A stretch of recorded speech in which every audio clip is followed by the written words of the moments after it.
Yep, and here it is, the finished painting, finished landscape that I'm working on for a while, and it's a commission work, and I've actually painted this one 2 times before. One huge one a little bit smaller than this, and this will be the last time, I think. See how I'll build all the colors and all the textures, how I have done everything. See, the colors are a little bit too vivid, but that's how it is. Yeah, so seen me do this many times. So I'm not a photorealist, I do it quite impressionist with the brushwork. And I use quite strong colors. So, yeah. Okay. Wasn't so bad, huh? Yeah. Okay. So, studio. So, with this, I hope you can give it a thumbs up, leave a comment, subscribe to my channel, and put on the bell so you get notification. This is a new channel, so because the other one was hacked, so that's how it is. Sometimes life stinks sometimes, and right now it does, but I'm just gonna keep my thumbs up and hope everything turns out to the best. So until next video, stay cool and keep painting, because it kind of makes life worth living.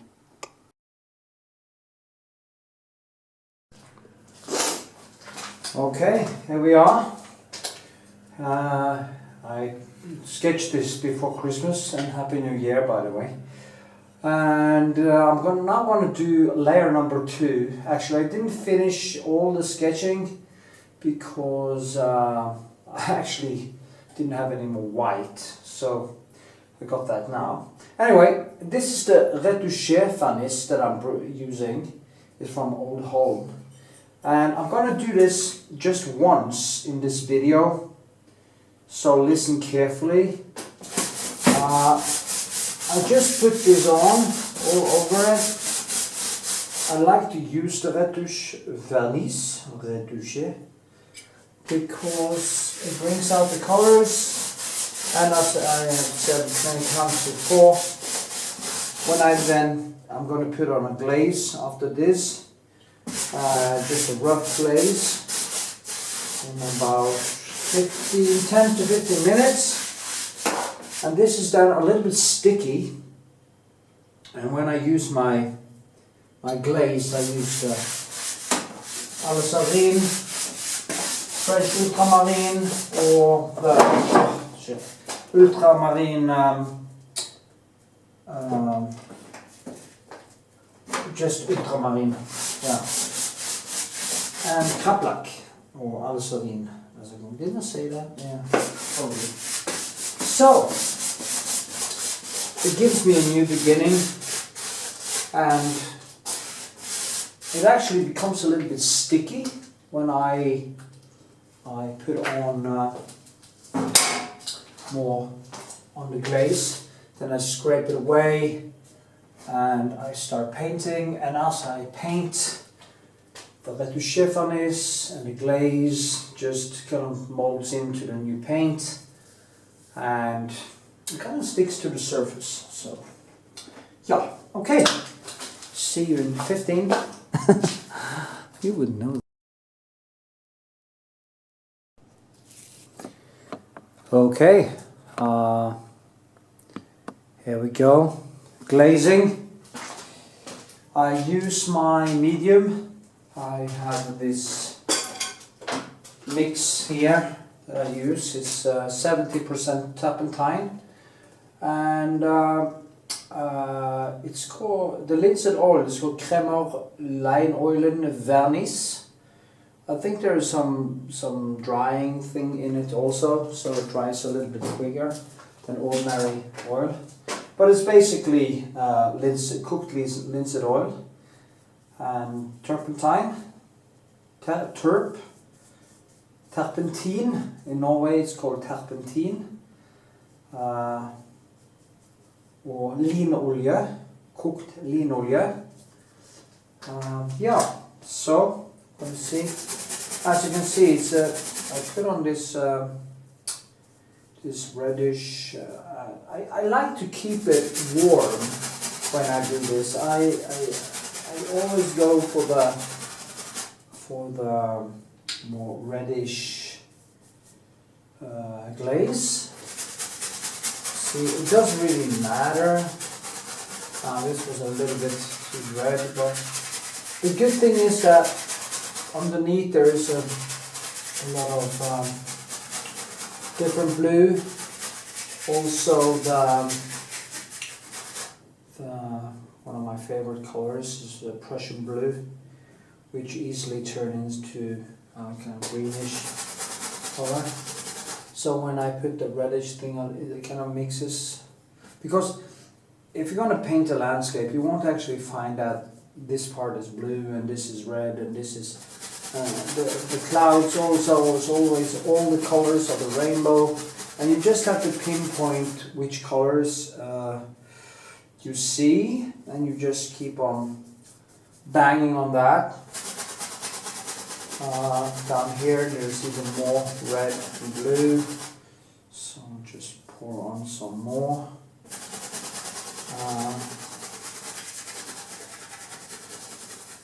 This is basically the first layer. I only want to do this, I maybe do it twice in this. When I get all the way to the end, I might do another glaze just to show you, but it's basically the same thing over and over again. I do. At the end I will do some what I call micro glazing or pinpointed glazing, where I try to be a little bit more careful and only place it on places that I feel need more overpaints. But in general,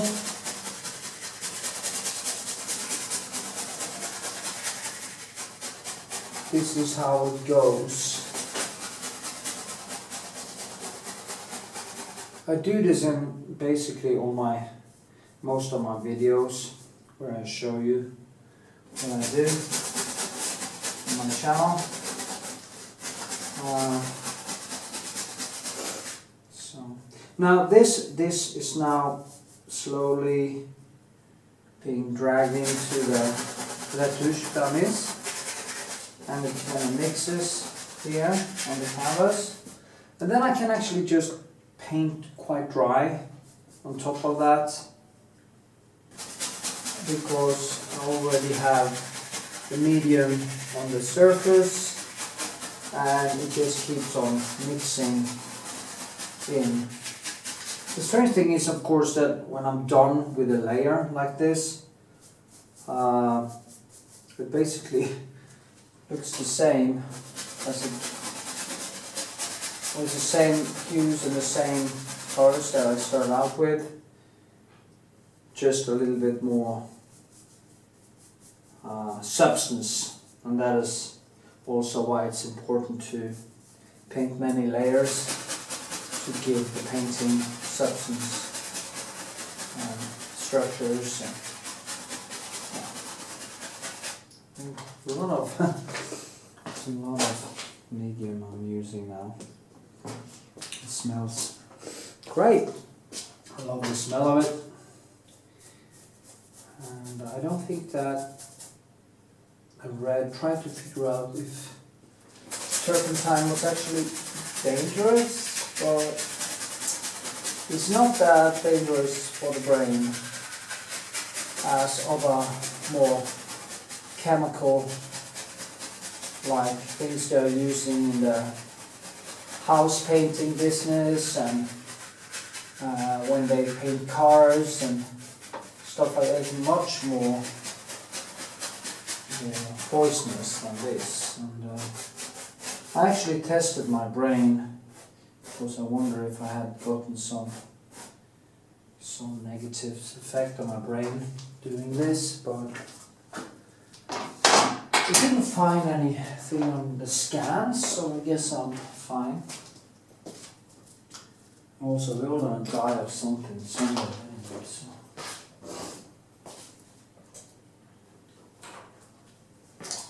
You might say I would sacrifice some brain cells for my painting. I can live without a few brain cells. I can really live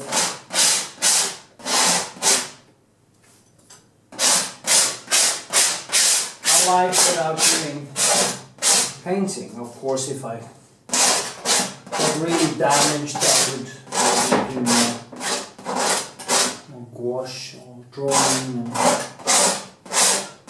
And also, you can use, if you're scared of it, you can use the old style egg tempera.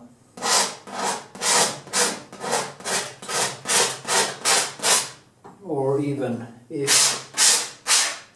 you really can't do oil, because you can get some very, very high quality acrylics, but it will never be the same as organic.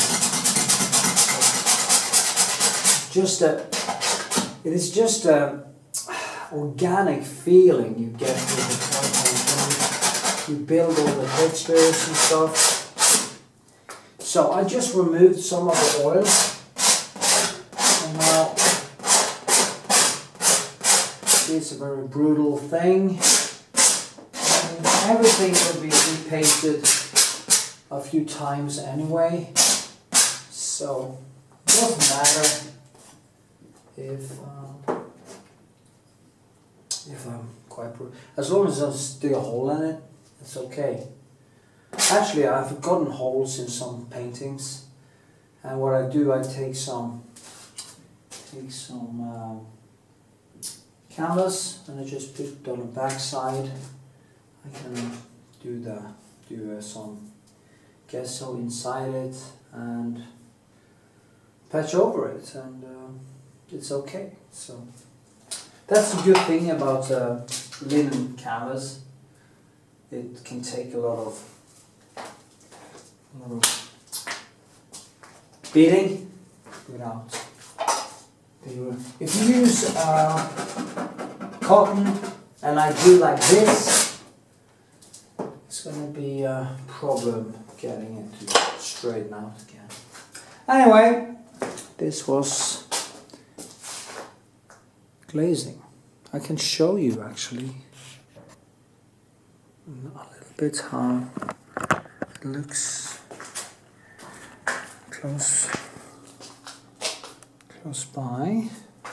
Let's just see how the colors now fall into all the cracks and all the textures. Let's see if I can focus a little bit, so you can see how the paint just mixed in with all the textures. And they're kind of lying underneath there. You can see these things in the paintings of Turner and the last glazes he puts on it, that kind of gives the extra space to the painting. So yeah, okay, stay tuned for later. Okay, here we go. Starting here, I think,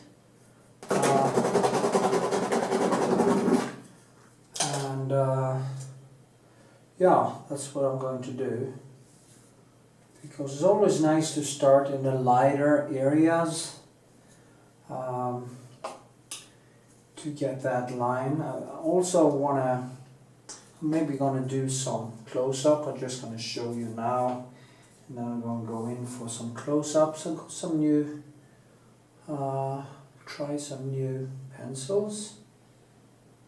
It's just hobby pencils. I just want to see what happens. Well,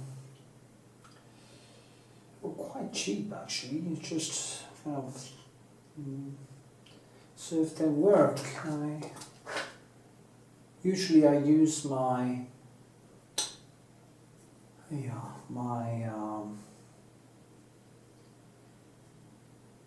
Da Vinci, but I went to another store the other day because I needed my white, and the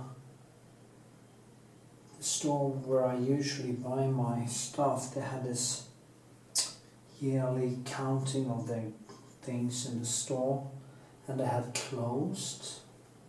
And I really needed the white, so I went to this other store where a friend of mine is working, just buy the white, and I found these, and yeah, I just want to try them. Much cheaper.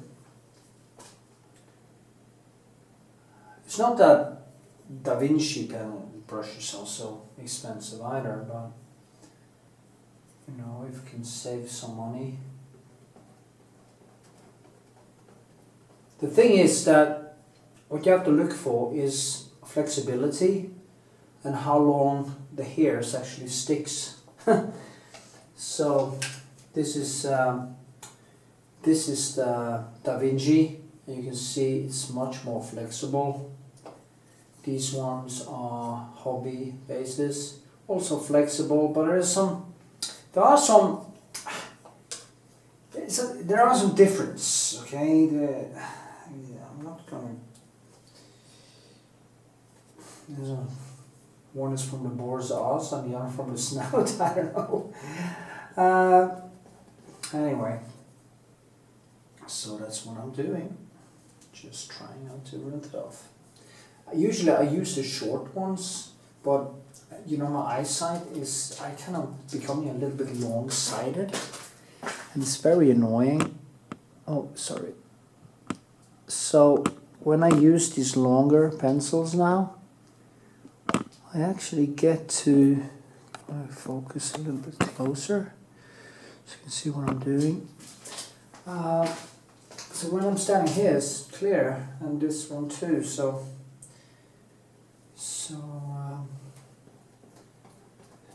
I have this hypothesis, or maybe theory, that part of the things that make Rembrandt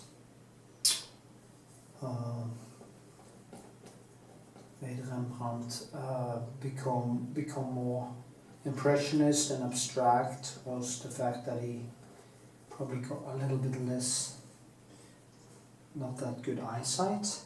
I don't know, did he have glasses when he was alive? Was that invented? I don't know. I should check that out, because that would actually kill my hypothesis. But also, as you progress as a painter and you learn to paint and you appreciate it more, you start to appreciate brushwork much more. And for some reason you just keep on becoming more and more a painter. In the end, it's not the motif that matters most to me at this point.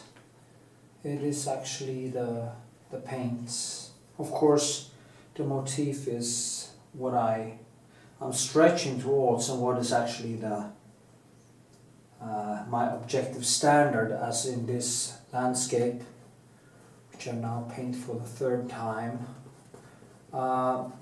It's a little bit too sticky now, actually. Maybe I waited maybe half an hour, and it's kind of have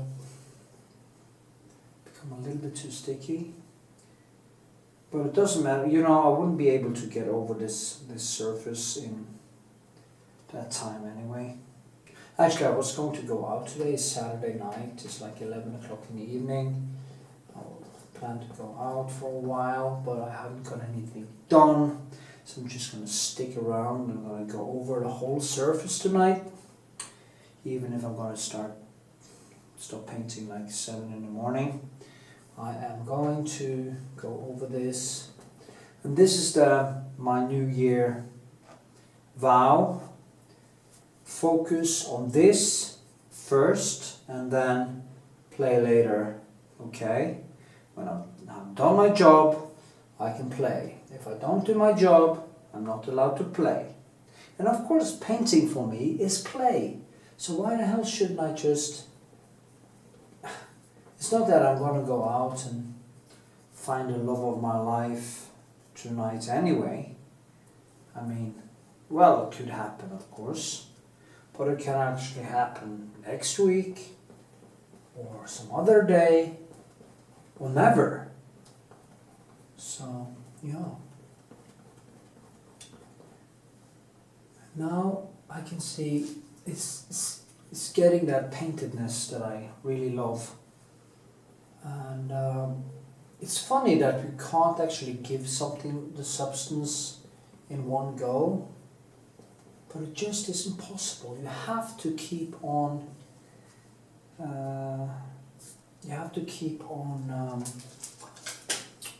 Just adding and adding and adding until it is what it's going to be. Okay, this is going to be. I think it's going to be higher there.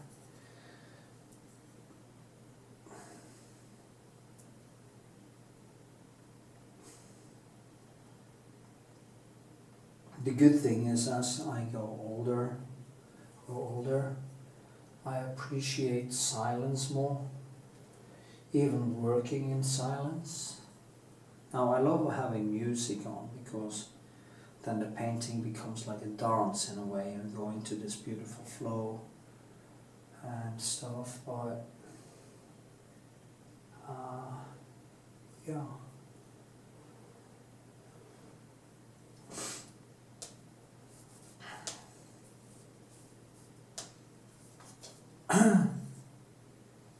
Okay.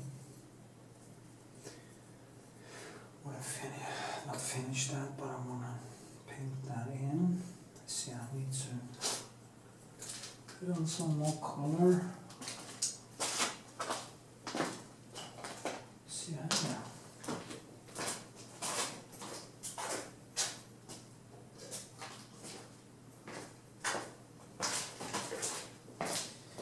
Zoom in even more. Yeah, like this. So you can see more. I don't want this video to become like a year long. My videos tend to become so long. And for some of you, I guess it's a problem. But also, I'm doing the hyperlinks now in description. And you can jump around in my video to the different segments. So it doesn't really matter how long it is. And I want to start basically talking more about painting in my videos because I have a tendency to go into all kinds of stuff that isn't related to painting. Maybe it kind of kills my channel a little bit. Then again, I'm human and I kind of love when I start painting, I get into this thought flow. It's really a beautiful place to be. And I love conversation. Conversation is it's also a form of dance where you interact with people. And in a way, when I paint now, it is almost like I feel that when I talk in my videos, I actually have this, I feel I'm talking to someone, and I am, I know some of you are watching my videos. Maybe not many people have told me to shut the fuck up, so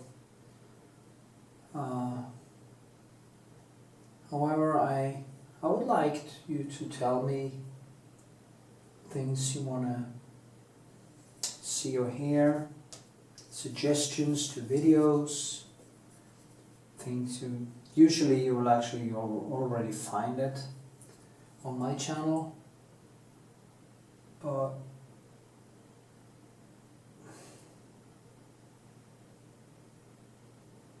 you can always do it better, you know. Yeah, let me go back to painting. As you see now, I'm just starting to vary the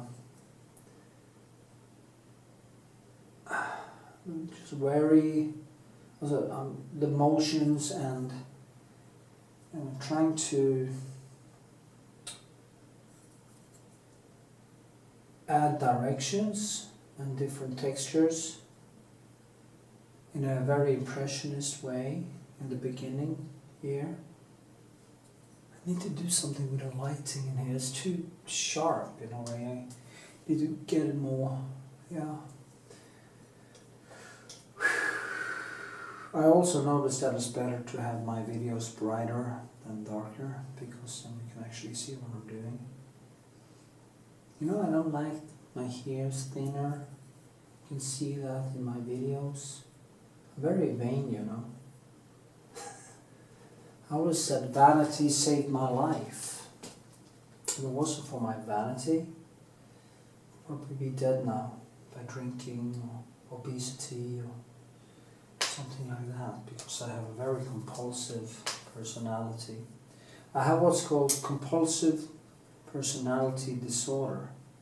I have really problems by regulating my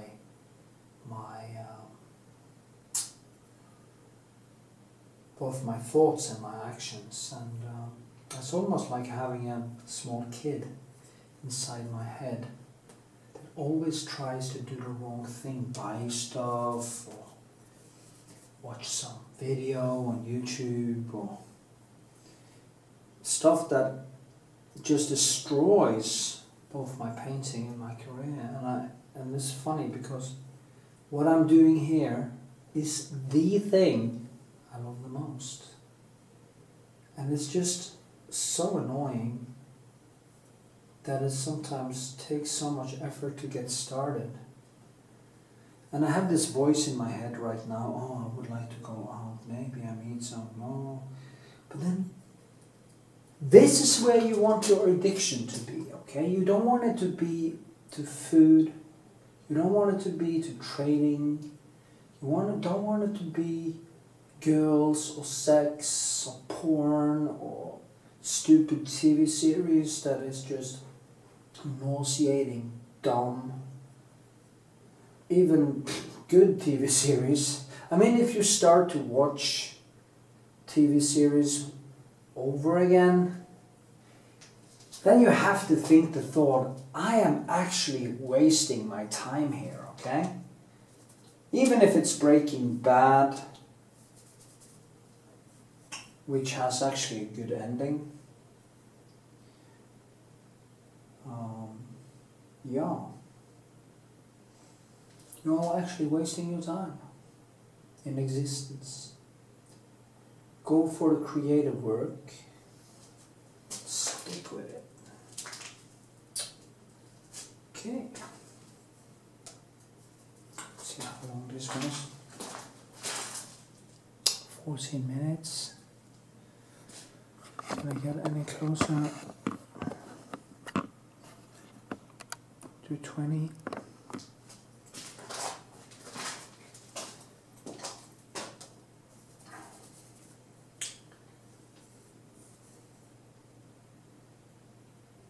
I hope my channel starts growing exponentially soon, and more of you actually become my patrons. I mean, people are giving money to Donald Trump and Hillary Clinton or strippers or stuff. So maybe if you learn a lot from me, become a patron, maybe just $1. It warms me very much. I feel really appreciated when you do. I also feel very appreciated when you comment and give a like and stuff. Everything helps. Oh, I love this. You see, but that's the thing about Old Holland paint. I need to do something with my POC. I have trained so hard. I have actually I need an operation. Anyway, the Old Holland paint just I don't know what to say. It's so different between other paints who have less paint in them and are more fluid. Old Holland gives you this, which I've told you before, gives a totally different, I don't know, it sticks better. And it has that opaque, or not opaque, but it is very clear in the pigments, and there's a lot of pigment in it, but it also is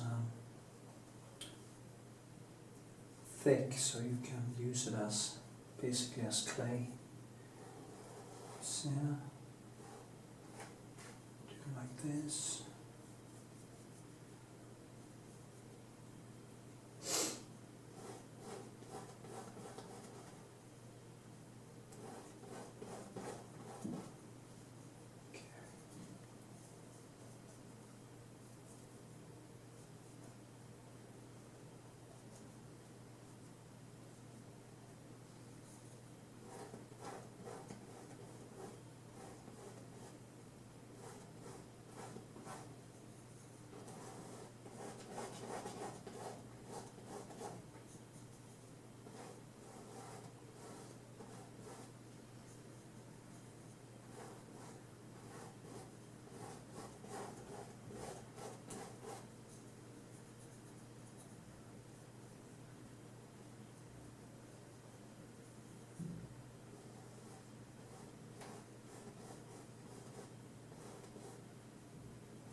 I'm just now, I'm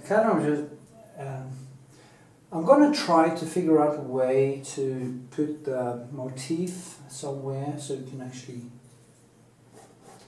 at least in the beginning, so you can see, or I can film it for you so you can see it.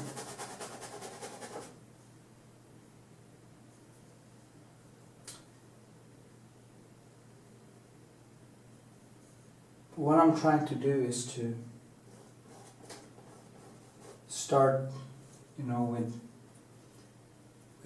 all these brush strokes, and then just build in many directions.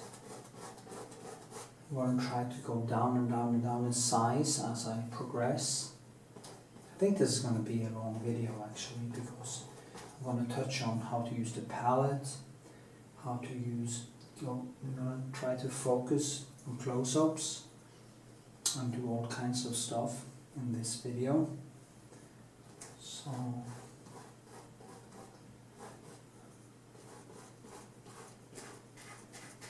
you have to remember to use the hyperlinks. It takes me a while to make them actually. So if you use them, I would be very happy. Oops. No idea why I lost it.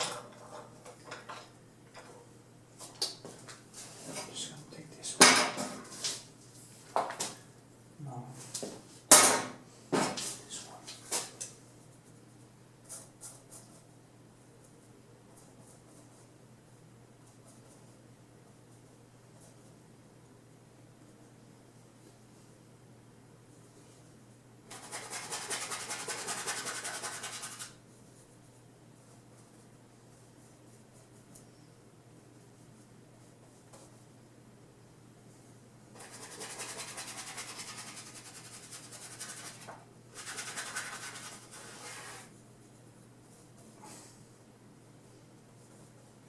I'm gonna try to, not try, I'm going to, no, don't ever try, do. And if you don't make it, you failed, and then you try again. And then I say, but don't try, do. Turn around my schedule so I can wake up at 12 in daytime instead of like 12 in the evening. No, I need to get my schedule straight because my training and my schedule is just out of whack. To get the most out of my existence, I just need to get a better schedule. Okay, so it's my New Year. Wow. It has been that for many years. But I think as you keep trying, you get a little bit closer any time to your goals and feel very ready for some changes. So, with the help of my beautiful brain, I will change things around. I would like to have like 10 hours a day where I paint. 6 hours of free time would be fine. During the weeks I could do that with no problem. If I go out with my friends, I stay out like for 3 hours anyway, 2-3 hours. I don't drink much, so I don't need to have all these Nachspiels and all that crap. And having a schedule as an artist is, it's kind of, people believe that artists are going to be so, oh, we're going to be so out of whack all the time. But actually, having a schedule would lead you to get a lot done, and that's what it's about. The sense of life. Beauty of getting shit done. The beautiful feeling of purpose. Engaging with life on the creative level. That is what it's all about. Without that, death will actually seem like a good idea. And I'm not ready for that, so that's why I will keep on painting and become better and better and better and better. And with this, I rest my. Okie dokie dokie dokie dokie. I'm keeping painting. I'm listening to music. That's why I'm so hyped up now. And yeah, I think it's going quite well. See, it's too bright. No, it's good. You see. You know, I'm going here from the reddish to the greenish, and yeah, I want to use a bigger pencil. I need to get in all the gazelle, all the, yeah. So,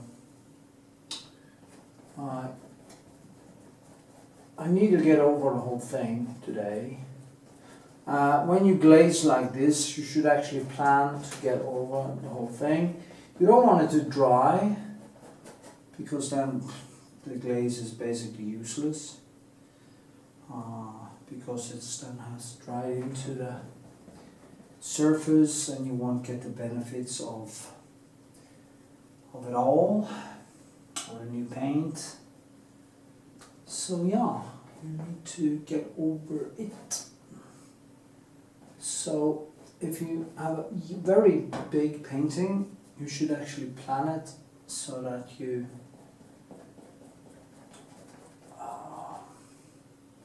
don't come to a point where you can't really do more.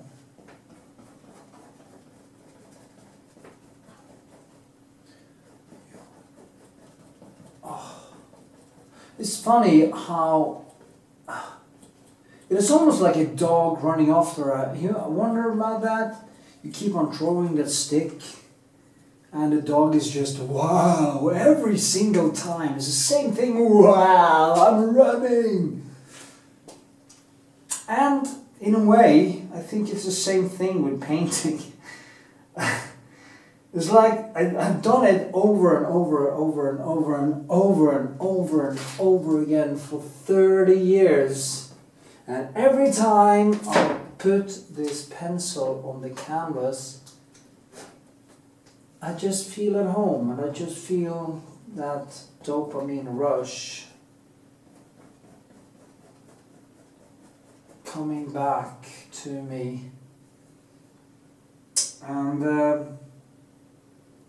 that is also why when I have a dog, my dog's name was actually Timian. I have his bones in a box. I'm going to paint. I also want to paint my daughter's late dog, which I bought her, Rottweiler.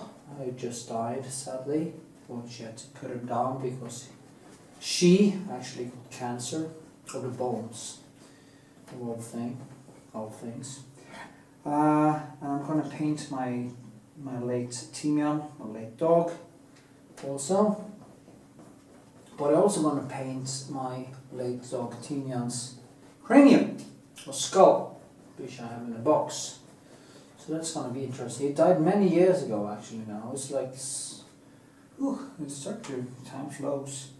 And I never got around to it. It's like funny, it's like, it's something sacred. I'm an atheist, so I don't believe in sacred things, but it's something that feels, when I take it out of the box, it's kind of, just leads to some kind of feeling of sorrow. I want to put it back in again, but I'm going to do painting of it now. And that is what I want to do now after all my pain and all my depression and stuff for the last basically 6 years at least, is to catch up and really get down to it. So anyway, the thing is that the dog, every time I picked up every time I said, "You're gonna go for a walk?" or I picked up a stick, it was just, yeah, come on. And that's conditioning the brain. The dog knew when I did this or that motion, he knew, and he got so disappointed every time. If he thought I was going out with him and I wasn't, I just rose up quite fast, and that was kind of the cue.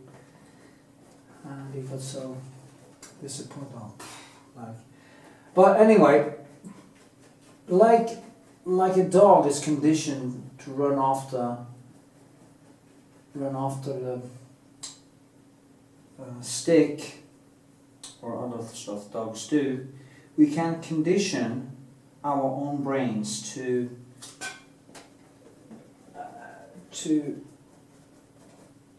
experience things like painting, or dancing, or anything else, to actually having a drive towards it. Like training, I've never had any problems doing exercise because it gives me basically the same kick as sex and alcohol. When it comes to painting, it is kind of a slower process. It takes longer time to get into it. So yeah.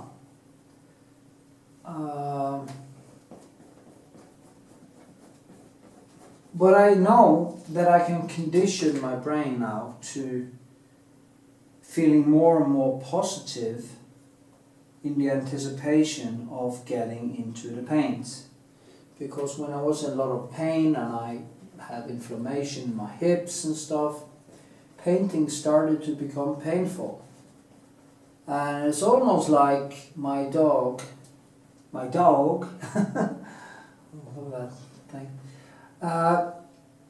would have had a bad experience every time he was going to run after that stick, and in the end he just don't want to go get it.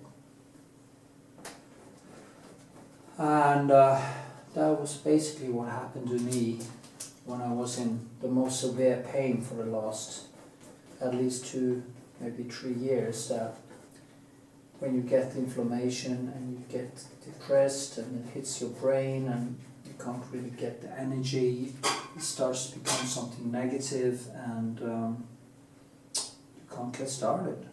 And I'm still suffering a little bit from it, but I can feel that I'm getting better.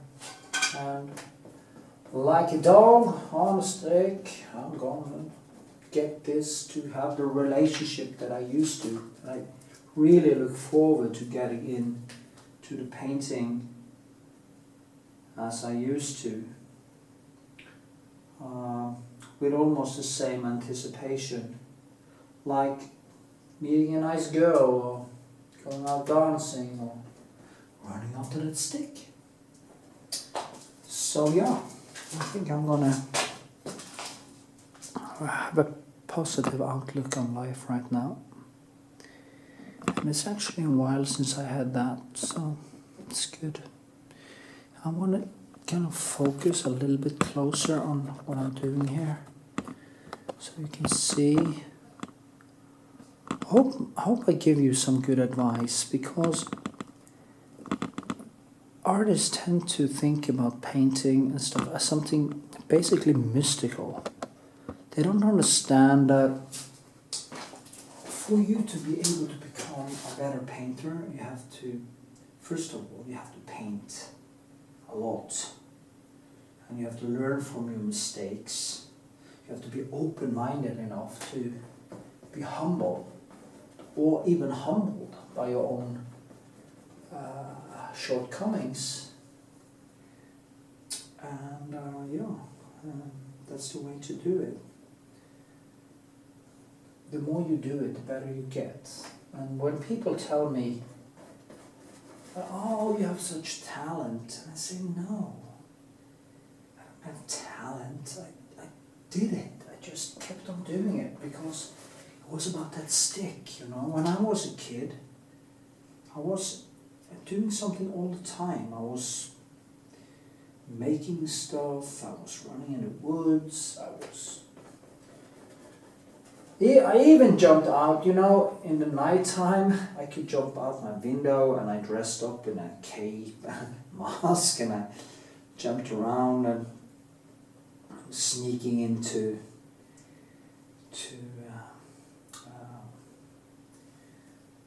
my neighbor's garage, stealing stuff like a superhero.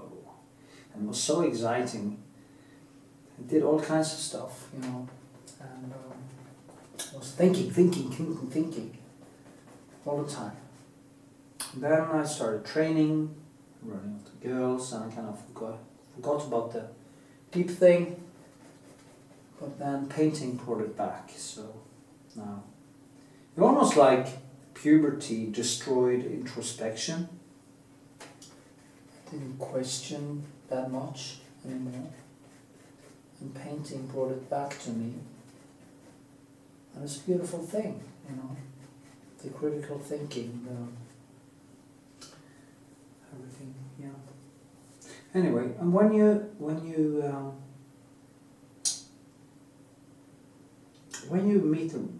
meet the wall, which we all do when we paint, you should just go through it. Go through that fucking wall. I'm actually I have made a hole in a wall here. I used a used a hammer and a chisel,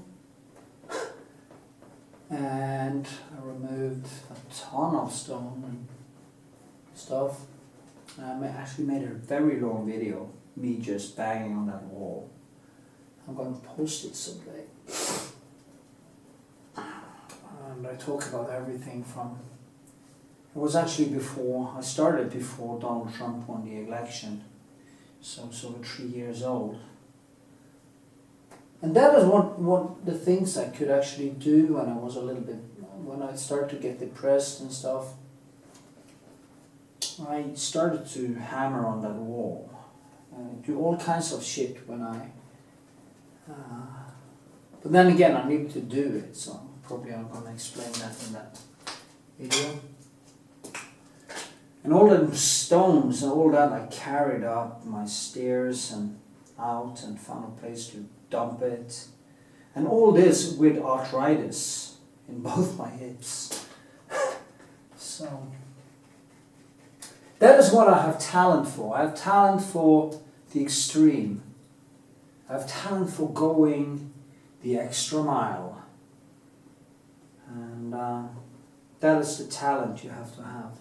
If you don't have that talent, if you're the kind of person who doesn't like challenges and you don't like losing and you don't like, you take it personally.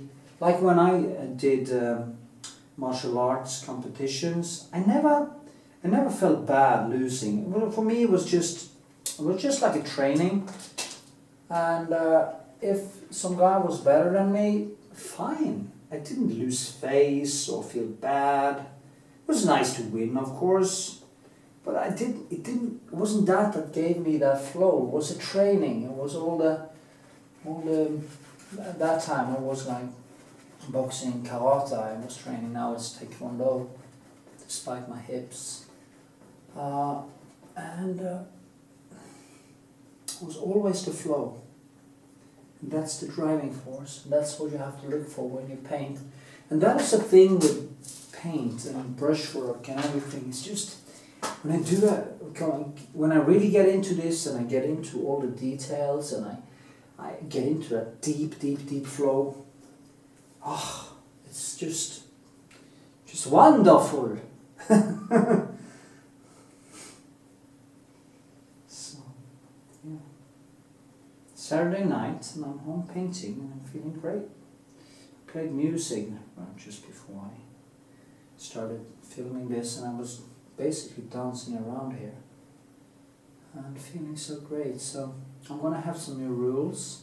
If I haven't painted before I can go out, I'm not gonna go out. I'm just gonna stay with the paints and kind of punish myself so that I turn around my schedule so I can do both be with friends and do my training. I'm going back to the taekwondo now for real again because my legs are getting better. And but you know, also training. If I haven't get out of bed early and gone to training early, so I can have this long 8 to 10 hour thing, I shouldn't go train. I should stick with the painting. That is what's going to carry me through my life. It's not this the third strength training that week. And that is what I did before. I wanted to do everything. I drank once or twice a week. I trained 7 times a week. I was eating too much. I was training too much. I was just burning the candle in both ends for years. And then 6 years ago, after some tragedy, you know, I fell in love with this girl and after a lot of stress and stuff, the light went out and it went dark. And then the arthritis started to set in, probably because of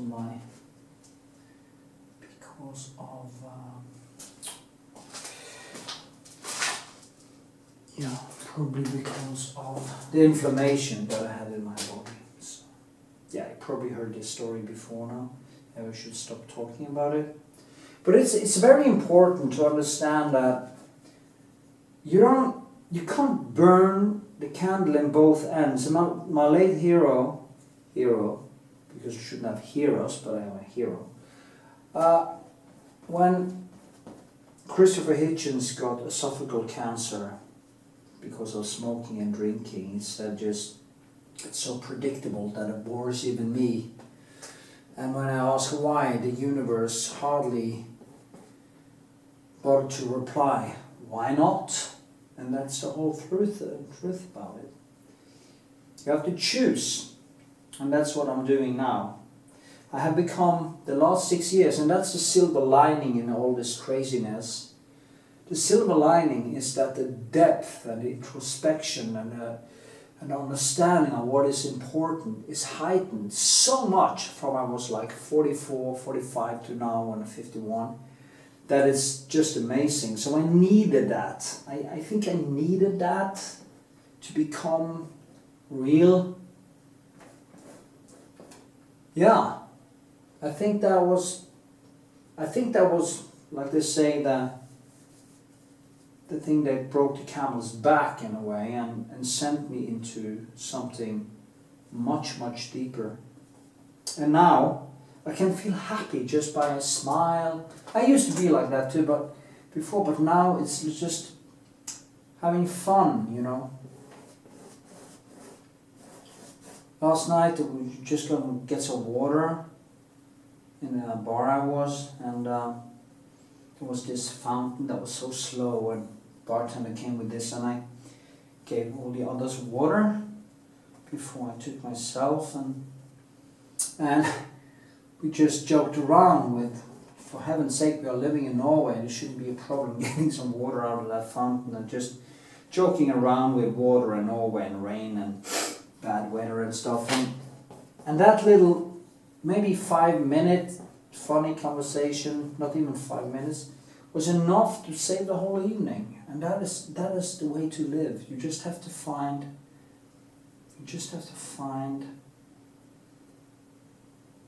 the pleasure in the small things. And who fucking cares what is happening in the city today? I'm here, I'm painting, having a good time. And that's what's important. I'm sorry for ranting now, but it's my channel. If you don't like it, just fuck off. I'm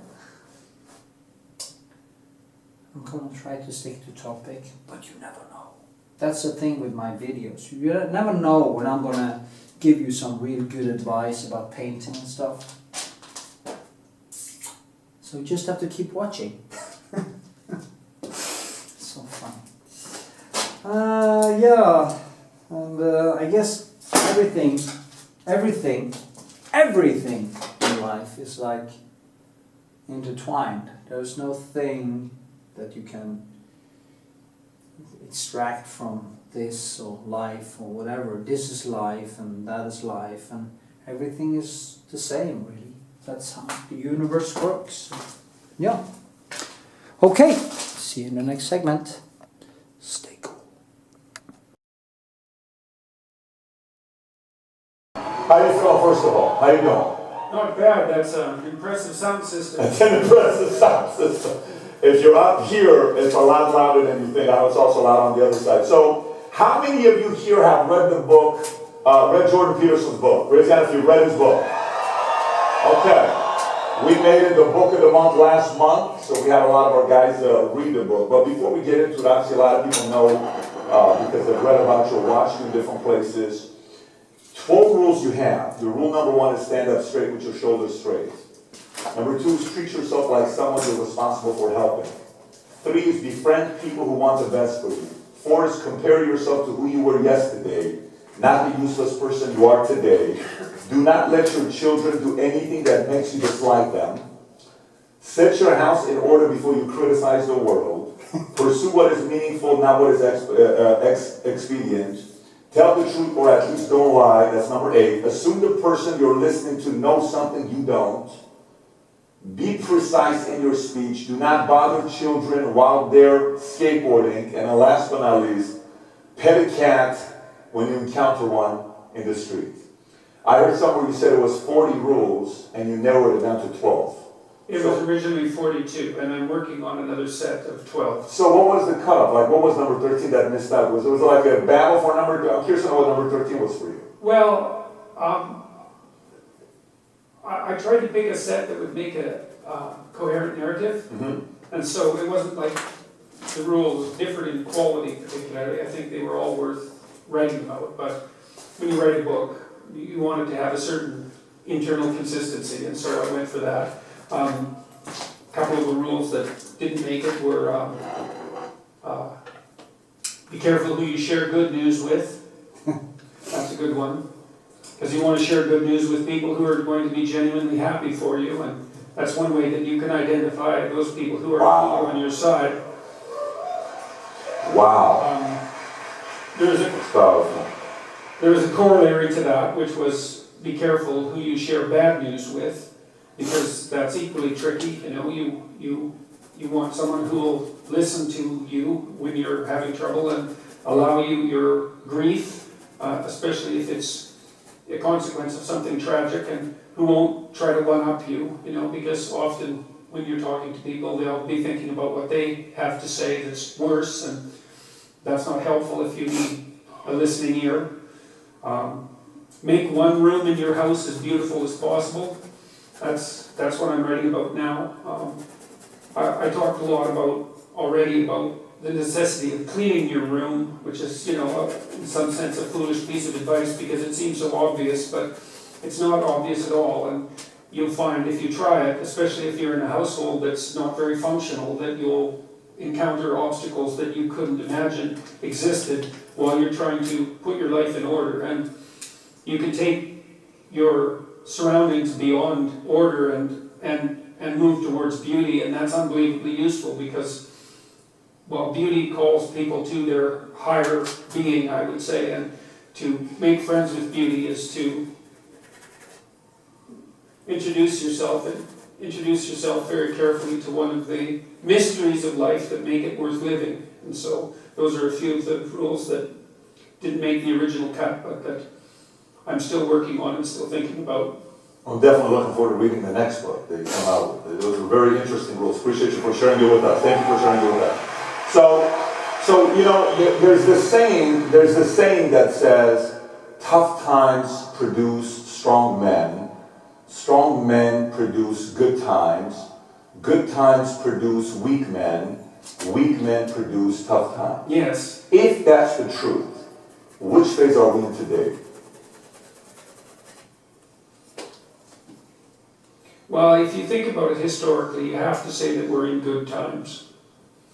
I mean, that doesn't mean everything about the current times are good, and of course life is always tenuous and difficult, but it's 1919. If you go back 100 years ago, imagine what the last 5 years would have been like, right? The entire world was encapsulated in a terrible war. The trench warfare was absolutely brutal, and that was a 5-year period, and then that was followed by the Spanish influenza, which killed 120 million people. And, you know, so I'd rather be here now than there then by a substantial margin. And I think life is never easy, even under relatively positive conditions. But I would say that it's very difficult to make the case that we're not in good times. And I especially think that's true if you look at the world globally. The American working class, and maybe the Western working class in general, paid a very large price for enriching the rest of the world. You know, I mean, China's come up in a miraculous way in the last 40 years, South Korea, India, well, all of Southeast Asia, and increasingly Africa too, because the fastest growing economies in the world are now in sub-Saharan Africa. And that's produced a tremendous competition for working class people in the West. But speaking on a global level, there's never been a better time for the majority of people to be alive. And the future, although we're vulnerable and terrible things can always happen to us, it's hard to make a case that the future doesn't look comparatively positive. We're becoming extremely technologically sophisticated, and the world is changing at an incredibly rapid rate, and the only way we're going to be able to manage that in a positive way is if each of us, or as many of us as possible, are capable of making wise and careful and truthful decisions. And if we do that, then, you know, maybe things can continue to improve. The rate of absolute poverty in the world has fell by 50% between the year 2000 and the year 2012.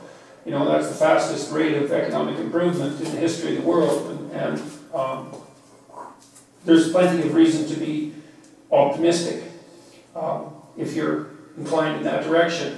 I would say it's best to marry that with a healthy dose of attentive caution, because, as I said, things can go badly wrong, but I can't think of a time in the past that I would trade for now, despite all the problems that are also part and parcel of being alive now. So do you think these good times will produce weak men, or you don't buy that? You think in any times we're going to have weak, strong people being produced? Well, I think there is a certain danger in luxury.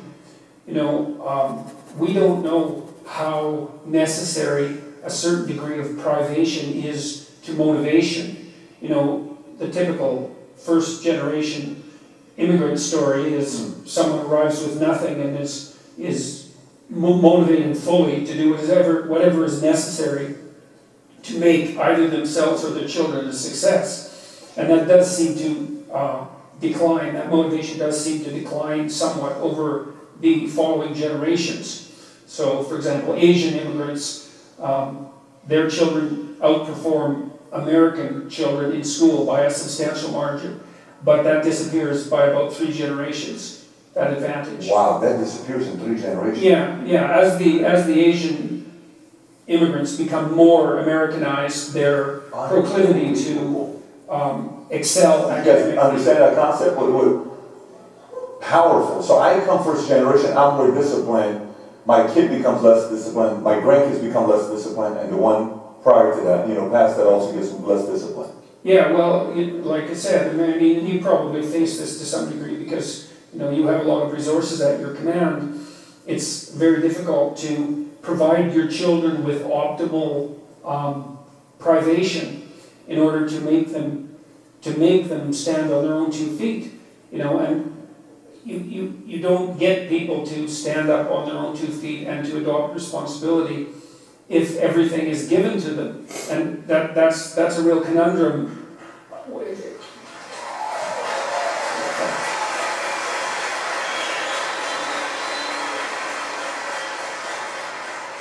Well, it's a real conundrum as you become successful, because you're in a situation where if your children ask you for something, there's no formal reason for you to say no, you know, because you can provide whatever is being requested. But by doing that, you steal from them the opportunity to generate that for themselves. And that's, I suppose, one of the dangers of, one of the dangers of prosperity. What that does to people over the long run, I don't think we understand well yet, because most people haven't been prosperous for very long, right? There's been plenty of privation to go around, and of course there still is in many, many parts of the world, including in the United States and in the West. Do you think we're getting softer and more sensitive? Do you think, in general, especially America, because America's been successful now for quite some time, we're constantly growing, do you think we are becoming softer and more sensitive? Well, I think there's a push in that direction. There certainly seems to be a technical push in that direction in universities. Why? Well, it's complicated, you know. Generally when I try to assess something like that, there's a rule if you're a social scientist, and the first rule is, in some sense, to look at context before you look at personality.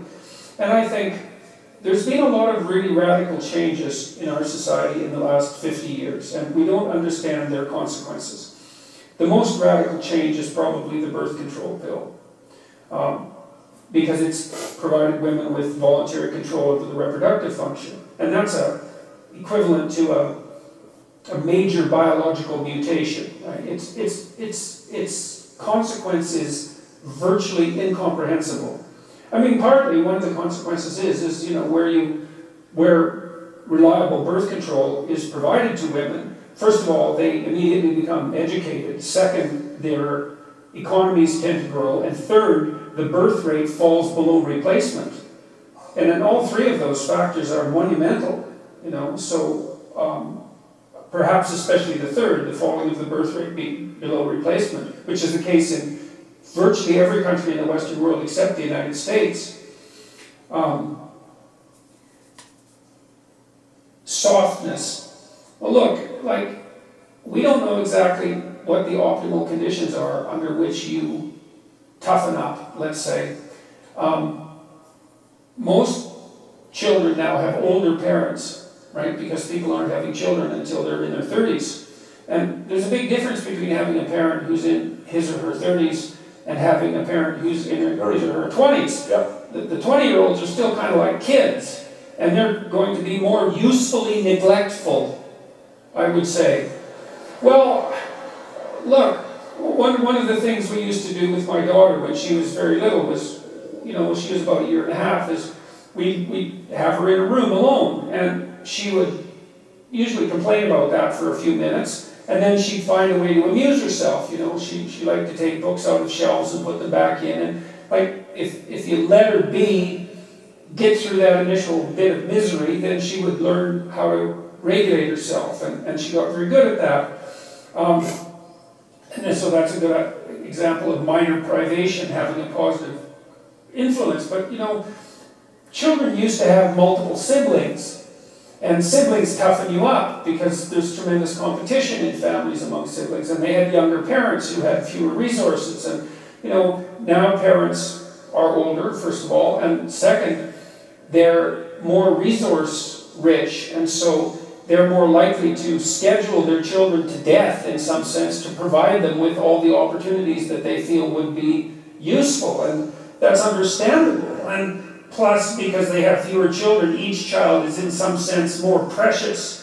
Not like if you have 10 children, you don't love all of them, but there's 10 of them. There's only so much excess attention that can go around, and they do a lot of socializing each other rather than being socialized by parents. But if you only have one child, you're going to devote all your resources to providing them with absolutely everything you can provide them with, and one of the dangers of that is that you'll overprotect them and you'll provide them with too much.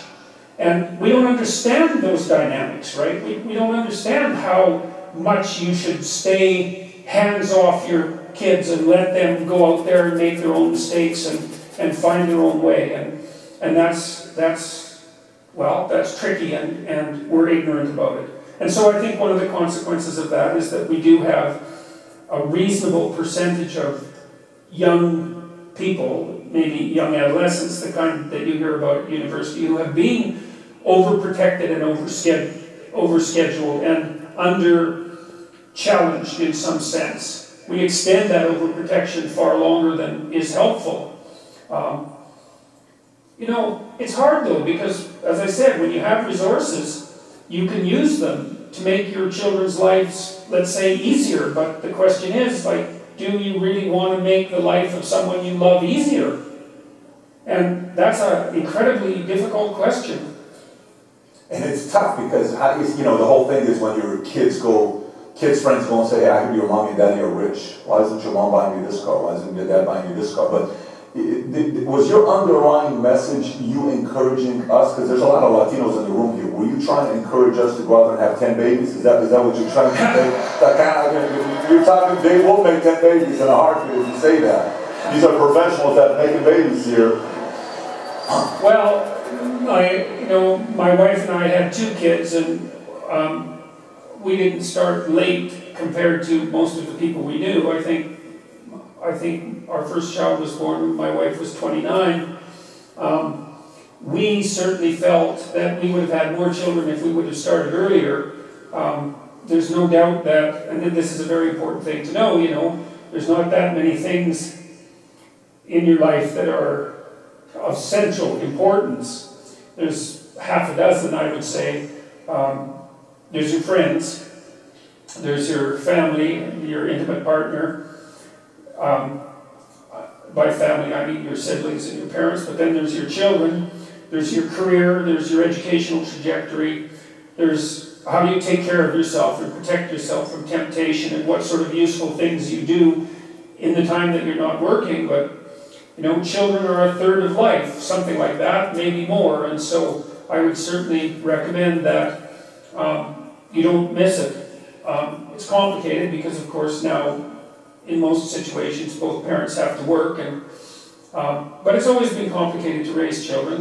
They're a long-term investment, but yeah, right. Which is that's why it's hard to even pay childcare workers, right? Because the payoff for having a child doesn't occur until 2 decades later, or sometimes 4 decades later.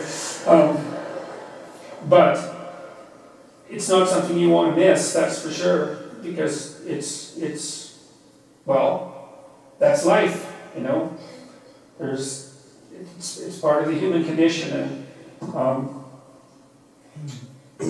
and little children pay you back immensely if you have a good relationship with them, if you're on their side and encourage them, because they're an unconditional source of joy and love.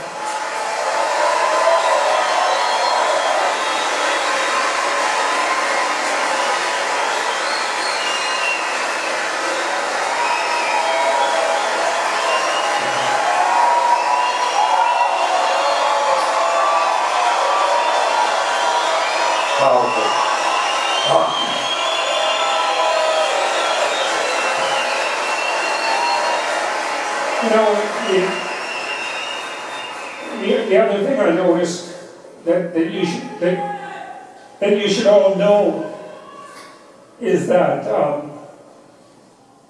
as you get older, your family, the family you've produced, becomes more and more important. So we teach young women in particular that the fundamental goal of their life is going to be their career. And, first of all, most people don't have careers, they have jobs, and those are very different things. But you're not a very happy camper, so to speak, if you're 45 and you have no one, and it doesn't go upwards after that. So don't miss it. So, Jordan, follow up to that. I got a question for you. Very good point. Follow up to that with you. We're going to have President Bush here speaking in the next 2 days. I don't know when he's speaking in the next 2 days, but he's speaking. I can't say because Secret Service told me I can't give the specific time. Everyone's trying to figure it out. I almost gave you the time. Some of you guys are waiting for that. But, why is it that so many powerful political families send their kids off to boarding school? And I don't know, as a clinical psychologist, how much research or how much of that have you looked at with the link to boarding school teaches independence, toughens them up a little bit, the whole opportunity to have your kids have a little bit more challenging times for them to go through? What are your thoughts on boarding school? Well, I don't think that there's any evidence there's not a lot of evidence that school quality per se is a determining factor in the outcome of educational processes. That actually seems to be a situation. I mean, there are exceptions, and I'm certainly not trying to say that every school is equal, but a tremendous amount of what determines whether or not a child is successful at school is their intelligence. I mean, you people all went to high school, to junior high school. I mean, you know that in a group of 30 kids, there's some kids that are so bright that they figure everything out in the first 15 seconds, and there are other kids who just can't get it no matter how hard they try. And that's one of the really catastrophic and built-in inequalities in the world. Generally in boarding schools, because wealth and intelligence tend to be correlated, which is also something you'd expect, right? You'd expect more intelligent people to be able to make more money, or you'd certainly at least expect less intelligent people to be able to make less money. The schools are generally of the schools generally produce good outcomes, but it's not obvious that it's because of the schools. This is true at higher levels of education too, to a degree that people don't really realize. So for example, at a university like Harvard, any of the Ivy Leagues, it's very, very difficult to get in, right? So there's far more applicants than there are positions, and they use the SAT as one of the entry criteria. So you have to have a very high SAT score, and then generally you have to be good at least one or two other things to be considered. And a very large percentage, for example, of Harvard undergraduates, and there's only about 4,000 of them, so it's a rather small school, were valedictorians of their class. And they have very high SAT scores, and the SAT is a proxy for IQ. The people who administer the SAT don't like to admit that, but there's absolutely no doubt that it's the case, because any set of questions that assess general knowledge and problem-solving ability you can derive an IQ score from. And so part of the advantage of hiring an Ivy League graduate isn't the fact that they went to a high-quality school, it's the fact that it was impossible to get in. And so the screening has been done for the employee, for the employer, by the admissions process at the school. And the same thing is true of business schools, and the people who run business schools know that, is that the primary value that they offer, and again, this is not the case with every business school, is the fact that if you hire an MBA from their program, and it's a very selective program, then you have a very high probability of hiring someone who's intrinsically intelligent and conscientious. And that's a great predictor, those are great predictors of long-term success. So, and what would you expect in a society that's essentially meritocratic? It's pretty straightforward to think this through. Not only should people who are faster and smarter be more productive, especially if they're hardworking, but that's really what you'd want, isn't it? I mean, how the hell do you want to set up your society? You want to set up your society so that incompetent people who do nothing succeed? First of all, that can't happen. So, you know, and I should say that I'm very aware of the unfairness of a meritocratic society, of its intrinsic unfairness. So let me give you an example. I had someone write me the other day, he had listened to some of my lectures on IQ, and he sent me his IQ scores. And he was in the 5th percentile, which basically meant that 95% of the people around him were faster cognitively than he was. And, you know, the letter it wasn't very grammatically correct, and it wasn't very well written, although it was very sad. And he said that he had a very difficult time finding a job and keeping one, that he was constantly frustrated and unnerved. And that's a terrible thing, you know, because it's not as if it's his fault. A lot of what constitutes your innate cognitive ability, or your cognitive ability, is something that's really granted to you by fortune and fate. And I mean, you can make someone stupider, but it's very difficult to make someone smarter, although hard work definitely is a plus. People stack up at the bottom, and it's not easy to figure out how to deal with that, but because you need the people who are leading the cognitive revolutions to develop entrepreneurial enterprises and to run things properly and to invent the new things that we all use, and hopefully to raise the living standards of society in general. So do you think, you said it's easier to make people stupider, that's what you said. It's easier to make people stupider? Oh, definitely. Well, you can do that by depriving them of nutrition when they're children. I mean, one of the things we know, and this is from Bjorn Lomborg's work, which I would really recommend. Lomborg has put together a team of economists to rank order problems in the world by return on investment in solving them. So you imagine, you know, maybe there's 100 problems that beset the world, from starvation to lack of water, to lack of sanitary facilities, to lack of education, to tyrannical governance, to, well, you can continue the list in your own imagination. What Lomberg did was consult very high-level economists who we put in teams to find out where you get the biggest return for your foreign policy dollar over a reasonable stretch of time. And it's clearly the case that if you invest in early childhood nutrition, that pays off at about 250 to 1. And so one of the ways that you can impair children's intelligence permanently is by ensuring that they don't have enough to eat when they're very young. And that's actually something that can be addressed very inexpensively, and it's to everyone's benefit. So that's one way you can make people. Oh yes. So let me ask you this: do you think media makes us smarter or stupider?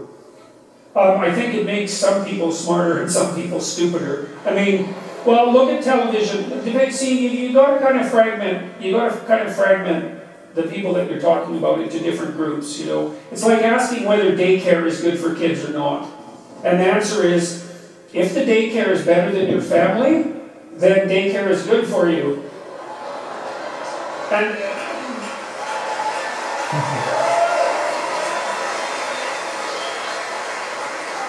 and I actually mean that technically, because the studies of early childhood daycare indicate that for some kids it's perfectly fine, and for other kids it's not.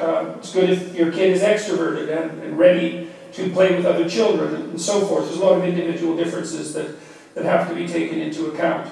So media in general, look, imagine that you're a little kid and your parents are neglectful and you're in your crib most of the time, but the television is on. Well, that's a hell of a lot better than just being in your crib. And so it is pretty clear too, over the last century, on average, IQ levels have gone up by quite a substantial amount. And the reason for that seems to be that the very low end has been pushed up.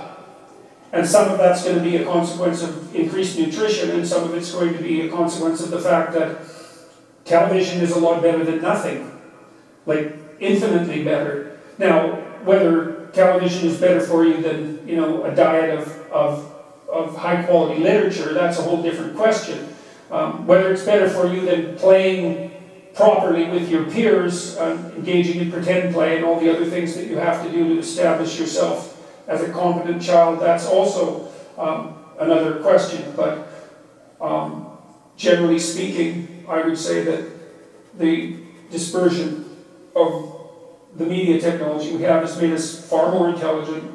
And the other thing that's worth thinking about too is that computers also make us more intelligent, I would say, not because of the content, but because of the technology.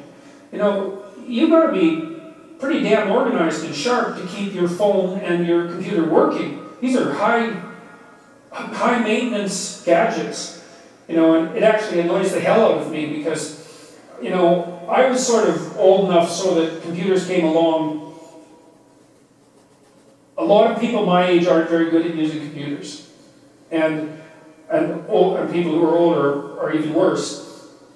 I made a decision when the computers started to become omnipresent, and so that would have been about 1993, that I was going to spend a year, and that was the first year that I was teaching in Boston, pretty much doing nothing but figuring out how Intel 486s worked.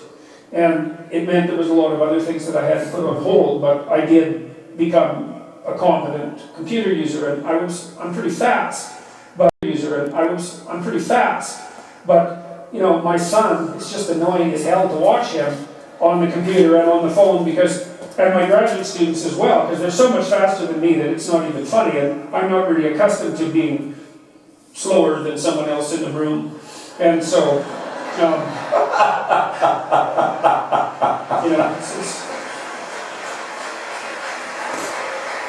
the other thing you see too is that, certainly I would say if my son and my daughter are both competent technology users, my son in particular, although my daughter has her shining spots too, especially for use of social media, but if I had children now, the one thing I would bloody well make sure that they knew was how to use a computer, how to program, man. Because if you're smart and you can use a computer, you are so much smarter than you are if you're just smart that it's not even funny. You know, when you talk to people, you see this in Silicon Valley all the time, you talk to people who are expert computer users, they are so bloody powerful it is just beyond belief.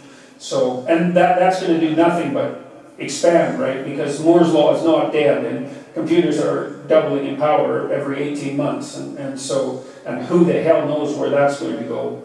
So your kids, they should know everything they possibly can about how to spin a computer on their finger like a basketball player. So is that one of the reasons why you love Twitter so much? Well, Twitter, yeah.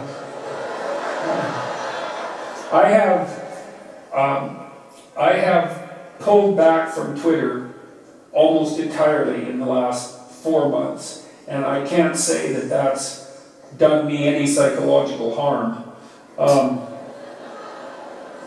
I've quit reading the comments. You know, the comments in Twitter are really kind of, they're such an odd way of communicating, because let's say you tweet something out and it goes out to, who knows, I think I have 1 million Twitter followers, it's something like that.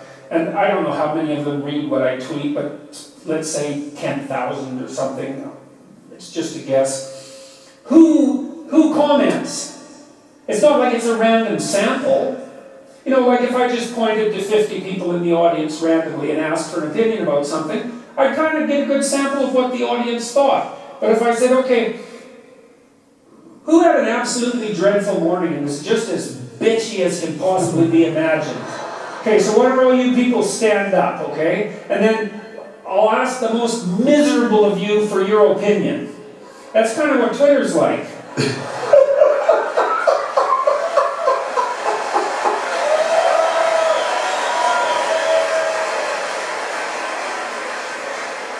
You know, so it's a form of pseudo-information. It's like you're communicating with people, and you respond to it like you're communicating with people because, well, you're accustomed to communicating with people, and so that's how you respond. But you don't know what the hell's going on with the person who's commenting. You don't know if they are even real, if they're hiding behind some false pseudonym, or if they're trolling, or like I said, if they just had an absolutely miserable day and need to, you know, throw a dart at someone to alleviate some of their stress. So, and that's a problem with social media in general, all these new communication technologies that we've evolved. We really have no idea what they're doing to us. And they're really, really hard on young women in particular.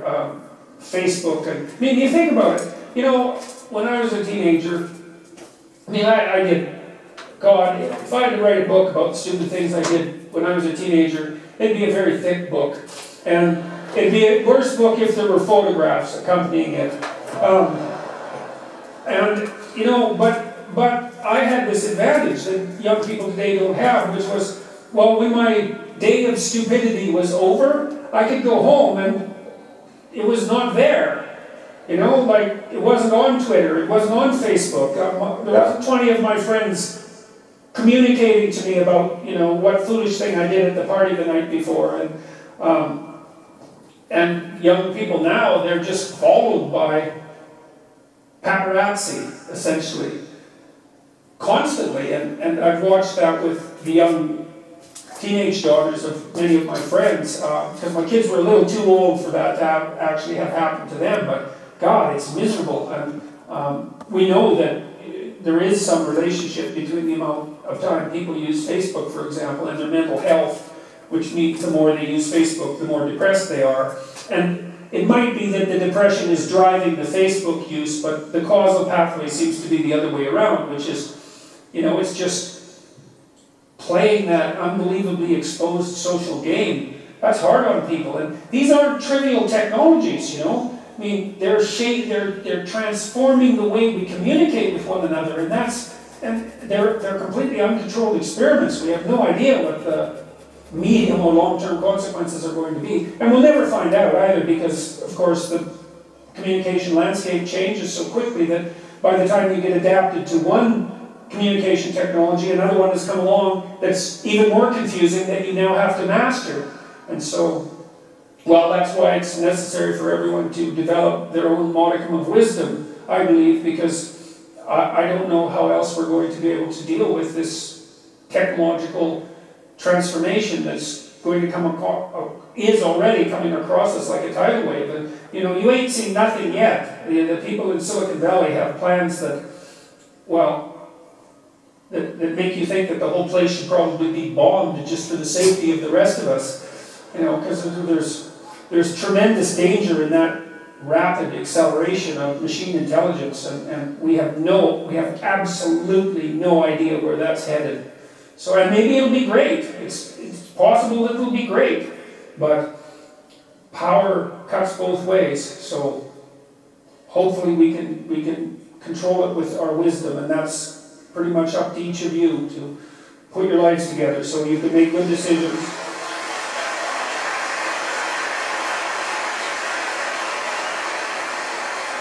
So let me ask you this question. This is more for myself. This is maybe the audience here can process it any way they want. We started the company based on the vision of capitalism, and I promised myself I'm going to be talking about this for the rest of my life on me coming here from Iran and understanding how this system works and why so many immigrants come here. So I said, for the rest of our careers, we're going to be talking about this. And we're multicultural. We got a lot of different nationalities.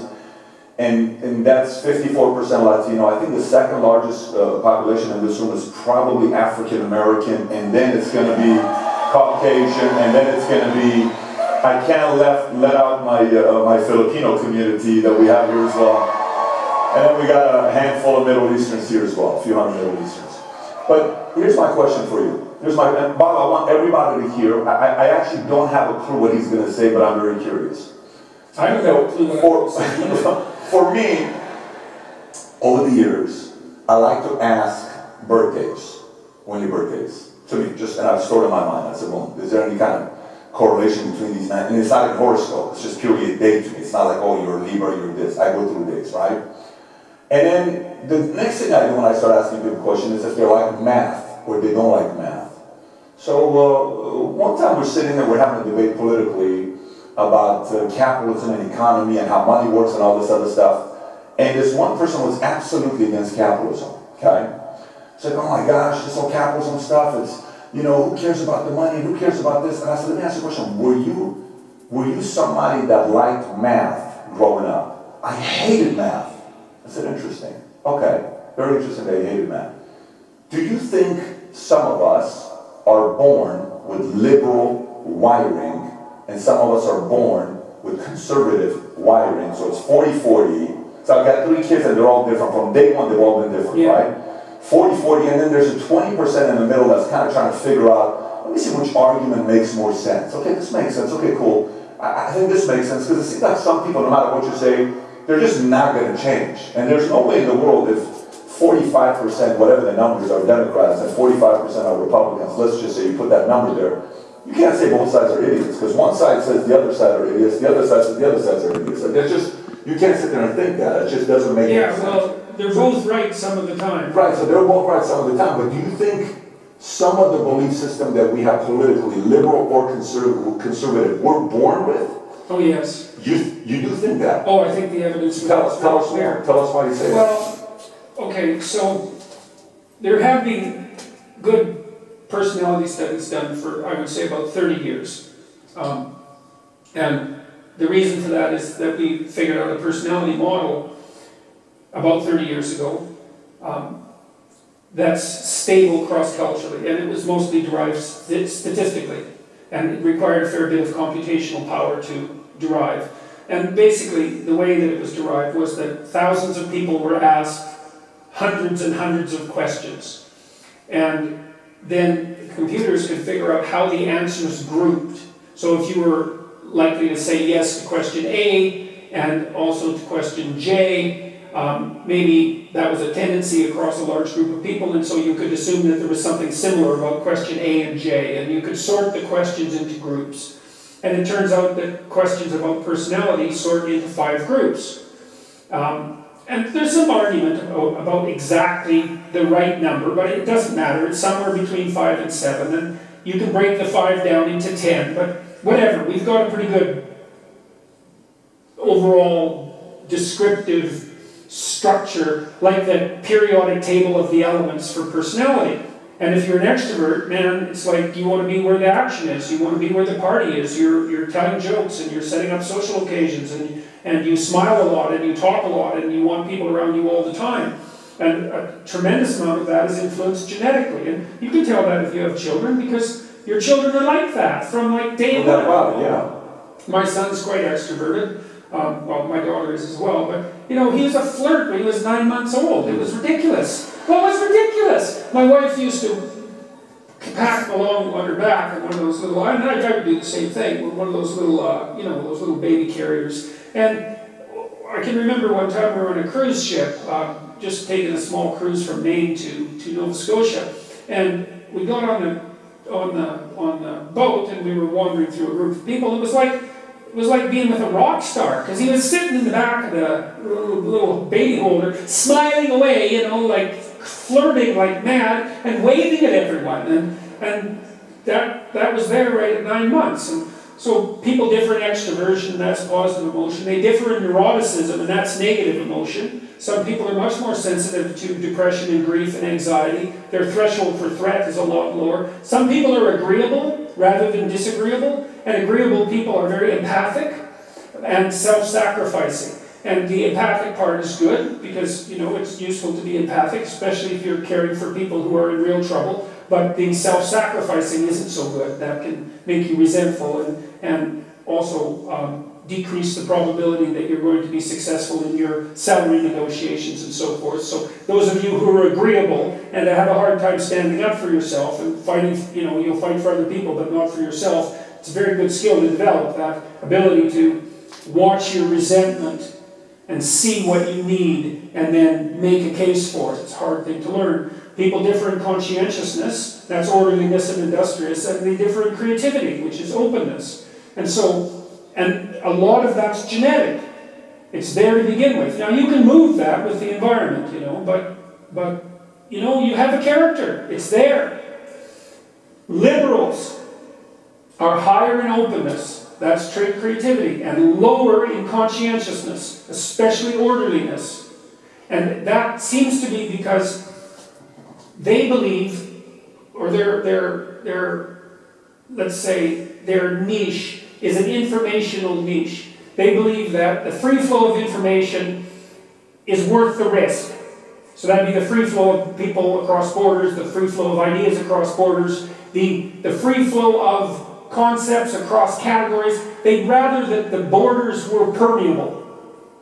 Now the conservatives are low in openness and high in conscientiousness, especially orderliness, and they take the opposite tack. They think, well, yeah, there's danger in too much openness. There's danger in borders that are too permeable. Things can change too fast. Entire societies can become destabilized, and everyone can end up not knowing which way is up. And the thing is that both of those attitudes are correct. It depends on the time. Because sometimes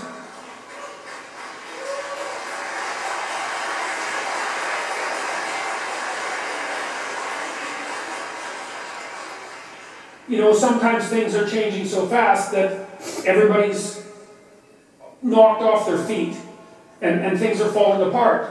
And sometimes things are so rigid that there isn't any new water flowing and everything's ground to a halt. You see that in corporations very often, where they get ossified, and there's no new ideas, and then they collapse. The average Fortune 500 company only lasts, I think now it's only 24 years, and the duration of their occupation of the top Fortune 500 space is getting shorter and shorter every year. You need liberals because now and then the right thing to do is to come up with something new. And you need conservatives because now and then the right thing to do is to do what everybody's always done. And the reason you need political dialogue is so that the liberals and the conservatives can continue to argue about which of those solutions is appropriate right now. And that's powerful, Jordan. And that's a unifying message, by the way. That's a unifying message that you're not hearing. Yes. Today it's not a unifying message that we need each other. Today it's more, we're smart, you're dumb, and you have no clue what you're talking about. And you're trying to take advantage of it. Versus, hey, we need to kind of process it. No, it's really a bad idea, it's a really bad idea. Because here's another example. So, you know, Silicon Valley tends to be liberal, everyone knows that, and the reason for that is that there's a tremendous number of entrepreneurs there, and entrepreneurs tend to be high in openness and lower in conscientiousness, so they're creative, but they're also willing to break rules, you know, which you kind of have to do often. Hopefully not to a criminal extent, but you have to, well, you know, it's tricky when you're trying to establish something new, because look at a company like Uber, you know, they had to bend the rules to be successful, and those companies that have rented those scooters out and put them on the streets everywhere, you know, they just kind of went ahead and did it. It's not something an orderly person would do, because they'd ask for permission, whereas the people who started these scooter rental companies just said, well, what'll happen if we put them everywhere? And the answer was, that seemed to work, but, you know, you have to have a rule-breaking proclivity in order to manage that. But the thing is, if you're an entrepreneur, you need conservative people, because once you've figured out how to do something, and then you want to run it algorithmically, you know, you want to run it by the rules, well then it's the conservative types that are going to be really good at doing that, and making sure that the I's are dotted and the T's are crossed, and show up for work on time, and have stable marriages, and be reliable. And their problem is it's easy for them to get stuck in a rut. So this is also Rule 9, which is, you know, attend to the person you listen to as if they might know something you don't. So like, I really find it interesting to talk to people whose political opinions differ from mine. For me, that's mostly meant talking to really strong conservatives, because I would say temperamentally I tilt in the liberal direction, although being a social scientist has made me more conservative. It's very interesting to talk to people who don't share your political views, if you listen to them, because they'll tell you all sorts of things about why they think that you just don't understand. And it's not that they're wrong, as far as I can tell. The deep point of free speech is that, you know, it's all as if we're riding on the back of a giant snake, and it's twisting and turning all the time, and we're trying to figure out how to stay in the center, so that we don't fall off the sides, you know? And sometimes it's time for a bit of a tilt to the left, and sometimes it's time for a bit of a tilt to the right. And the only way you can tell when that time is by having a discussion about it. And so it's the discussion that keeps us centered. It's not the fact that the conservatives are right or that the liberals are right. They're both necessary, annoying as that is. So let me ask you this. To follow up on that. So, is there such a thing, so I sit there and I listen to somebody. I was at Wayne Hughes' house, and Wayne Hughes had Bill Clinton's campaign manager, and Wayne Hughes had George Bush's campaign manager, right? And it's only 40 of us, and this is like 10 years ago, and they're both debating on their argument.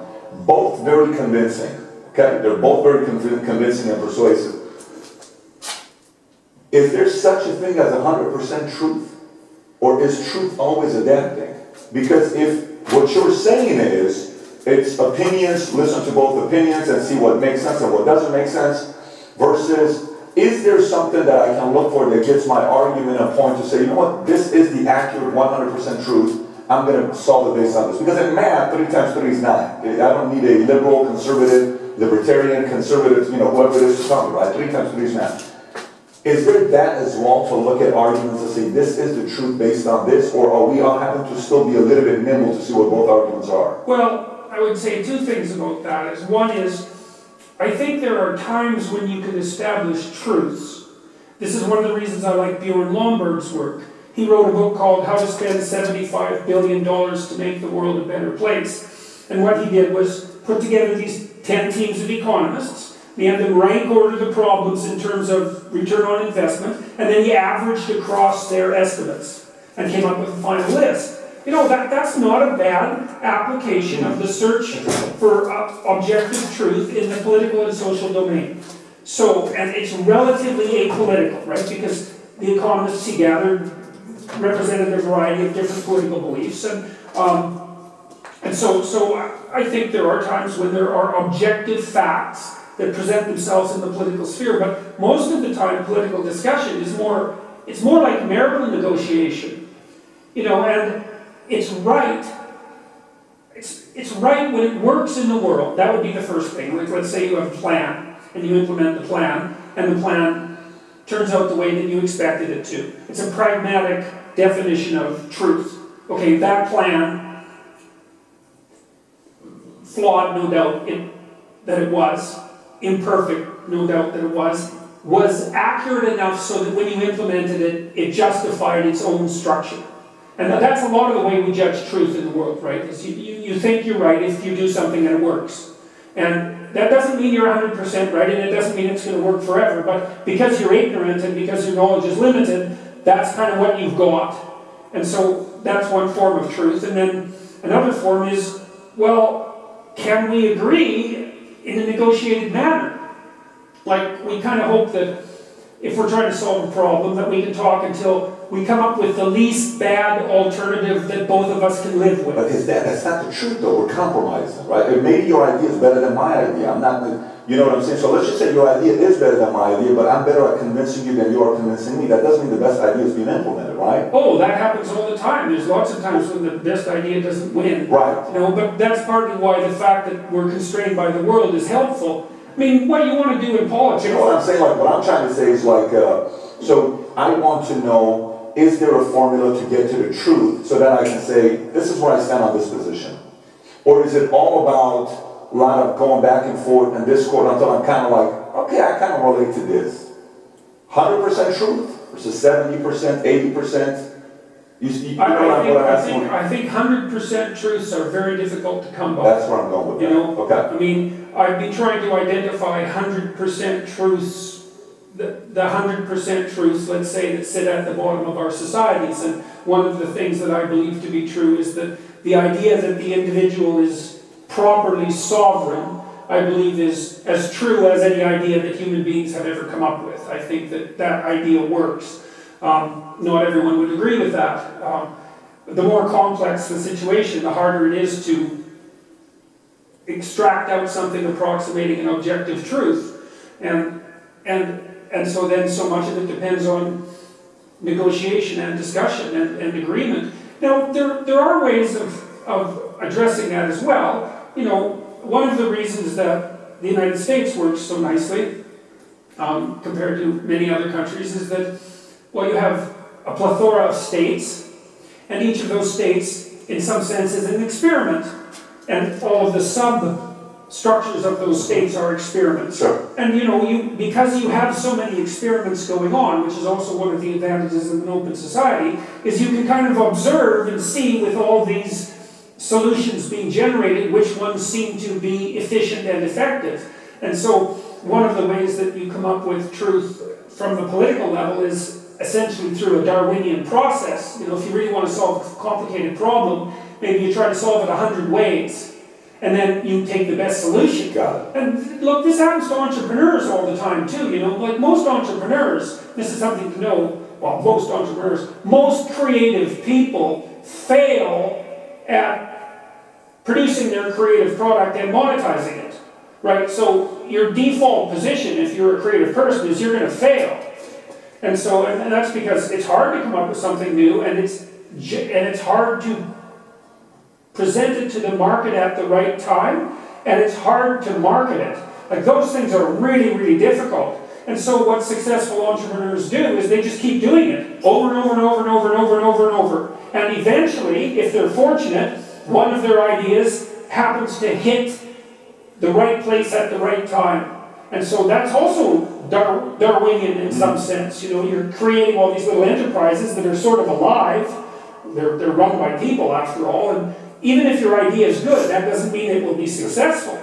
There's so many things that have to be taken into account. So this is partly why persistence, and that's part of conscientiousness, is so useful. It's like, you know, what do they say? If at first you fail, then try again. And that would probably mean try something different rather than the same thing. But persistence is helpful because it enables you to run many, many experiments. And you need to know that the baseline is failure. You know, it's important because otherwise you'll blame that on yourself. You know, and some of that's useful because there's probably some things that you could improve about yourself. But it's very difficult to go from 0 to 1, you know. If you're starting out as a salesperson, for example, the hardest sale is the first customer. And then, you know, they get easier with each additional customer. But So last question for you before we wrap up. Last question before we wrap up is, so say I see somebody in the room here, hypothetically, and I say, oh my gosh, I would love to, you know, have that kind of life. I love to make that kind of money, right? And I compare myself to them, right? I'm oh my gosh, what if one day I can be that person? What if one day I can have that life, right? How do I go from there to actually wanting to live it and become a reality versus not allowing envy and resentment pin me against them? Kind of like, you know, Cain wanted to be Abel, but he couldn't, so he goes and, you know, kills Abel. How do you manage that? Well, the first thing I think you need to understand is that these people that you're comparing yourself to, you don't really know very well. You know, and what that means is that you see their shiny outside, but you don't see the reality of their life. And so what you're...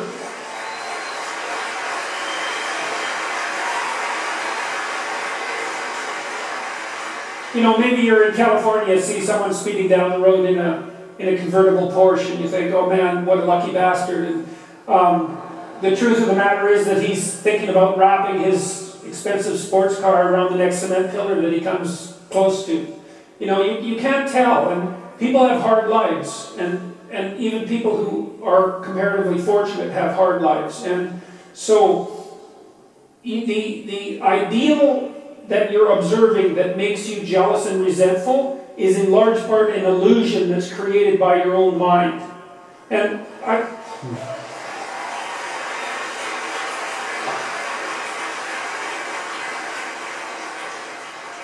you know, I can give you just one example. It's like I know a fair number of extremely wealthy people, and most of the people I happen to know are people who've made their money themselves. And I tell you, man, they have a burden of responsibility that would crush me, would crush the typical person. They're just working flat out, like 90 hours a week, and they have thousands of people depending on them. And, you know, they have their money, and they have their status, and that's not nothing. But don't be thinking that there isn't a price to be paid for that. You know, they don't see their families, they're often divorced, they don't see their children grow up. And they don't have time off. Now, there are wealthy, what would you call, playboy types, I suppose, who live out the dreams of wealth of a foolish 14-year-old, but they're not that common, and you have to be careful of what you're jealous of because you don't really know what it is.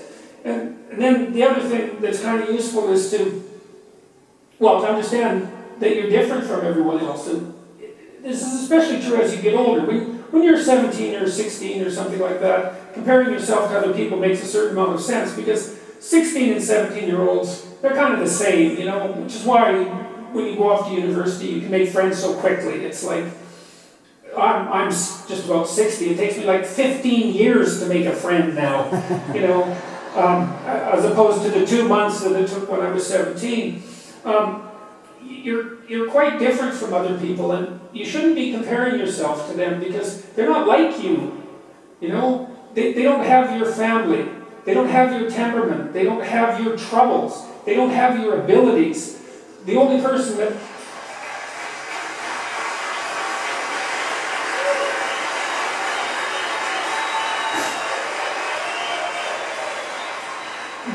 the only person that has those is you.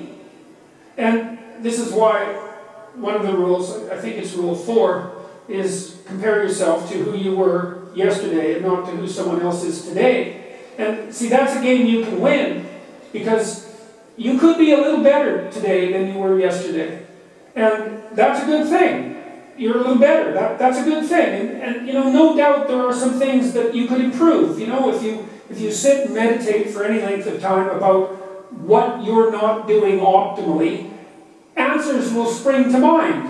You know, you could be getting up earlier. You could be watching YouTube less, unless they're my videos, in which case you could be watching them more.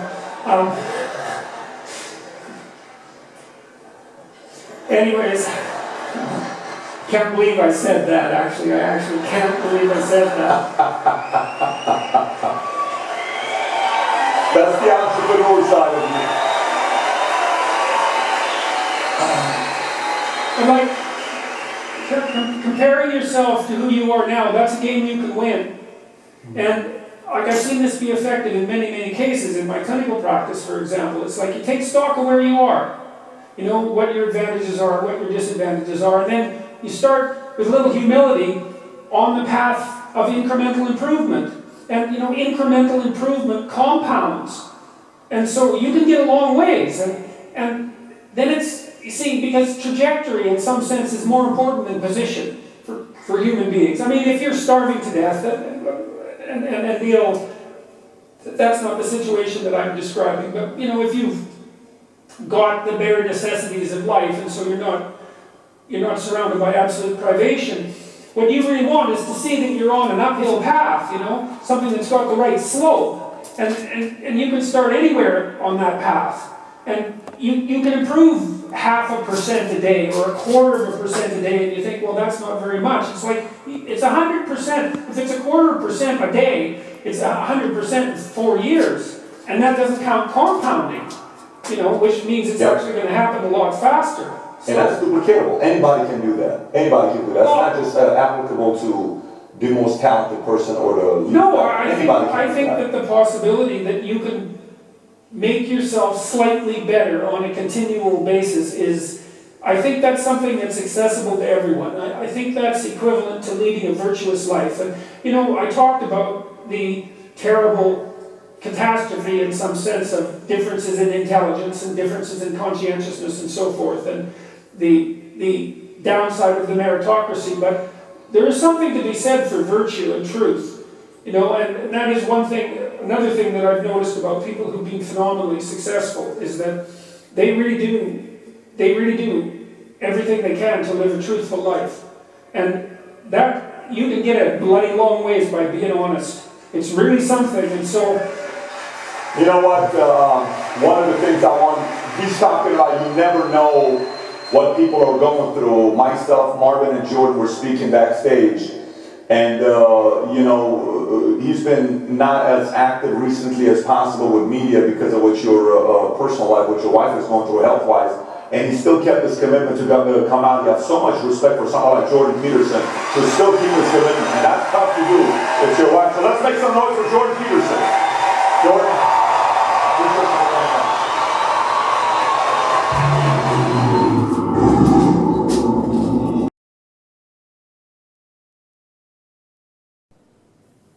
Okay, dokie dokie. And I'm back here to do some more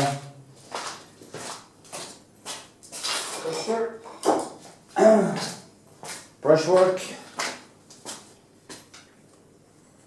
And yeah, feeling great actually. So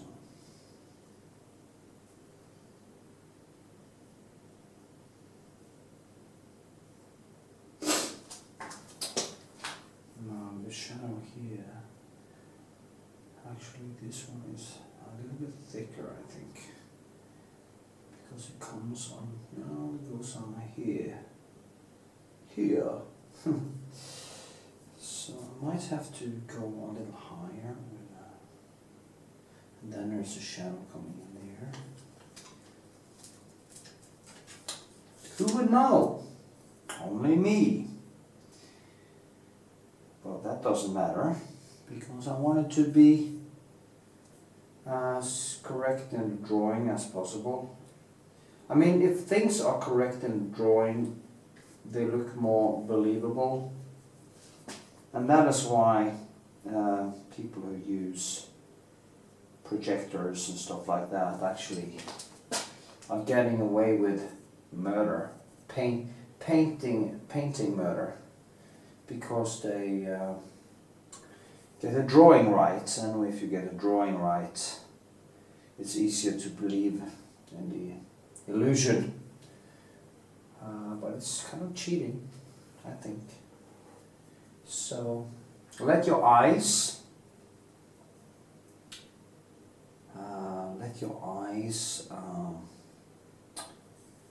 do it for you. In the end, you will come closer and closer to what is right. Yeah, and you will feel better because you know you haven't been cheating. So.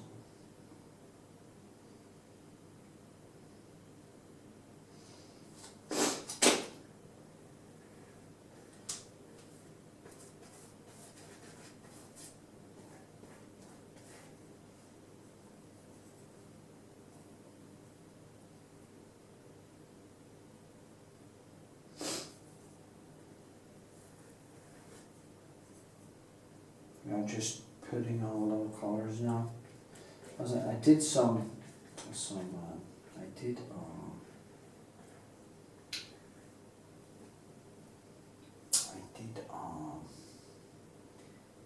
live stream actually the other day, and my beloved mom saw it and she, oh, it's too dark there. Oh, Mummy, you know that it's a sketch. You know, when it's a sketch, I just go in crudely and kind of mark stuff, and even I sometimes make it darker, so I can actually go in with a lighter brushwork over it like this, and the darkness underneath becomes the shadow. So it's a good way of doing both shadow and light at the same time. First you pull it down and then you just pull it up again where you want it to be more light. And it's a good way to do it, I think. And this is quite hard, and the nuances. This landscape is quite full of contrast. The difference between light and dark are very high, and yeah.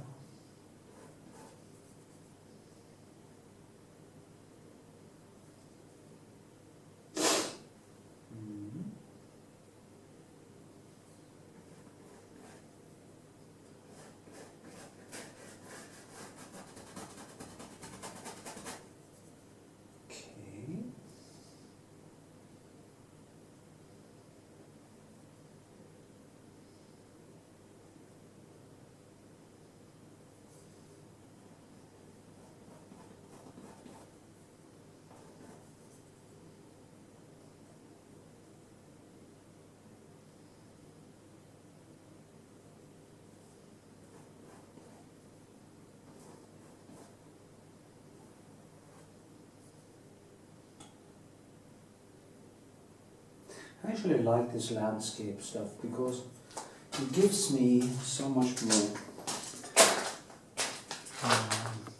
kind of an instant gratification. Just zoom a little bit more so you can actually see what I'm doing. I'm just going to move it a little bit like this. And you can get more. When I do the brushwork, people have asked me for that, to do more. As I go deeper into this, as I use smaller and smaller pencils, I will actually start to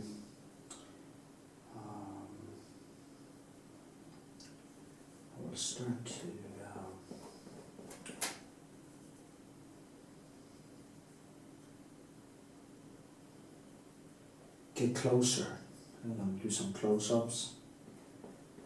I think that may be interesting for people.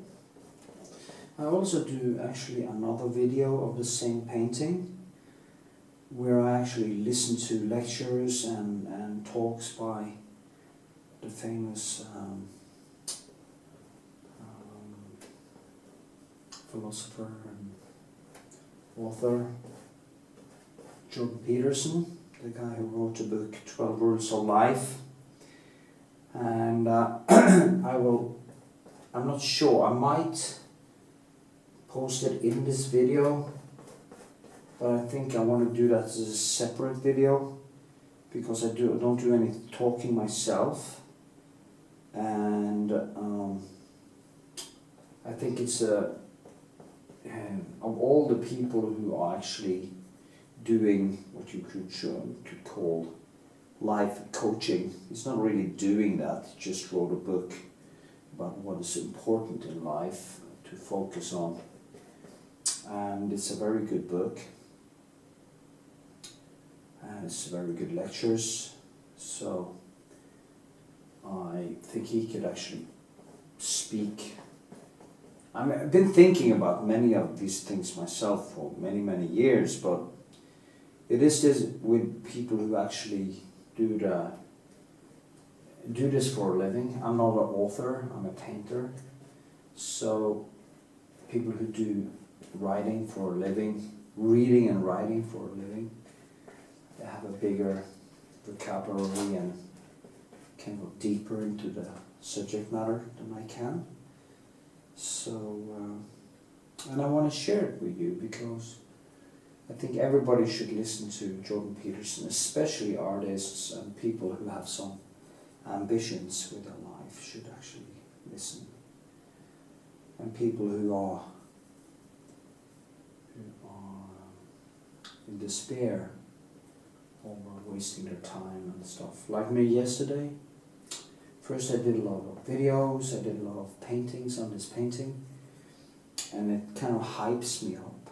And then I went to bed, but I did the horrible mistake of bringing my iPad, my mistress as I call it now because I'm single. So, and then I watched YouTube videos for 2.5 hours at least. It's almost like you get trapped in your own.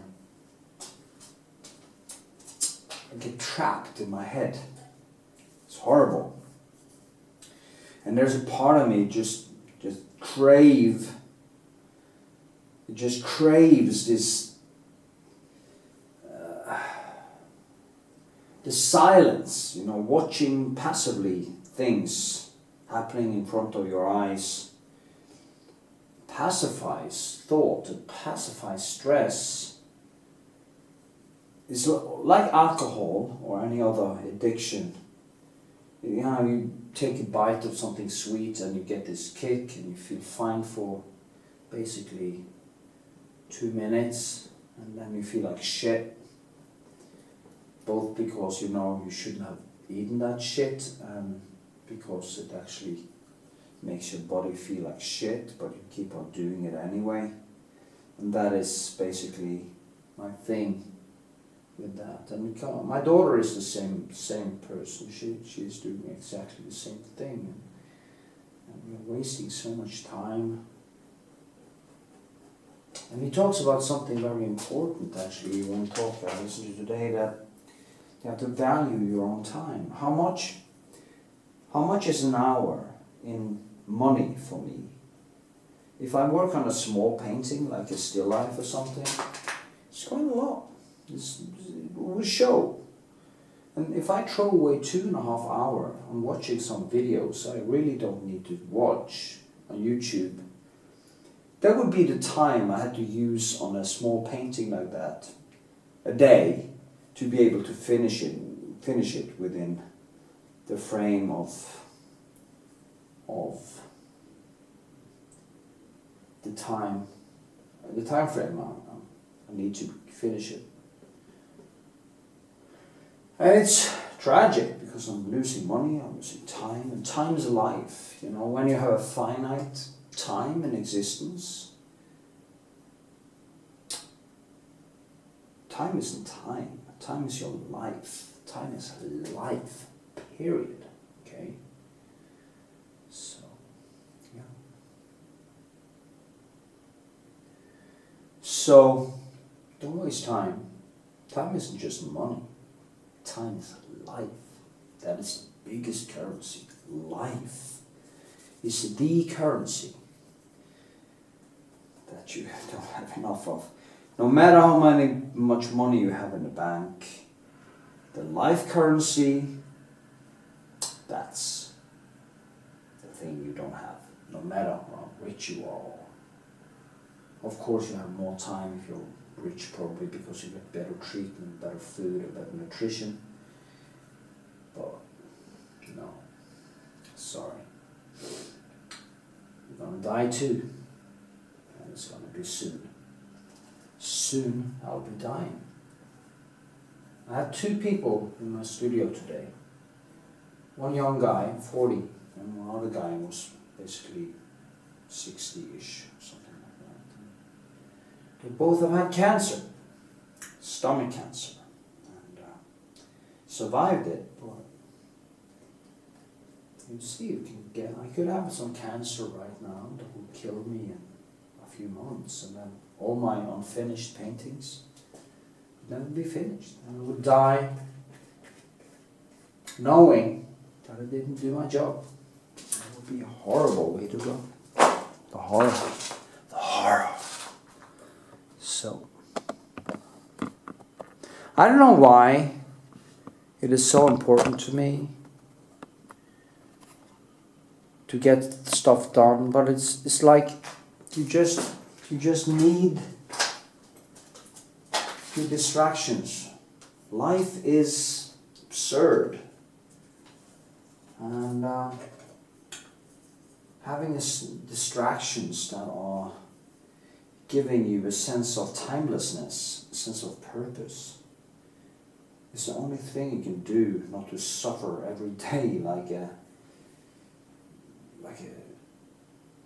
caged animal, you know, like a big caged animal.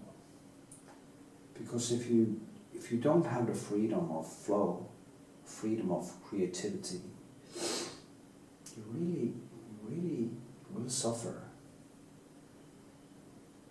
There's nothing that can compensate for the sense of actually accomplishing the stuff. There's nothing, I know. So, yeah. Maybe I should make a big think video about this. Why I'm a painter, why I paint, and why you should too, something like that.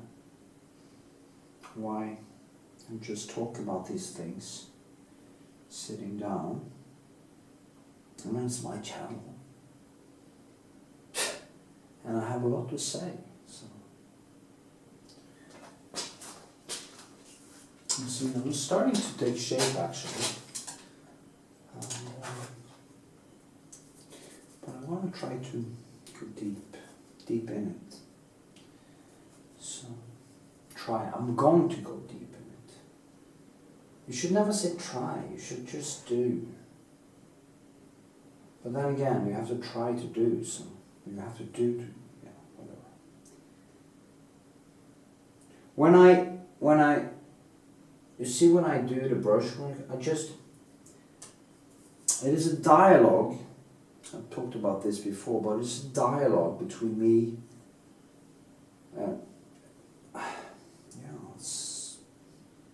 It's just every time I touch, it's a note. I'm kind of playing. I'm playing the painting. I'm playing the photo or the motif in my head. This is my piano. The palette is my piano. And I'm trying to transform my neurons firing, the way my neurons in my head is firing when it absorbs the motif. That is what I'm actually putting here. So I'm putting signals in my brain onto the canvas, interpretations from signals from my brain onto. Every time I do, I see something and I put on this brush stroke, it actually me transforming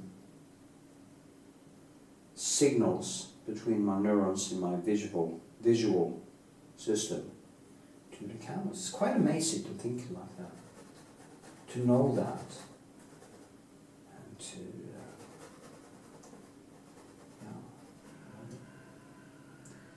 it's amazing.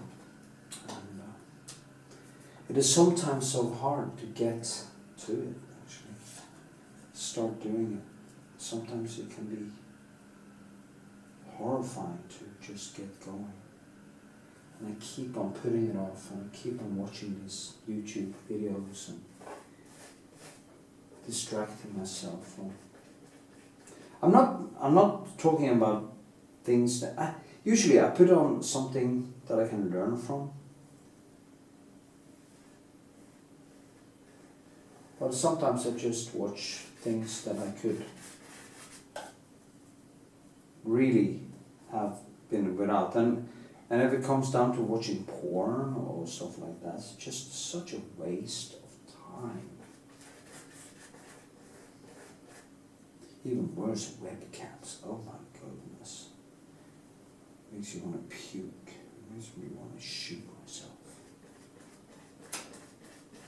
Or execute myself. So,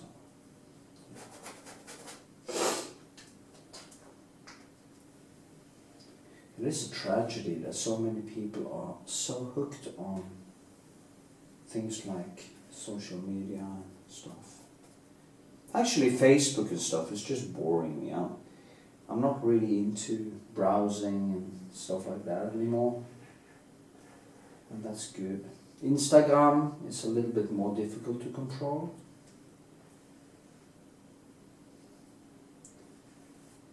But because there you have pictures all the time, just popping in front of you. What you can get easily hooked on is Facebook videos. So you should be careful with that, because you're browsing next video. Yeah.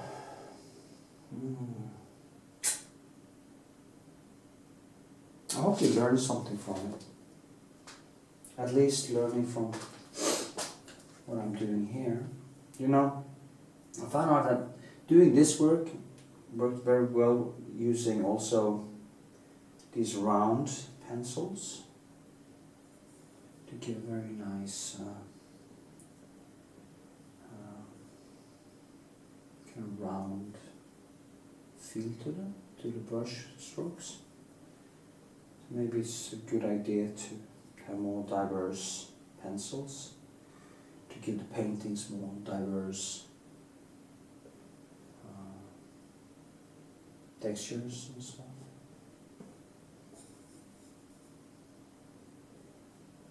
And I can actually stand with these long ones because I'm getting in here and my eyes are kind of +1, as they say. And when I stand here, I can hold my palette here. I see more clearly, so that's good. Don't need to use the annoying glasses. I like wearing glasses when I'm painting because I feel like I'm kind of disturbing my flow. So, disturbance of the flow. There's a disturbance in the flow. It's called glasses.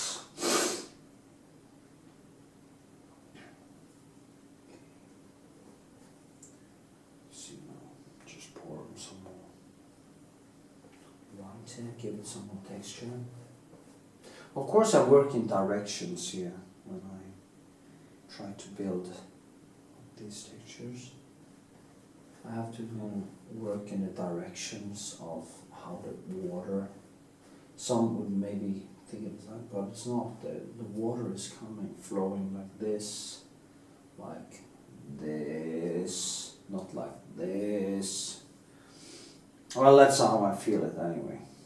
It's a very good thing to try to understand the physical constituency of the different directions and waves and stuff. Okay, more blue.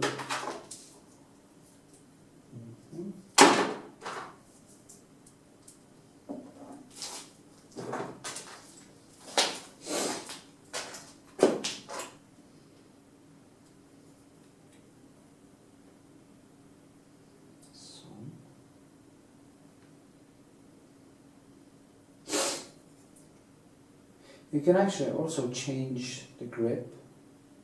So if you want to have lighter brush strokes, you see now I'm going to do some filming of the palette also in this. Like this, I just do lights, you know, just hold it like this and give it some whoosh. And then the paint actually are not pushed in to the paint underneath, but stays on top, if that is your goal, of course. But it is this crisscrossing of different textures and different brushworks that gives the painting the strength and the substance in the end. That's the whole point. Yeah.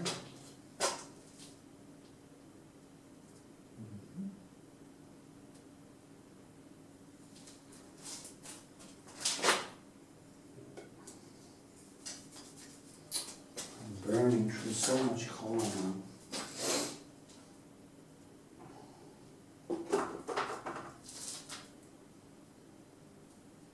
When I do these landscapes, I'm using a lot of color.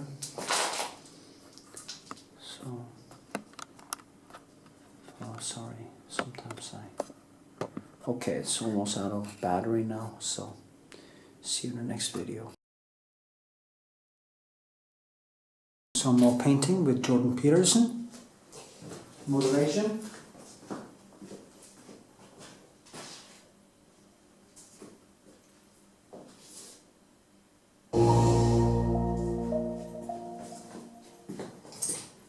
Yep. Like, you don't need to have all these things, but you better have most of them.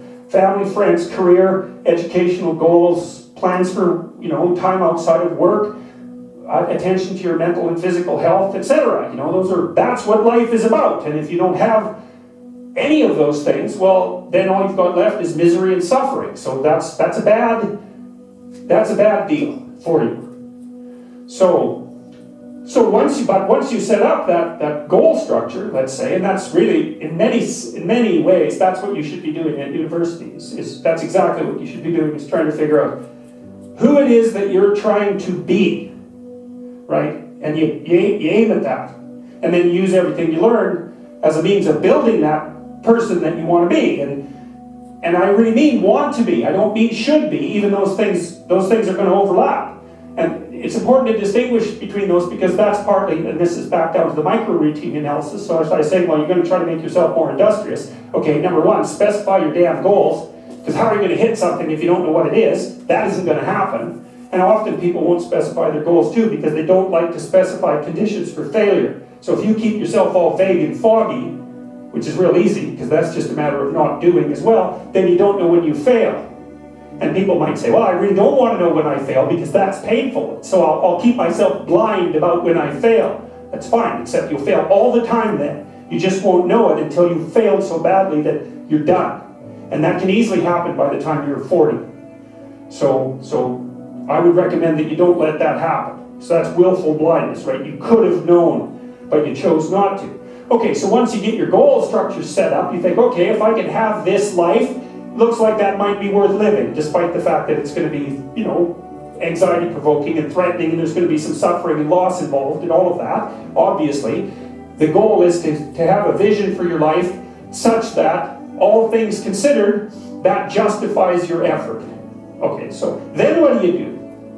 Well, then you turn down to the micro-routines. It's like, okay, well, this is what I'm aiming for. How does that instantiate itself day to day, week to week, month to month? And that's where something like a schedule can be unbelievably useful. Google Calendar. It's like, make a damn schedule and stick to it. Okay, so what's the rule with the schedule? It's not a bloody prison. That's the first thing that people do wrong. They say, well, I don't like to follow a schedule. It's like, well, what kind of schedule are you setting up? Well, I have to do this, then I have to do this, then I have to do this, you know, and then I just go play video games, because who wants to do all these things that I have to do? It's like, wrong. Set the damn schedule up so that you have the day you want. That's the trick. It's like, okay, I've got tomorrow. If I was going to set it up so it was the best possible day I could have, practically speaking, what would it look like? Well, then you schedule that, and obviously there's a bit of responsibility that's going to go along with that, because if you have any sense, one of the things that you're going to insist upon is that at the end of the day, you're not in worse shape than you were than at the beginning of the day, right? Because that's a stupid day. If you have a bunch of those in a row, you just dig, you dig yourself a hole and then you bury yourself in it. It's like, sorry, that's just not a good strategy. It's a bad strategy. So maybe 20% of your day has to be responsibility and obligation, or maybe it's more than that, depending on how far behind you are. But even that, you can ask yourself, okay, well, I've got these responsibilities, I have to schedule the damn things in. What's the right ratio of responsibility to reward? And you can ask yourself that, just like you negotiate with someone who is working for you. It's like, okay, you got to work tomorrow. Okay, so I want you to work tomorrow. And you might say, okay, well, what are you going to do for me that makes it likely that I'll work for you?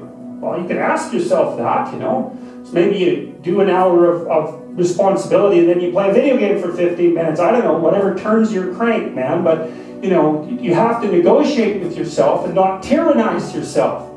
Like you're negotiating with someone that you care for, that you would like to be productive and have a good life. And that's how you make the schedule. It's like, and then you look at the day and you think, well, if I had that day, that'd be good.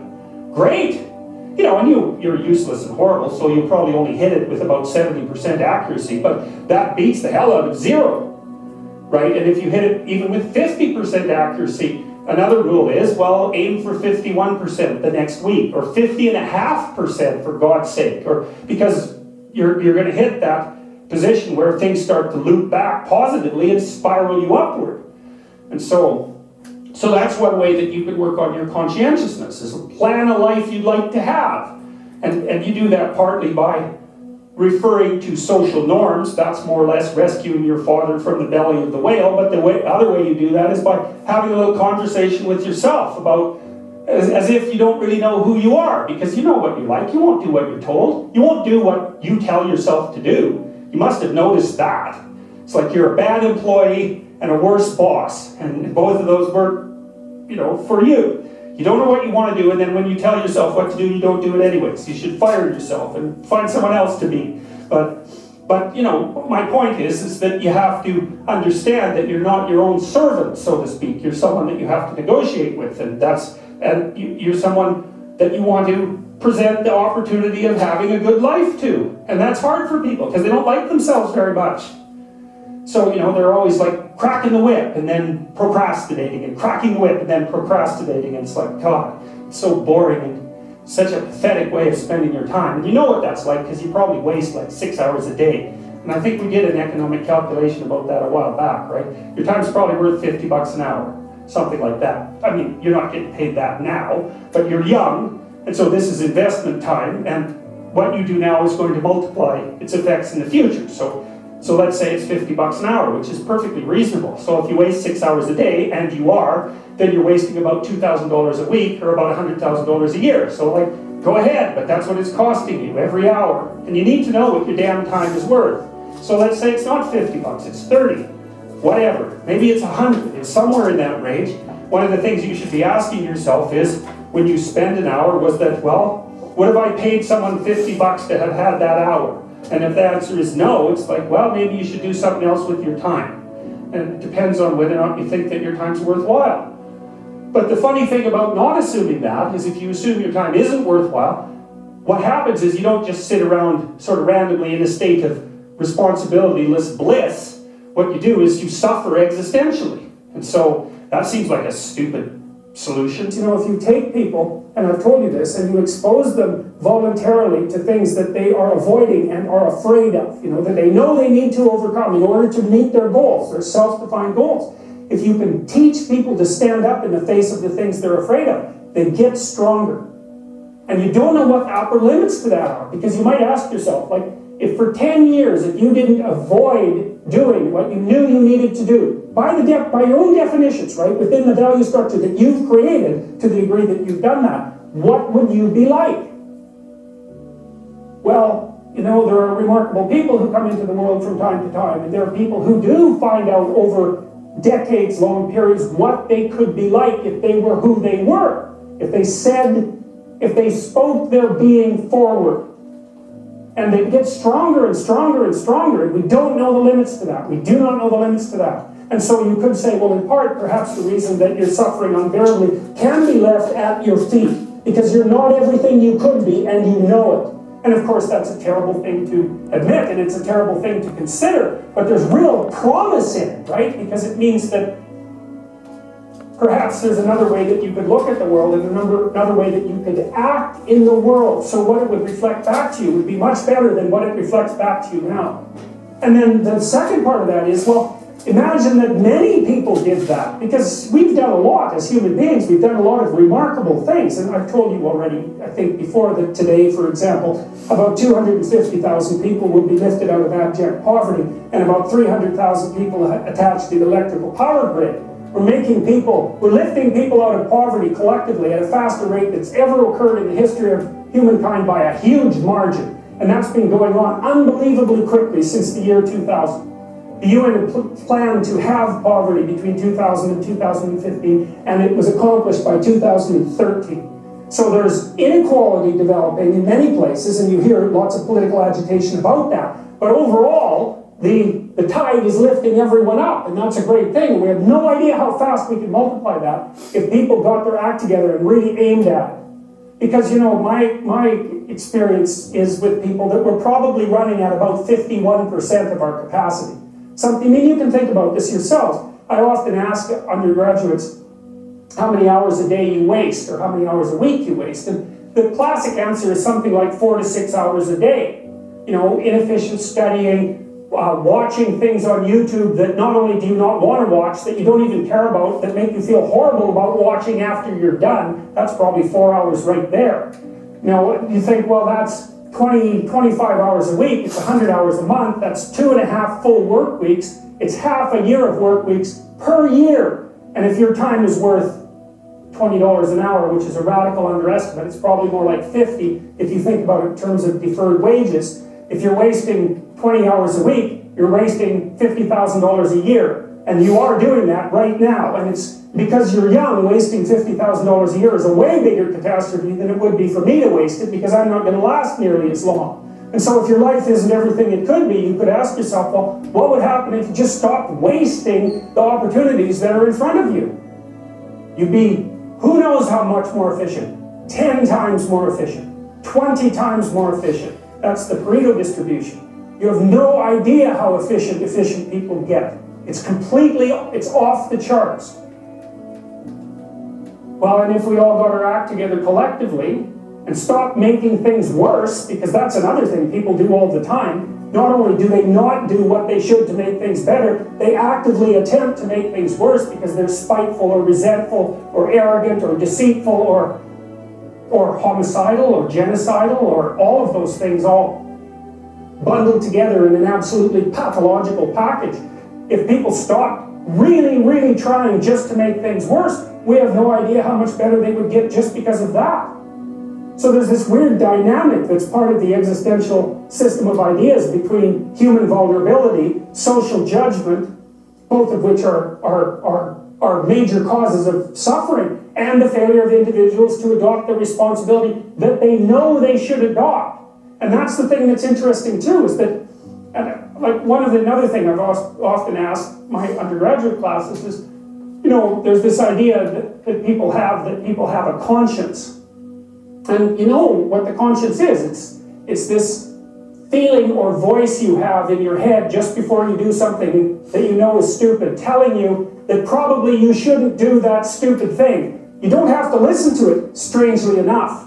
But you go ahead and do it anyways, and then, of course, exactly what the conscience told you was going to happen inevitably happens, so that you feel even stupider about it than you would if it happened by accident. Because you know, I knew this was going to happen, I got a warning it was going to happen, and I went and did it anyways. And the funny thing too is that conscience operates within people, and we really don't understand what the hell that is.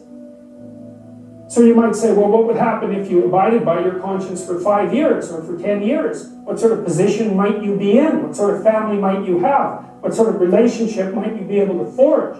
And you can be bloody sure that a relationship that's forged on the basis of who you actually are is going to be a lot stronger and more welcome than one that's forged on the basis of who you aren't. Now, of course, that means that the person you're with has to deal with the full force of you in all your ability and your catastrophe, and that's a very, very difficult thing to negotiate. But if you do negotiate it, well, at least you have something, you have somewhere solid to stand, and you have somewhere to live, you have a real life, and it's a great basis upon which to bring children into the world, for example, because you can have an actual relationship with them instead of torturing them half to death, which is what happens in a tremendously large minority of cases. Well, it's more than that too, because, and this is what I'll close with, and this is why I wanted to introduce Solzhenitsyn's writings to you. You see, because it isn't merely that your fate depends on whether or not you get your act together and to what degree you decide that you're going to live out your own genuine being. It isn't only your fate, it's the fate of everyone that you're networked with. And so, you think, well, there's 9 billion, 7 billion people in the world. We're going to peak at about 9 billion, by the way, and then it'll decline rapidly. But 7 billion people in the world, and who are you? You're just one little dust mote among that 7 billion. And so it really doesn't matter what you do or don't do, but that's simply not the case. It's the wrong model, because you're at the center of a network. You're a node in a network. Of course, that's even more true now that we have social media. You'll know 1,000 people, at least over the course of your life. And they'll know 1,000 people each, and that puts you one person away from 1 million, and 2 persons away from 1 billion. And so that's how you're connected, and the things you do, they're like dropping a stone in a pond. The ripples move outward, and they affect things in ways that you can't fully comprehend, and it means that the things that you do and that you don't do are far more important than you think.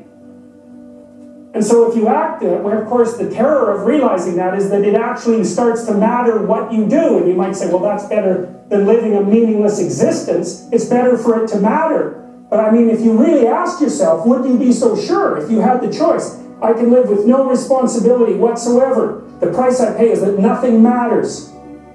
Or I can reverse it and everything matters. But I have to take the responsibility that's associated with that. It's not so obvious to me that people would take the meaningful path. When you say, well, nihilists suffer dreadfully because there's no meaning in their life, and they still suffer. Yeah, but the advantage is they have no responsibility. So that's the payoff, and I actually think that's the motivation. Say, well, I can't help being nihilistic. All my belief systems have collapsed. It's like, yeah, maybe. Maybe you've just allowed them to collapse because it's a hell of a lot easier than acting them out. And the price you pay is some meaningless suffering, but you can always whine about that and people will feel sorry for you, and you have the option of taking the pathway of the martyr, so that's a pretty good deal, all things considered, especially when the alternative is to bear your burden properly and to live forthrightly in the world. Well, what Solzhenitsyn figured out, and so many people in the 20th century, it's not just him, even though he's the best example, is that if you live a pathological life, you pathologize your society. And if enough people do that, then it's hell. Really. Really. And you can read the Gulag Archipelago if you have the fortitude to do that, and you'll see exactly what hell is like. And then you can decide if that's a place you'd like to visit, or even more importantly, if it's a place you'd like to visit and take all your family and friends. Because that's what happened in the 20th century. How to think about motivation? We'll think about it from the hypothalamic perspective. So we could say one thing that motivation does is set goals. We could say that emotions track progress towards goals. And I'm going to use that schema, even though it's not exactly right. So you say, well, motivation determines where you're going to aim. So if you're hungry, you're going to aim at something to eat. And then that will organize your perceptions so that you zero out everything that isn't relevant to that task, which is almost everything. You concentrate on those few things that are going to facilitate your movement forward. When you encounter those things, that produces positive emotion. As you move through the world towards your goal, and you see that things are laying themselves out that facilitate your movement forward, those things cause positive emotion. And if you encounter anything that gets in the way, then that produces negative emotion. And it can be like threat, because you're not supposed to encounter something that gets in the way. It can be anger, so that you move it away. It can be frustration, disappointment, grief. Those would, if you had a response that serious to an obstacle, it would probably punish the little motivated frame right out of existence. So you walk downstairs and, I don't know, the contracting company set a wrecking ball through your kitchen. It's like, that's that's going to be disappointing. You're not going to keep eating the peanut butter sandwich in the rubble. That little frame is going to get punished out of existence, and some new goal is going to pop up instead. And you know, one of the things we're going to try to sort out is how do you decide when you've encountered an obstacle that's so big that you should just quit and go do something else? Because that's not obvious. You know, and you can get into counterproductive persistence pretty easily. So we don't know how people solve that problem. It's a really complicated one. So anyways, we're going to work on that scenario. Your hypothalamus pops up micro goals that are directly relevant to biological survival. That produces a frame of reference. So it's not a goal, it's not a drive, and it's not a collection of behaviors. It's a little personality. And the personality has a viewpoint, it has thoughts that go along with it, it has perceptions, it has action tendencies, all of that. You can see this in addiction, most particularly. So one of the things that you find often with people who are alcoholic is they lie all the time. And that's because when they built a little alcohol-dependent personality inside themselves, or a big one, maybe it's 90% of their personality, and one of the things that consists of is all the rationalizations that they've used over the years to justify their addiction to themselves and to other people. And so the addiction has a personality.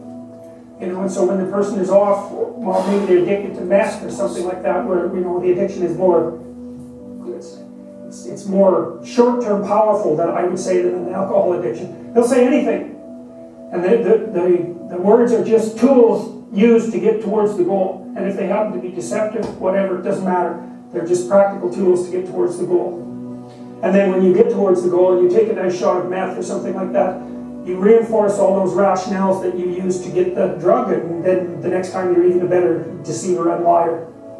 So, okay, so we're going to say motivations, one way of thinking about it is they set goals, but it's not the right way of thinking about it. They produce a whole framework of interpretation. And so we're going to think about that framework of interpretation. And then emotions emerge inside of that. So that's it. So the world is framed, motivation set goals. You could say the world has to be framed. So motivation sets that frame. Goals, emotions, perceptions, and actions. And then actions track progress. So positive emotion says you're moving forward properly towards your goal. And if you encounter something you don't expect, you stop. That's anxiety. It's like, oh, we're not where we thought we were. And so we don't know what to do. So we should stop because we don't know where we are or what we're doing. Stop, frozen. And then the more powerful negative emotions like pain, they might make you get out of there. So emotions, forward, stop, reverse. That's your emotions within that motivated frame.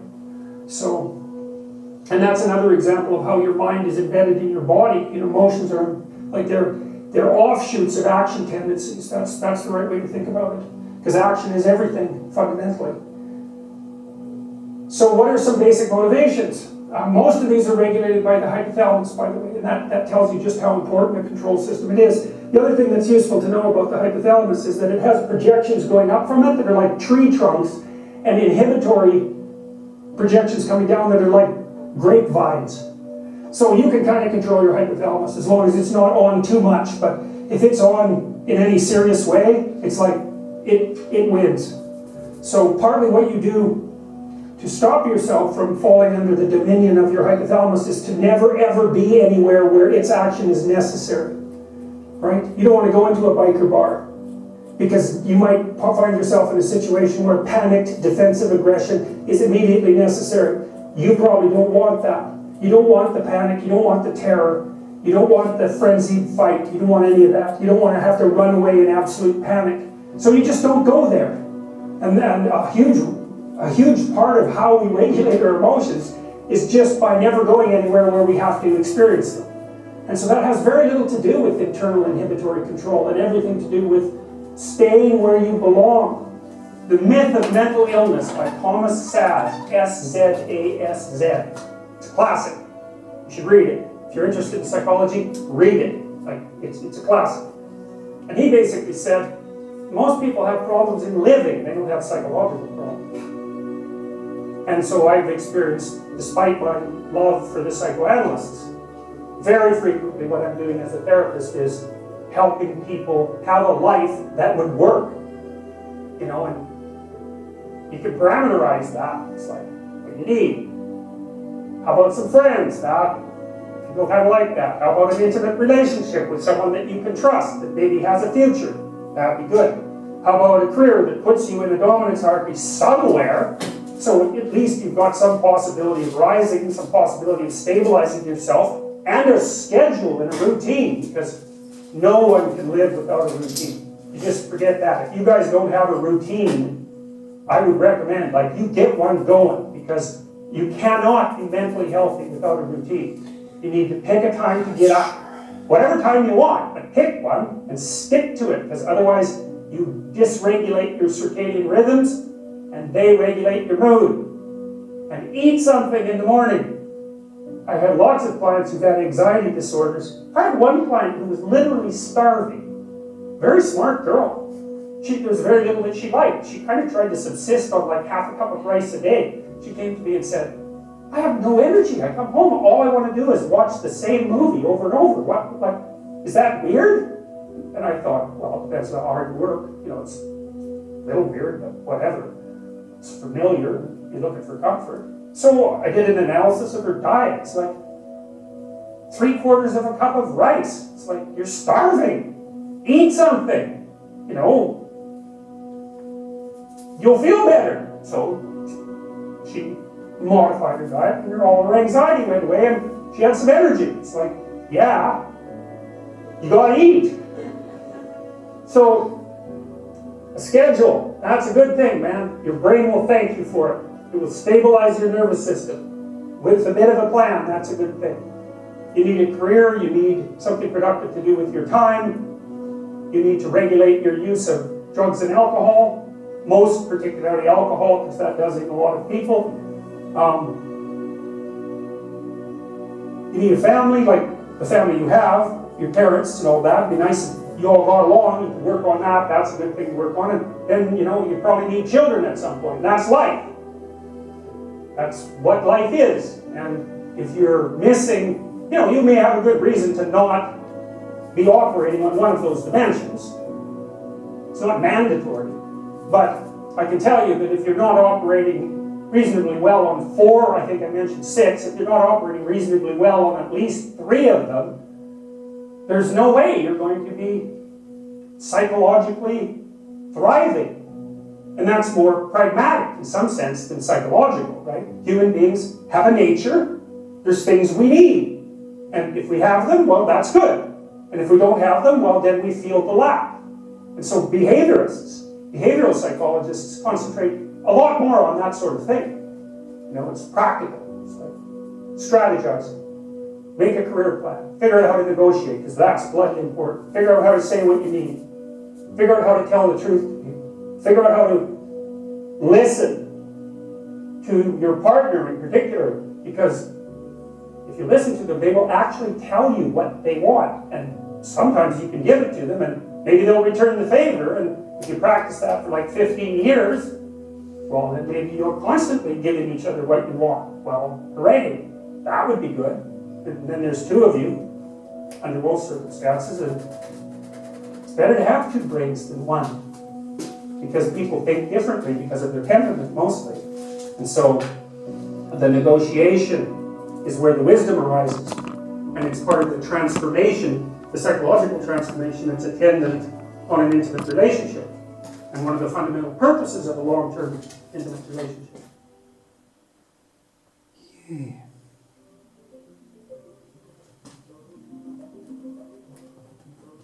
Okay. See ya. Okay. Gonna do some detail here. Start building.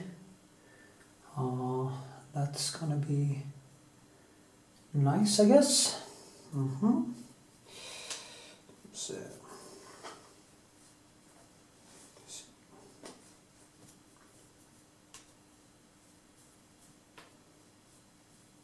So. Okay. There's a man in there. Way down there.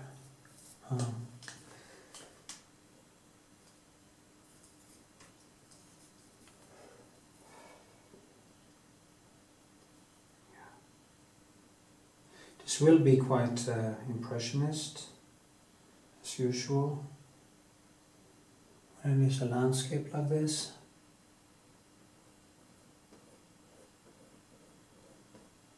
But I will try to go deeper and deeper and deeper into smaller and smaller stomach again.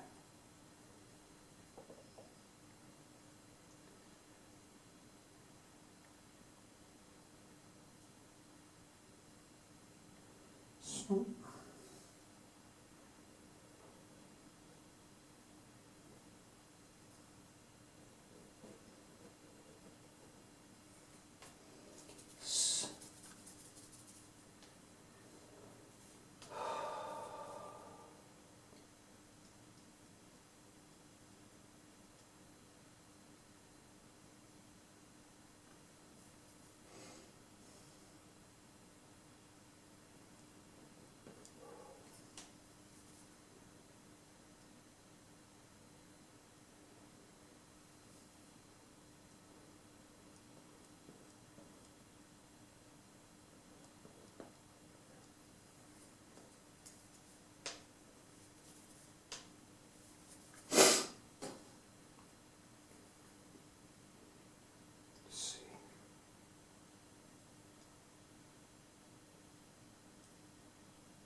So, how to explain? I don't know. I have explained it so many times before that it's quite hard to invent something new to say. So, you just have to watch me paint, and if you like it, you can actually try to repeat it a little bit. And also film the palette a little bit so that you see what I do with the palette. See this house here,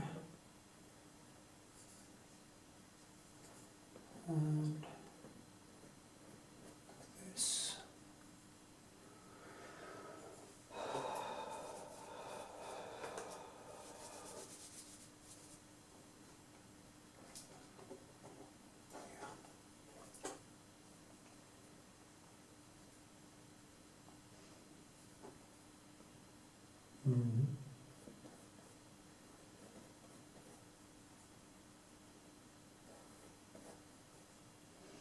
So, as you can see, I'm mixing the colors basically on the surface also. Just grabbing them from the palette and then I move them into there, into position, like this.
Funny, when I start painting, every time I start painting, I can feel that life has meaning.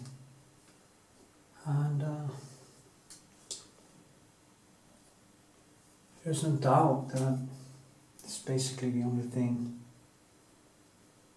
that carries me now. So, through the heart of darkness,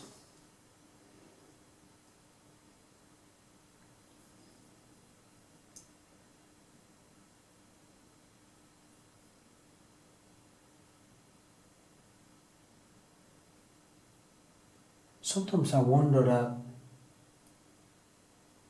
there's so much light in me, so much love and so much beauty in the form of love for everything. Everything, I mean, love for life, love for other people, love for existence, love for the knowledge of the universe and everything. And that it's almost like I have to go into darkness to submerge myself so I get out on the other side and can rebuild the love again, the belief in myself. It's a strange life, actually. The conflicts we bear with us, we humans, capable of such beauty, such great masters, and then we go into total darkness, total mayhem, both personal and common destruction. It's the human condition. The human condition. And that is the exhibition I will make. Start on this year. The human condition. The everything exhibition.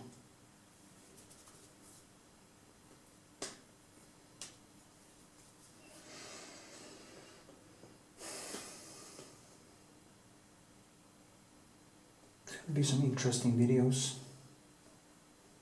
on the different paintings.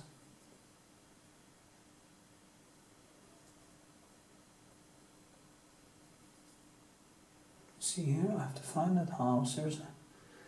This one is wrong. And yeah, this one is a little bit more that. Maybe there. No, it is there actually. See, now it's actually correct. Who would have thought it? Who would have thought? Thought.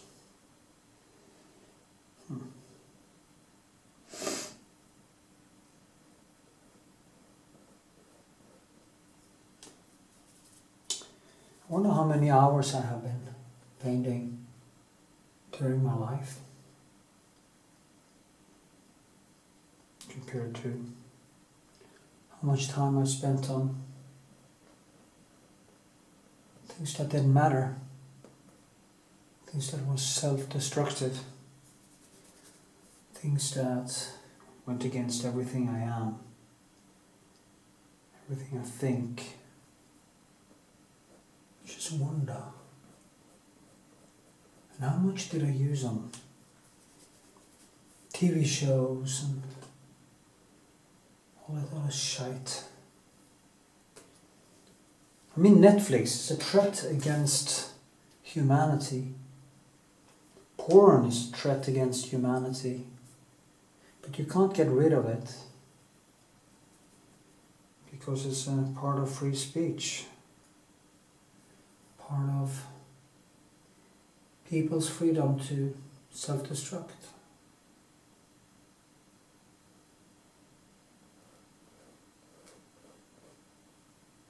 So sad And that's the human condition, part of it.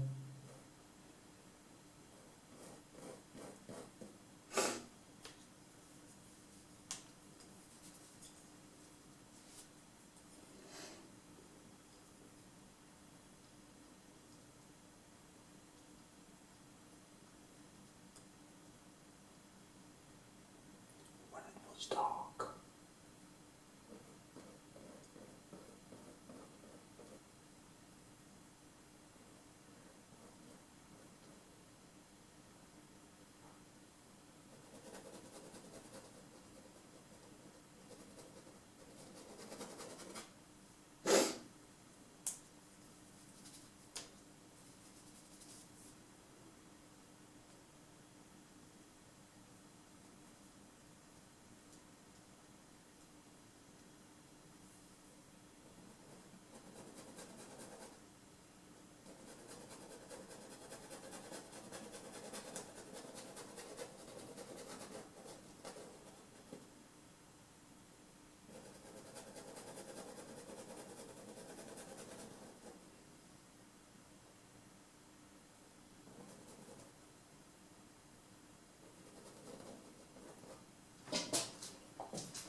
See.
Okay, I will paint for a while and then I will do some more. So, more life advice from Jordan Peterson while I do some textures and brushwork. I wish I had listened more carefully to earlier. That spared me for a lot of shit. Well, that's life, I guess.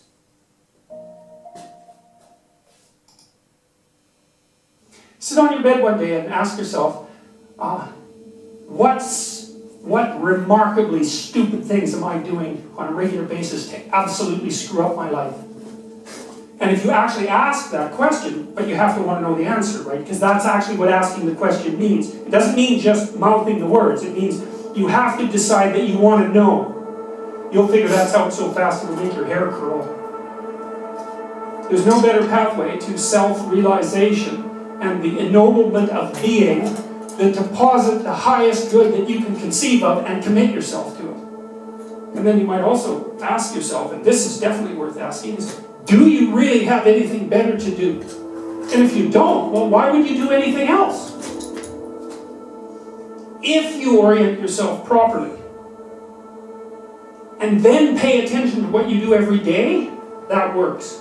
And I actually think that that's in accordance with what we have come to understand about human perception, because what happens is that the world shifts itself around your aim. Because you're a creature that has an aim. You have to have an aim in order to do something. You're an aiming creature. You look at a point and you move towards it. It's built right into you. And so you have an aim. Well, let's say your aim is the highest possible aim. Well then, so that sets up the world around you. It organizes all of your perceptions. It organizes what you see and you don't see. It organizes your emotions and your motivations. So you organize yourself around that aim, and then what happens is the day manifests itself as a set of challenges and problems, and if you solve them properly, then you stay on the pathway towards that aim. And you can concentrate on the day. And so that way you get to have your cake and eat it too, because you can point into the distance, the far distance, and you can live in the day. And it seems to me that that makes every moment of the day supercharged with meaning. That's how, because if everything that you're doing every day is related to the highest possible aim that you can conceptualize, well, that's the very definition of the meaning that would sustain you in your life. Well, and then the issue is, well, back to Noah. Well, all hell's about to break loose and chaos is coming. It's like when that's happening in your life, you might want to be doing something that you regard as truly worthwhile. Because that's what will keep you afloat when everything is flooded. And you don't want to wait until the flood comes to start doing that, because if your ark's half built and you don't know how to captain it, the probability is very high that you'll drown. Ask and it shall be given you. Seek and ye shall find. Knock and it shall be opened unto you. For everyone that asketh receiveth, and he that seeketh findeth, and to him that knocketh it shall be opened. That sounded pretty optimistic again. But again, I think it's a description of the structure of existential reality, and by which I mean, when I'm in my clinical practice and I observe, and this is also the case with my students, is, let's say, people's lives aren't what they would like them to be. And so then you ask, why? Well, forget about tragedy and catastrophe, because that's self-evident, and we're not going to discuss that. Although the degree to which you bring about your own tragedy is always indeterminate. But I would never say that every terrible thing that is visited on a person is something they deserved. I think that that's a very dangerous presupposition, especially because everyone gets sick and everyone dies. But one of the main reasons that people don't get what they want is because they don't actually figure out what it is. And the probability that you're going to get what would be good for you, let's say, which would even be better than what you want, right? Because, you might be wrong about what you want, easily. But maybe you could get what would really be good for you. Well, why don't you? Well, because you don't try. You don't think, okay, here's what I would like if I could have it. And I don't mean in a way that you manipulate the world to force it to deliver you goods for status or something like that. That isn't what I mean. I mean something like, imagine that you were taking care of yourself like you were someone you actually cared for. And then you thought, okay, I'm caring for this person. I would like things to go as well for them as possible. What would their life have to be like in order for that to be the case? Well, people don't do that. They don't sit down and think, all right, let's figure it out. You've got a life. It's hard, obviously. It's like 3 years from now, you can have what you need. You've got to be careful about it. You can't have everything. You can have what would be good for you. But you have to figure out what it is. And then you have to aim at it. Well, my experience with people has been is, if they figure out what it is that would be good for them, and then they aim at it, then they get it. And it's strange because it's a strange thing. It's not quite that simple because, you may formulate an idea about what would be good for you, and then you take 10 steps towards that, and you find out that your formulation was a bit off, and so you have to reformulate your goal. So you're kind of going like this as you move towards the goal. But a huge part of the reason that people fail is because they don't ever set up the criteria for success. And so, since success is a very narrow line and very unlikely, the probability that you're going to stumble on it randomly is 0. And so there's a proposition here, and the proposition is, if you actually want something, you can have it. Now the question then would be, well, what do you mean by actually want? And the answer is that you reorient your life in every possible way to make the probability that that will occur as certain as possible. And that's a sacrificial idea, right? It's like, you don't get everything. Obviously. But maybe you can have what you need. And maybe all you have to do to get it is ask. But the asking isn't a whim or today's wish. It's like, you have to be deadly serious about it. You have to think, okay, like, I'm taking stock of myself.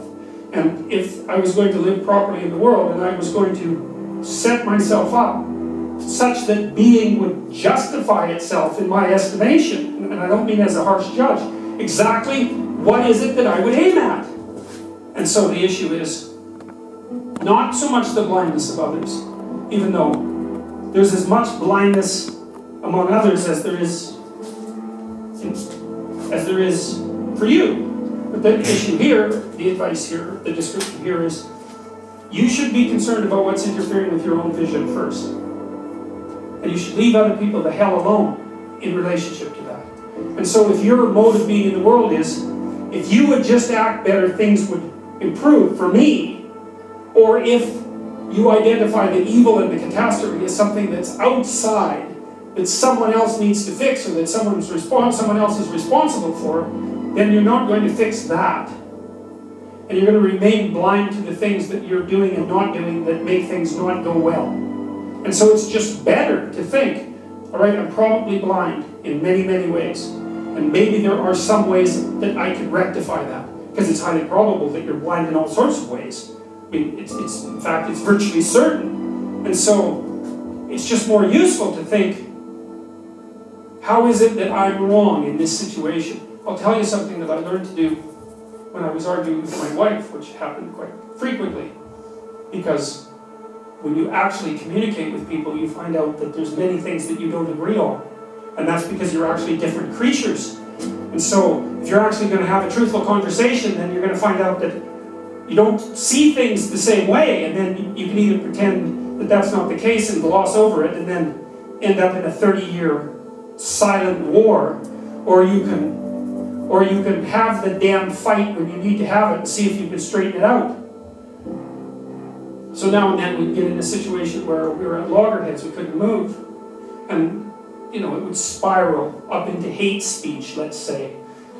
Yeah, everyone laughs because they know they manifest plenty of hate speech towards those they love. So one of the things we learned to do was, when we hit an impasse, was to separate and to go our own ways and to go sit and think, okay, look, we're in this unpleasant situation. We can't figure out how to move forward. I'd always think, of course it's her fault. Obviously it's her fault. At least 95%. But maybe there was something I did that contributed like 5% to it.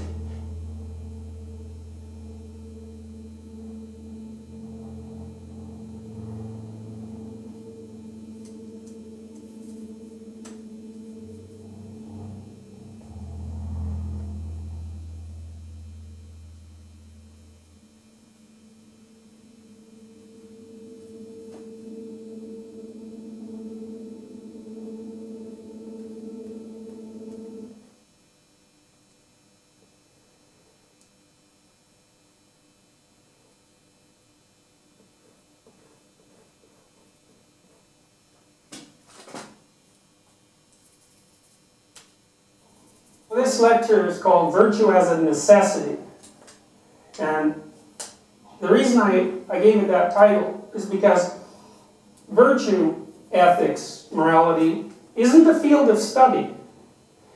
It's a mode of being upon which all fields of study rest. It's also a mode of being on which everything you do in your life rests. The way you understand yourself or fail to, the way you understand other people or fail to, and more deeply than that, what role it is that you play in your life, in the world. One of the things I've learned, for example, being a clinical psychologist, I spent thousands of hours helping people sort out difficult problems, is that lack of virtue makes people ill. I'm not saying that my clients themselves lack virtue. I suppose some of them do and some of them don't, but to the degree that they're embedded in a network of relationships where virtue is fundamentally absent, they're tortured and tormented and they're unable to find firm ground. And that's not a biological problem, even though biologically fragile people might be hurt more by a lack of virtue. A lot of what you do in a real relationship with people, and at least to some degree a clinical relationship is supposed to be real, is provide a forum where people tell the truth. And that's hard because people don't like to tell the truth particularly. The truth is difficult. It's difficult for a variety of reasons. So, when I first thought about this lecture, I had a slightly different title. The title was Virtue as an Existential Necessity. And that's a bit philosophical, so I modified it. But there was a reason for that, because the concept of virtue means to be virtuous, and existentialism is the study of... Sorry, autoplay. The guy is brilliant, you know, he puts everything in perspective all the time, and there's some things that I find strange that he refers to the Bible a lot and stuff, but he's referring to the symbolics of the words and how it can be related to today's moral struggles and landscape. So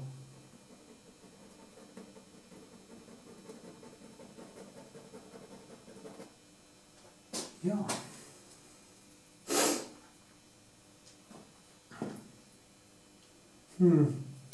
My eyes are kind of a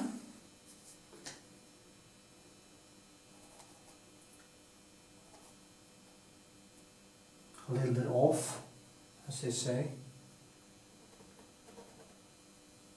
Trying to figure out.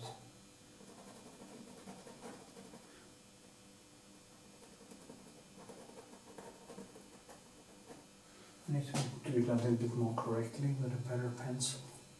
The round pencils are actually a big help. These ones should have had some smaller versions of them. There's two.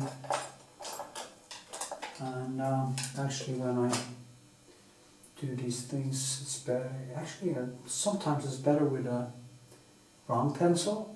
And there's also Da Vinci, from Da Vinci.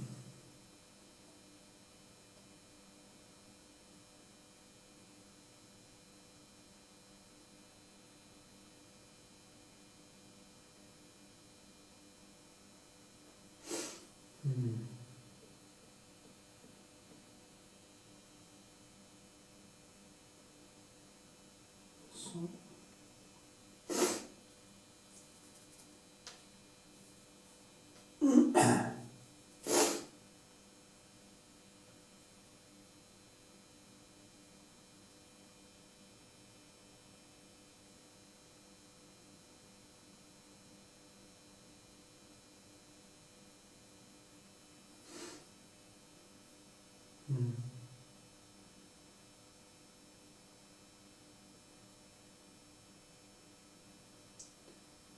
Whistling sound isn't so good.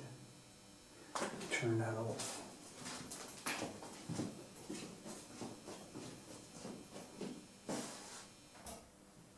So.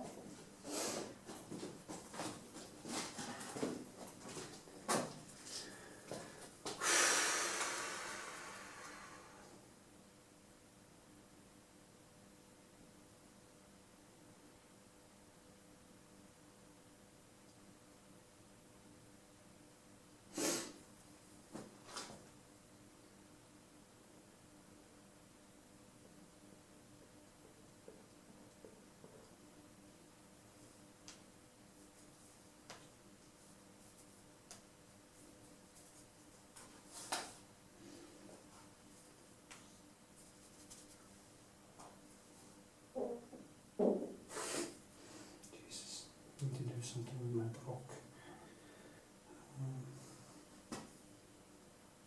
See now, getting that line right here. So.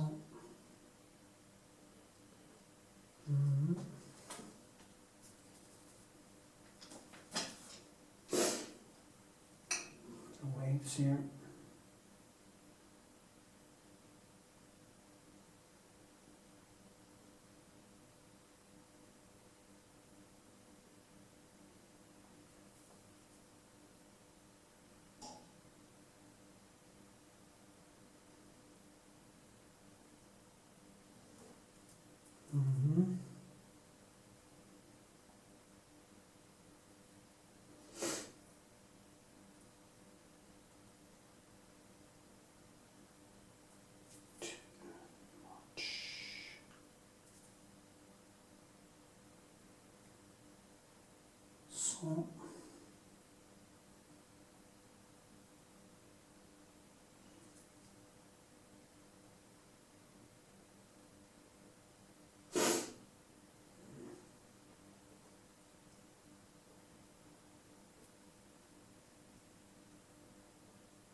Now a crisscross and first one has to build up the main things, and then you have to just start going in and mold the details like this, do directions and all kinds of stuff. So, yeah.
Maybe I should check out my eyes, because they're really not getting any better.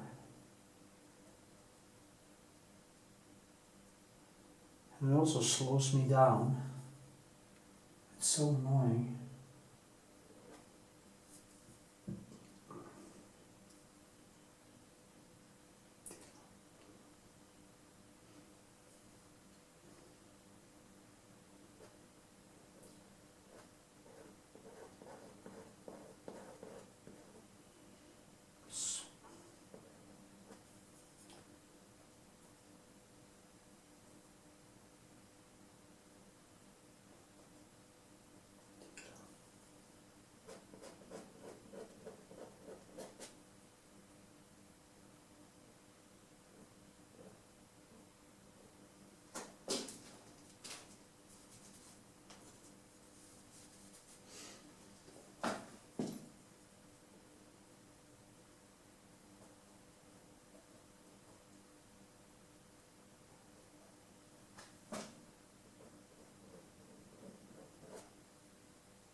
Hard to see how thin it is.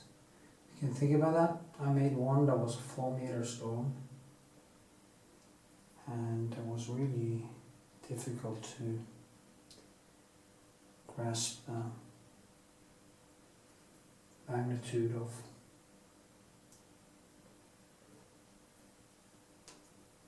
the size of it, because I was running back and forth. There's a video on my YouTube channel, you can see it. So, yeah.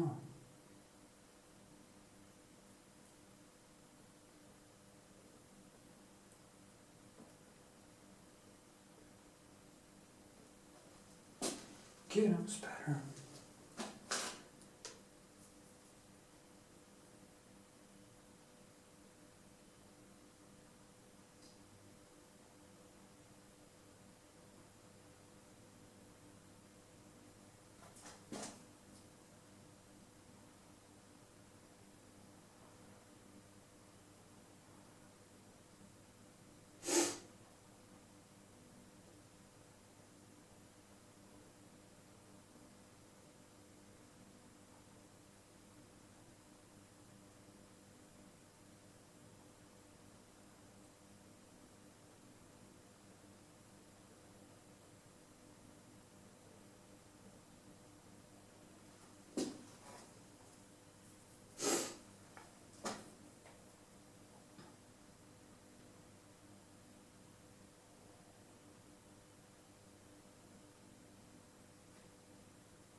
You like when I go silent? I go into deep flow, deep focus. It's a lifesaver.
Okay, that was 26 minutes. And we can also go a little bit closer so you can actually work here a little bit so you see it closer. I know Cal would like that. Mr. Kyle. So.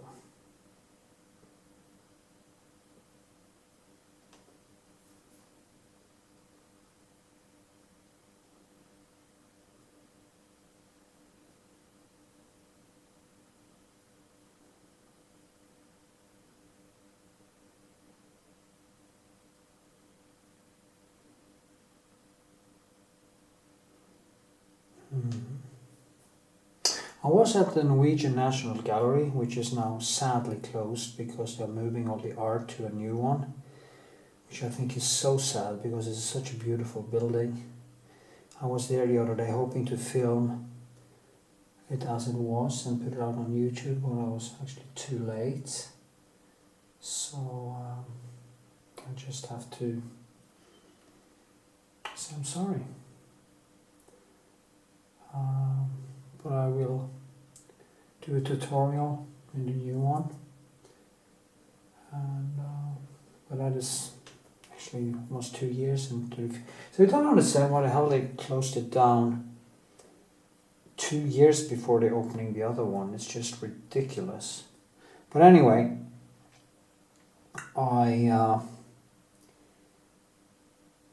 I saw this exhibition. I don't remember the guy's name at this point, but it was some beautiful small landscapes painted with probably round pencils because it was just layer upon layer with colors. It was not Vincent. It was some English guy.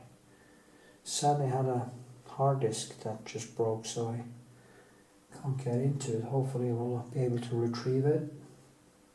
I lost a lot of work actually, a lot of video work and stuff, so I just hope I can retrieve it, and that's a lesson. You have to do backup upon backup because you never know what's going to happen. The best would be have some safe or some other place you can actually have a computer and then just move data to another place in case of a fire or whatever. So it's a little bit of a bitch. Some videos I will put out now will be, I won't be able to finish some of them actually. So sad fact.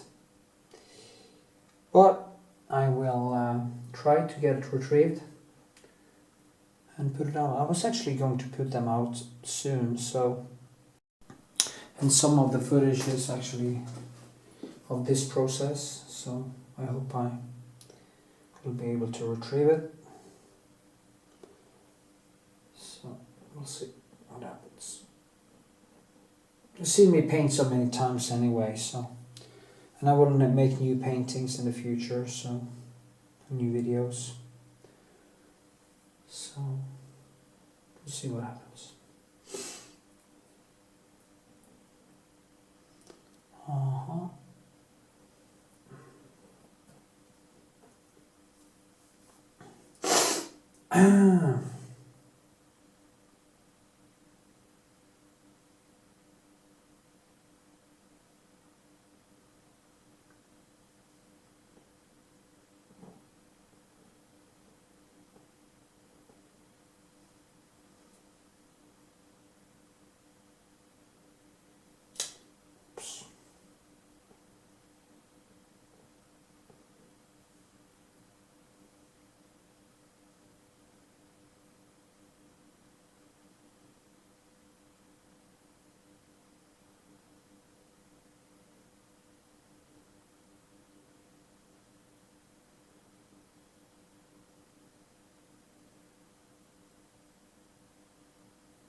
See you in the next segment. So, okay, I'm going to do the last glaze on this, and I'm going to work with the whole thing. So, yeah, hopefully I will get somewhere with it. Just do like this. Yeah, that was quite blue. Maybe a little bit too blue. No, it was a little.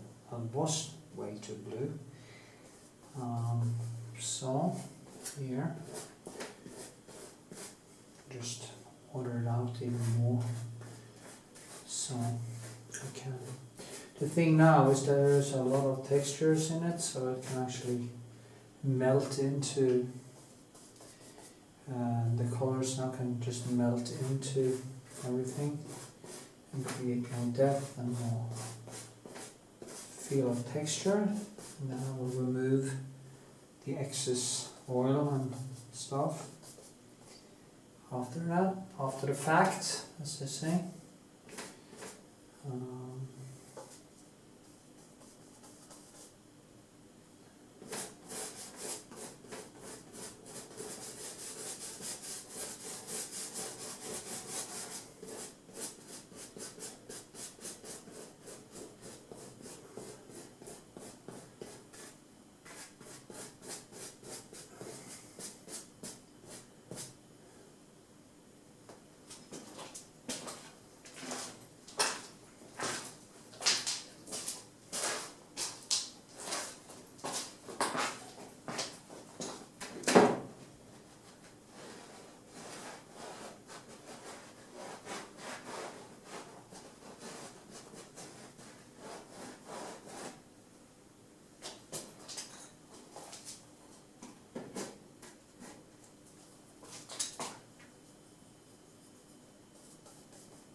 takes a little bit more time to do the whole canvas like this.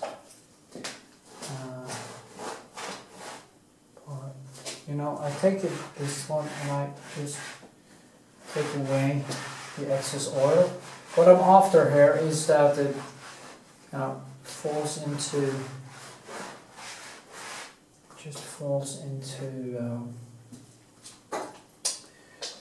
yeah, then I remove the excess oil and it just falls into all the cracks,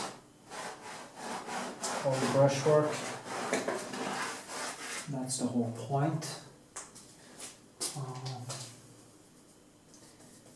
And then when I then paint over, it kind of melts in with the rest of the colors and stuff. So yeah, it's the point.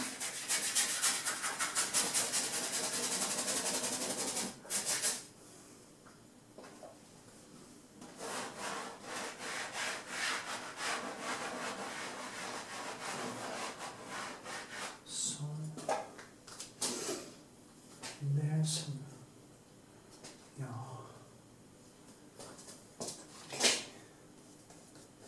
Maybe I just do some glazing over the sea there, basically, like this.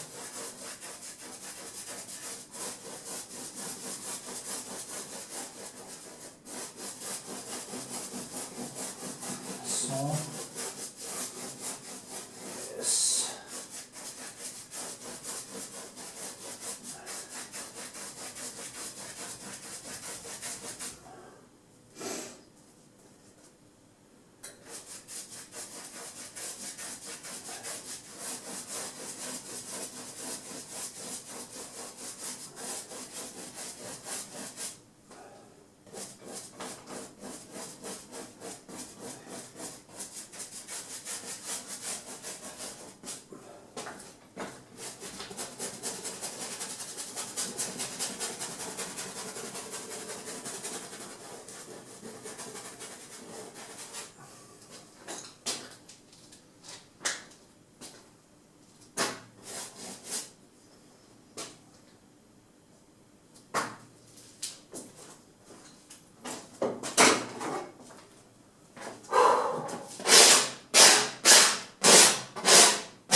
So,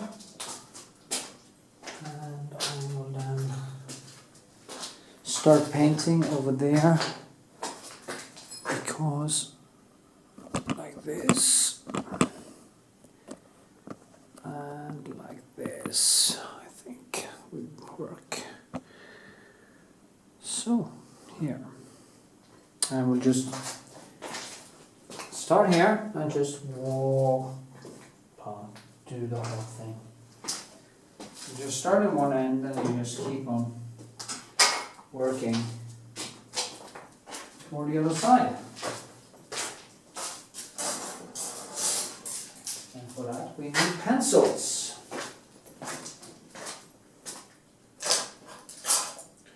We'll use a little bit smaller pencils now. So, okay. Just point out some light. Really don't need my glasses today. It's usually enough. So we'll start with some points of light here. And it's always great to just have a point there. I just start there and I just keep going. And going and going and going. So, yeah.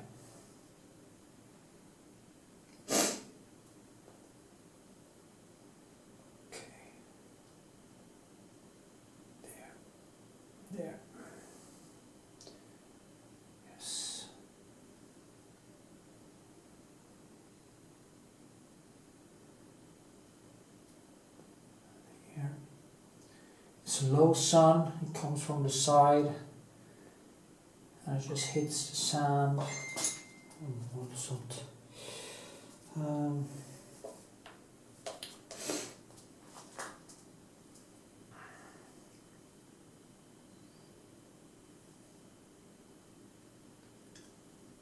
And the red house is here. Yes.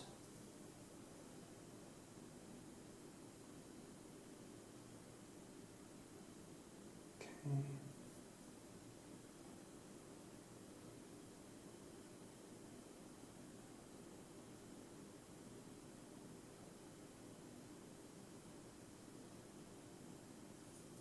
See, it kind of just falls in because the photo isn't digital. What I'm working on isn't digital, so it has all these small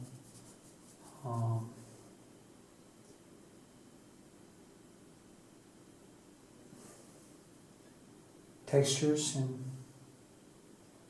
and when I do this, it kind of gets that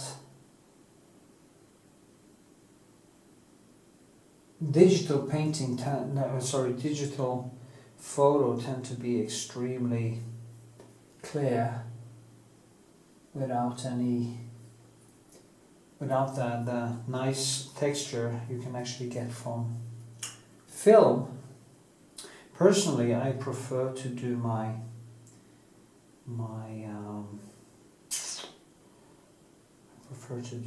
art photos with film. Exactly because it gives that nice depth, more natural depth.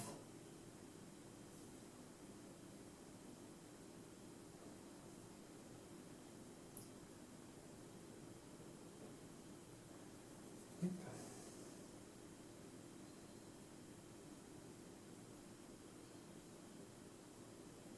So.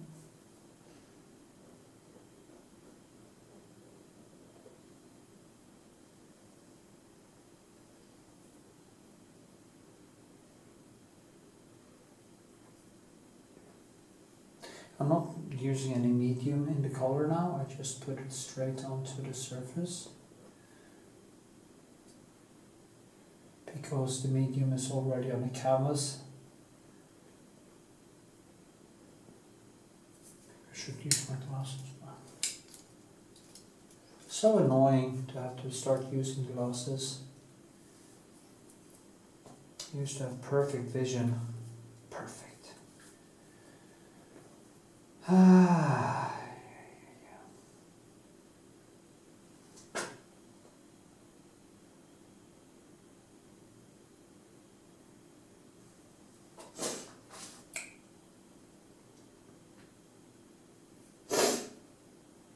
do the houses later. I'm gonna do up here.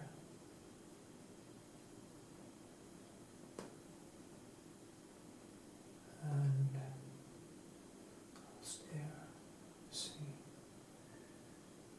yeah, I guess it's there, closer, yeah, it's actually,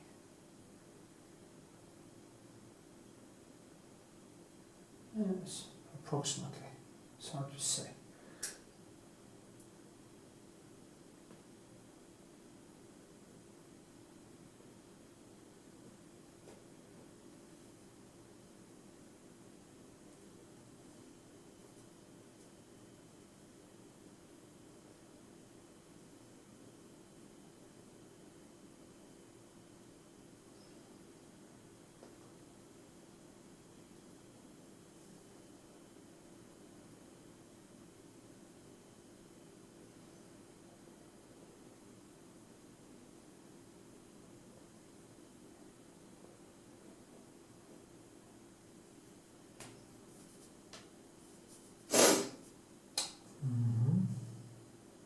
Home, home, home.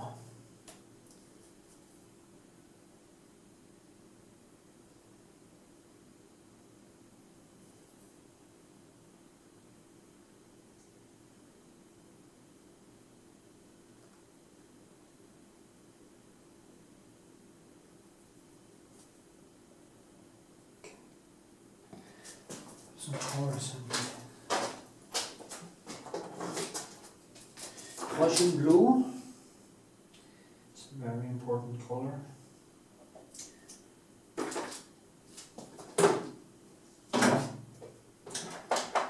And black.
Okay, I'll see you later.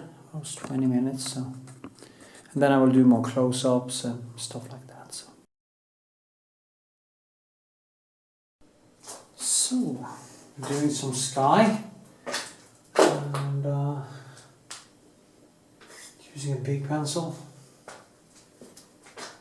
So thought I was going to finish sky today, or almost, so we just have to work all the way. At least I'm going to go over it, so I'm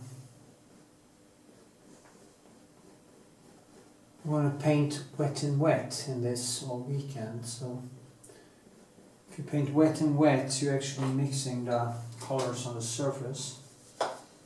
So yeah.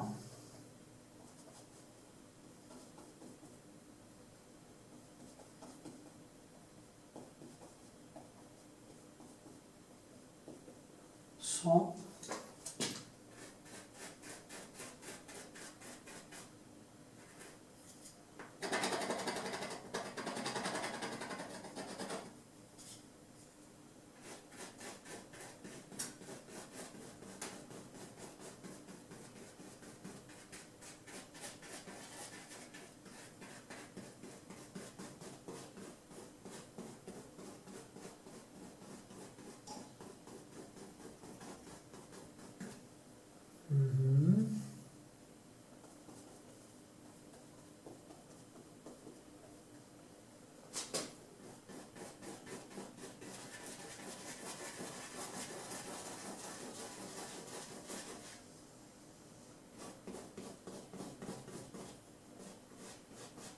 now the glaze I put on, I'm kind of mixing into the colors, and I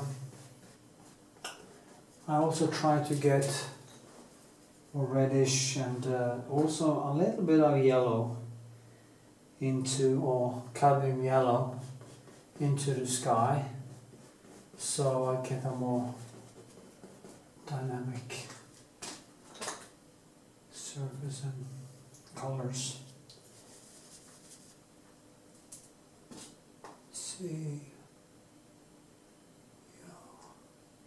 Yeah. Okay.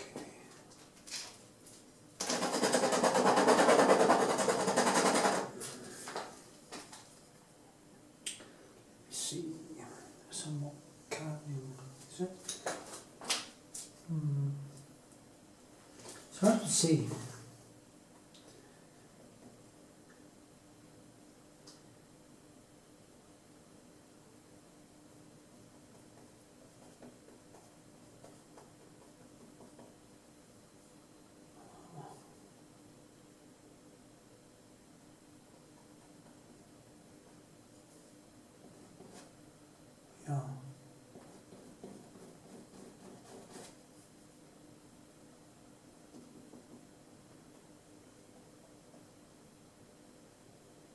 think it's more reddish actually. It's supposed to be brighter.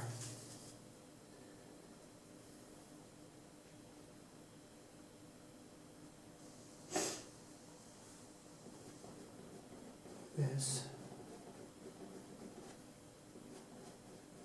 Now this won't dry until tomorrow anyway because I'm not using much medium in it. I'm gonna just wash out the pencil.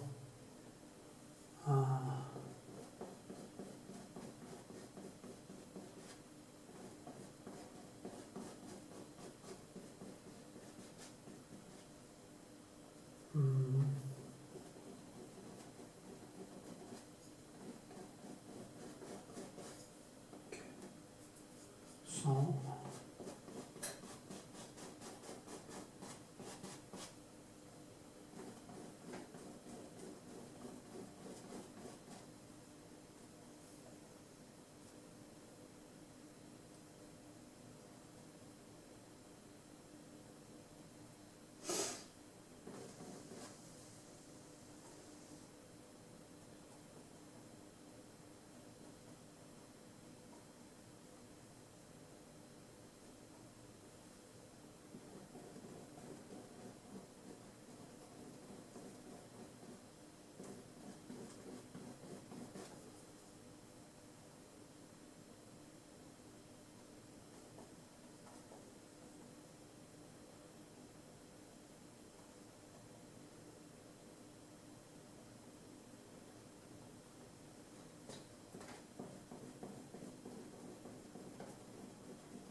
so, sorry for my silence, but I'm thinking a lot these days, so it's just how it is. And yeah.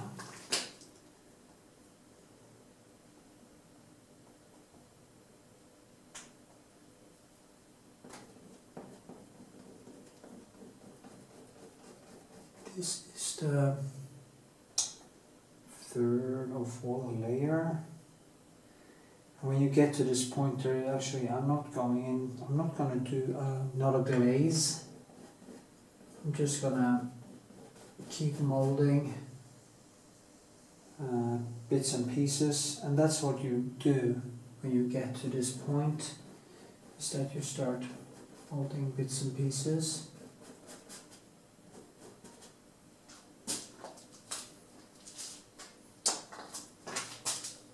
Glasses are dirty, so I don't need them. Actually, I didn't need glasses now, suddenly. That's strange. Maybe I should film a segment with my palette tomorrow.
So,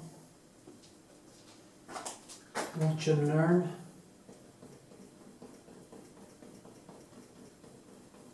You see, I'm mixing the colors on the canvas.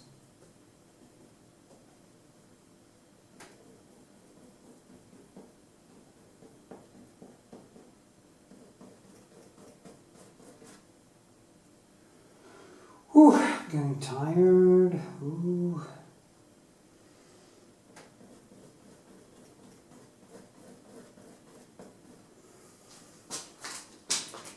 So, 7 in the morning now. So,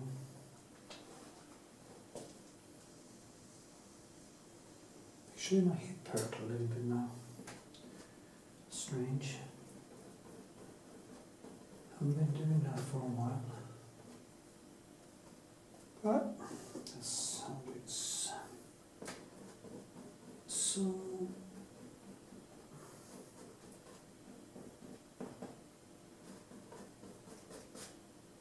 Yeah, I can do this another day. No. Not so straight though, like this. So.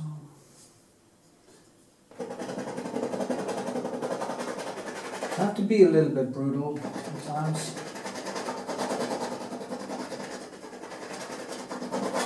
So.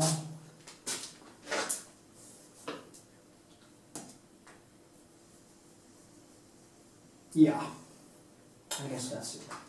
I'm tired now, so. Okay, until next time. Maybe I should zoom a little bit so you can actually see what I'm doing. Nah.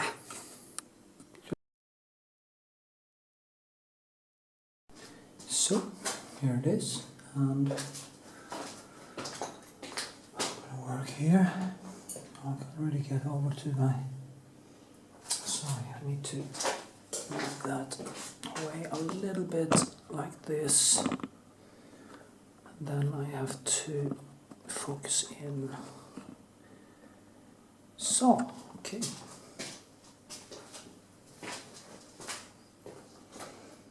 You see now? Now!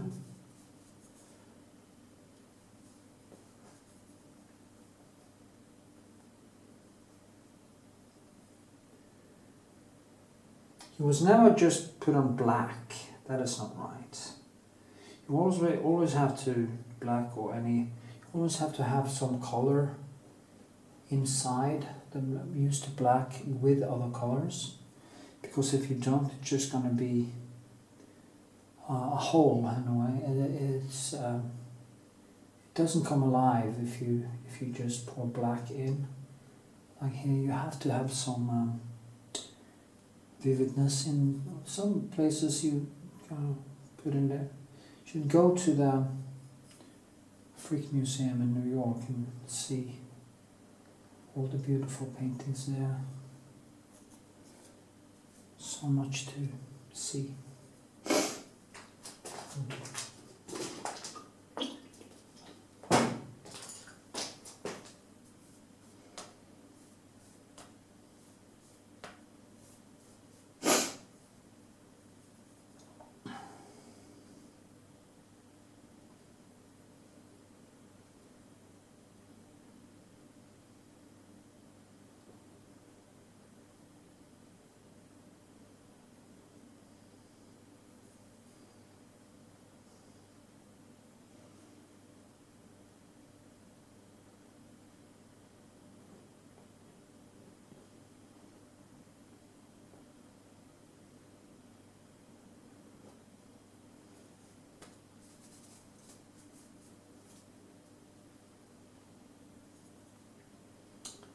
So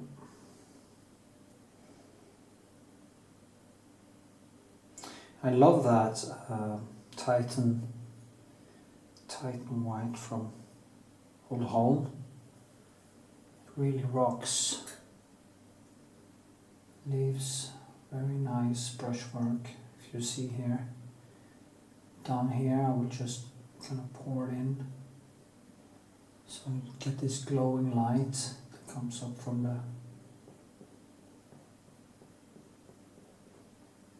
like that.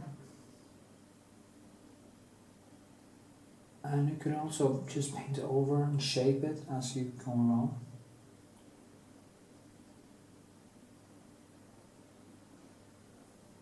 Yeah. I highly recommend Old Home paint.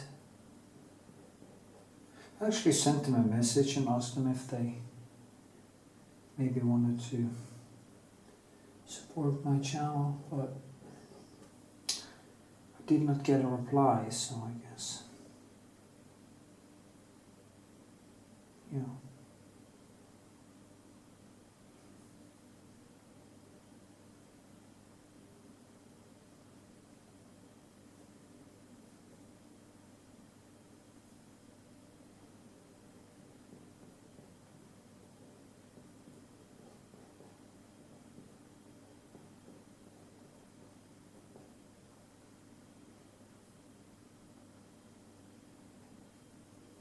So,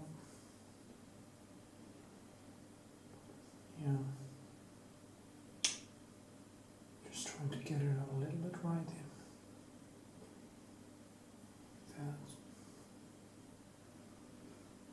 Some bump here.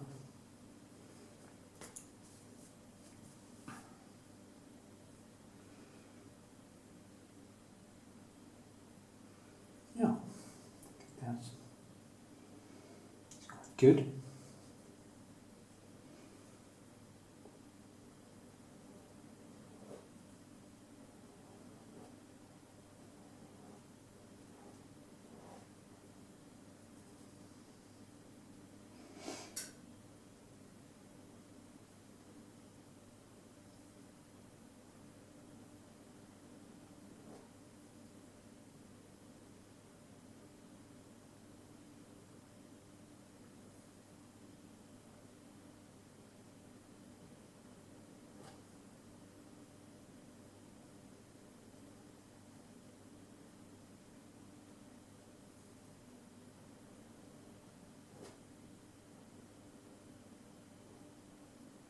Hmm.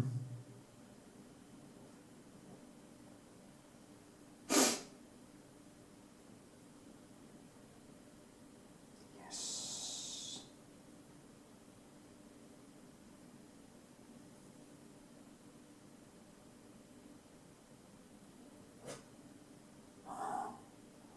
Just love this, you know, putting those colors up against each other.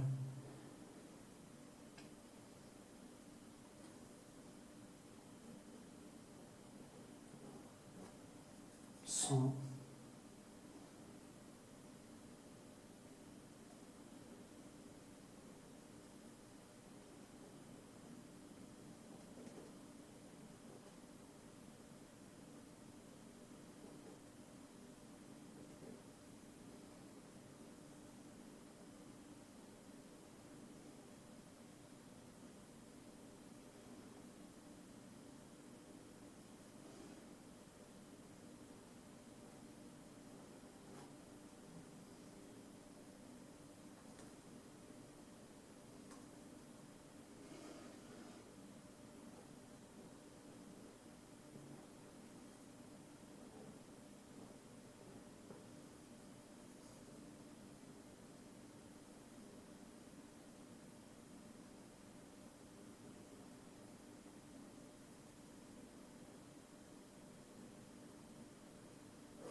yes.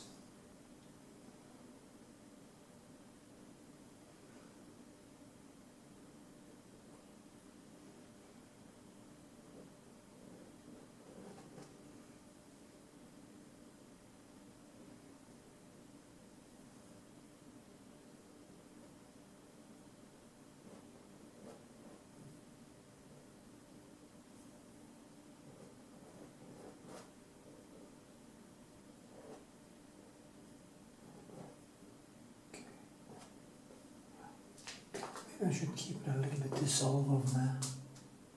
Like things just gliding into one another. Instead of, usually I do it a little bit more clear, but over here it kind of suits it with a little bit more, shall we say, brush strokes.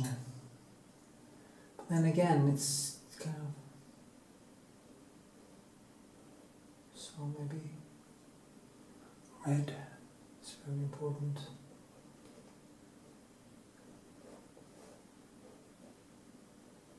I want that to kind of just fall in, and if I put on too much paint there, I would lose that effect that that this is kind of behind.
So red, green creates light. It's like a balloon.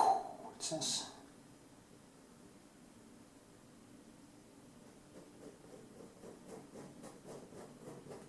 That's the whole thing by painting layer upon layer.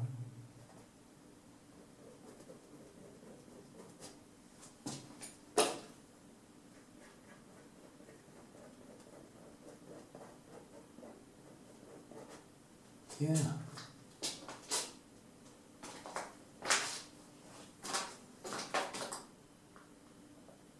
Okay.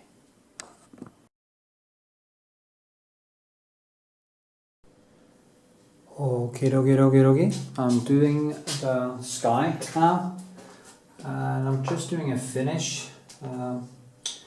What I do is that I try to enhance the colors a little bit, try to twink it. So I basically what I do is pushing the neons and the colors tight up against each other and try to create a battle on the surface of the painting. a battle between the different colors and the different layers.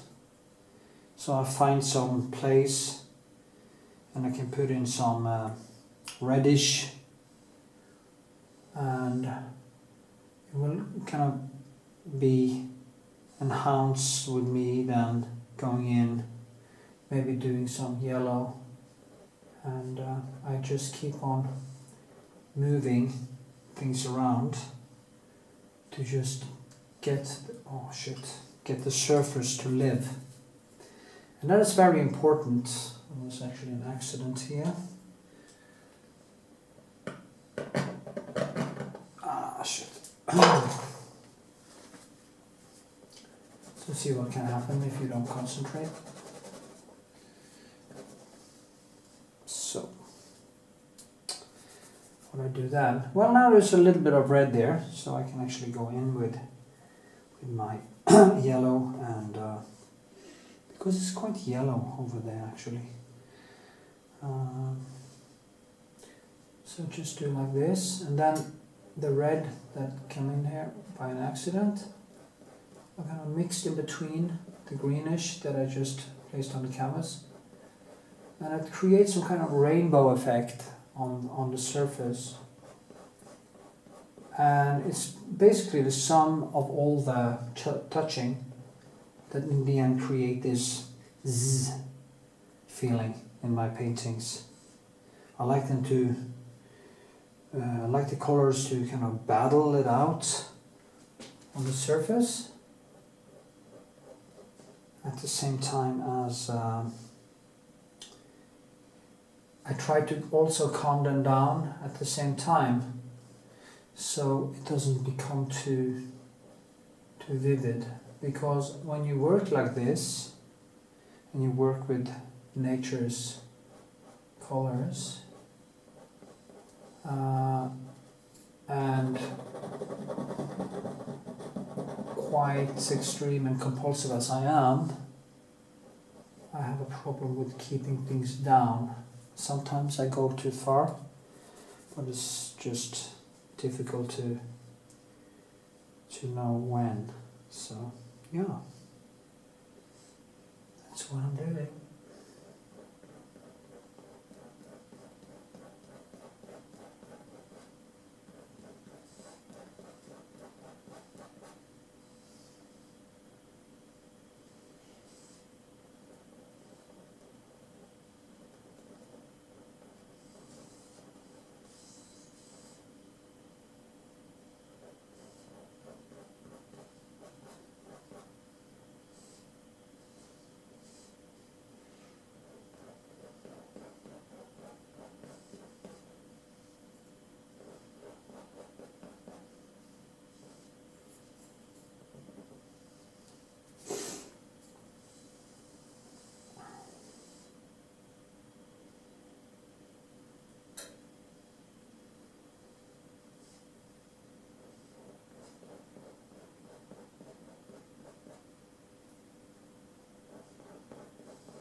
It's a little bit too green, so I'll damp it down with some red. Try to get a little bit, almost maybe a little bit flat, but now it's starting to get some more potency. And it's very important to work layer upon layer.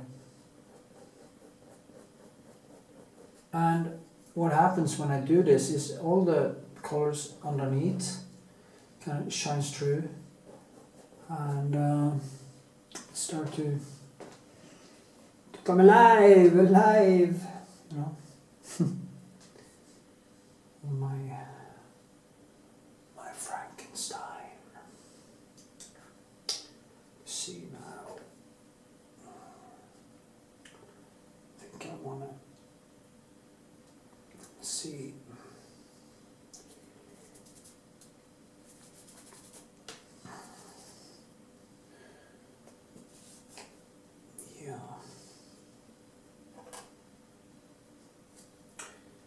the same battle every time.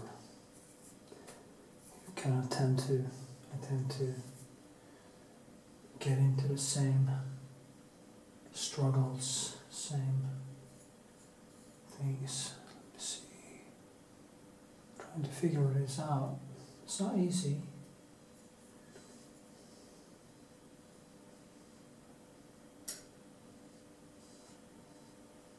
And you never know actually when to stop either. You can basically keep on painting on stuff until the bug drops from the sky. And yeah. So there's never a point where you can't do more. But there's a point where you hit your skill wall and you don't really know how to get past it, or you have kind of exhausted yourself. You've just gone so far with it that you don't know where to go, and that's basically when to stop, I think, anyway.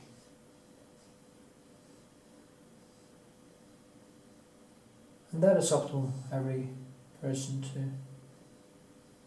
to judge when they have reached that point where they feel they can't do the painting anymore, shall we say.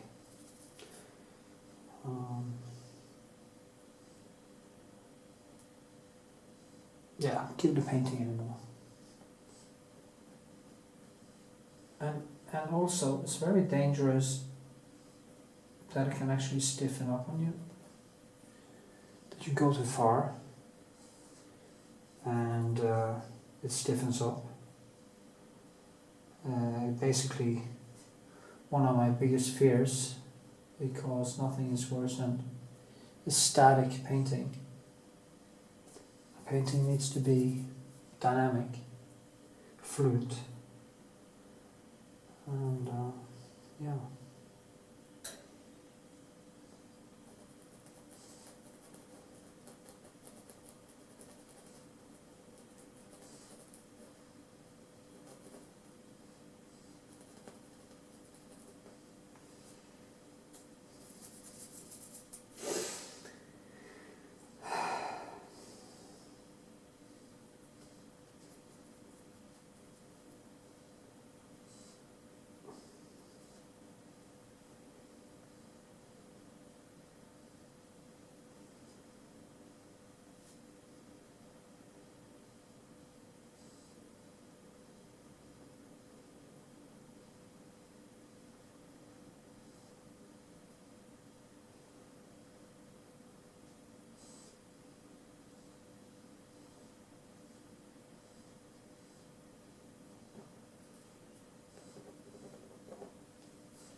See now. I'm going to do this a little bit smaller.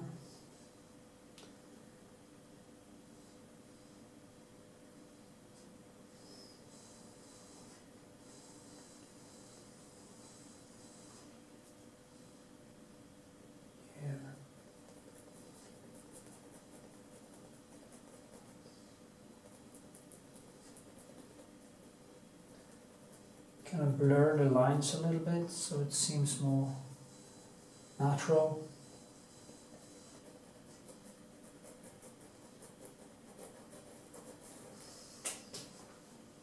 So get more drag into more.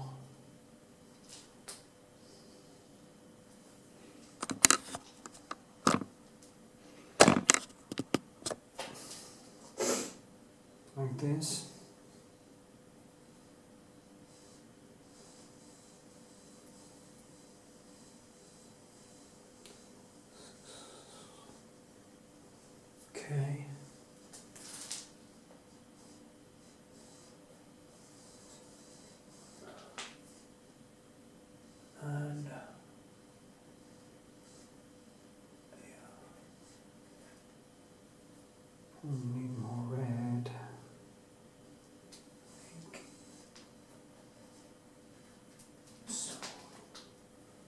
And quiet.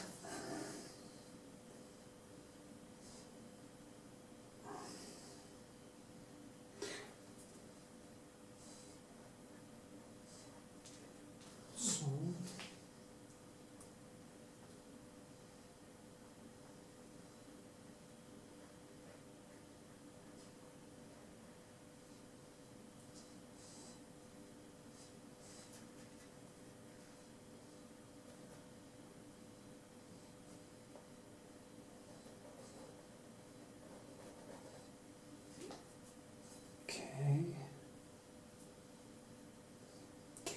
Okay.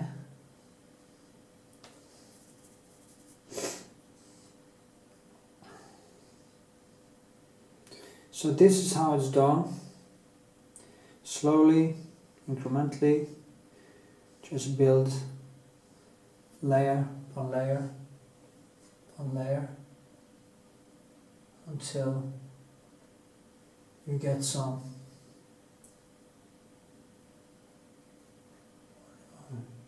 whatever. It starts to come alive. And yeah.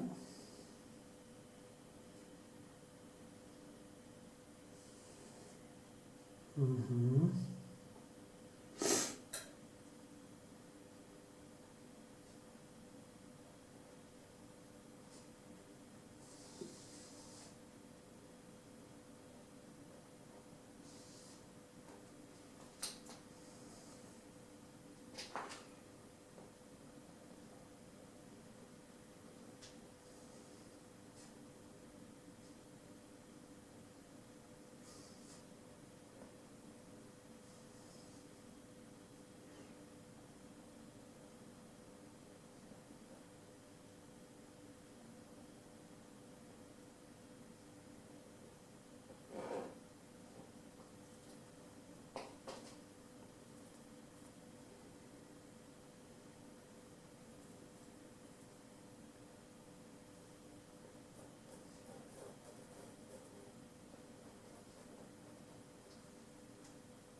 So, yeah, I think that's nice. Okay. So,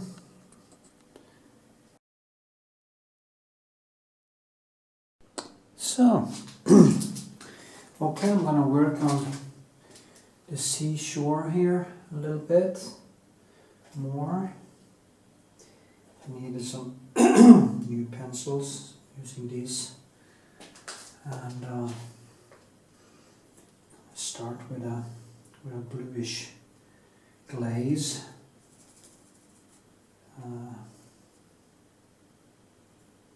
Just gonna tone it a little bit.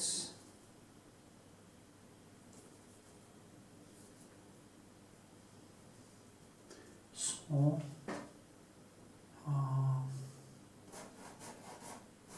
it's easier for me to kind of add in more light and stuff on top of it.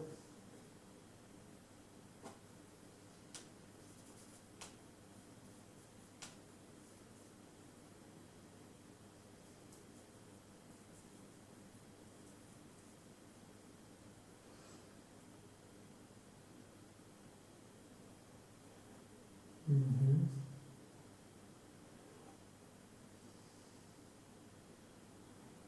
Now the glaze here is kind of just flowing into the cracks, into the textures, so I get to use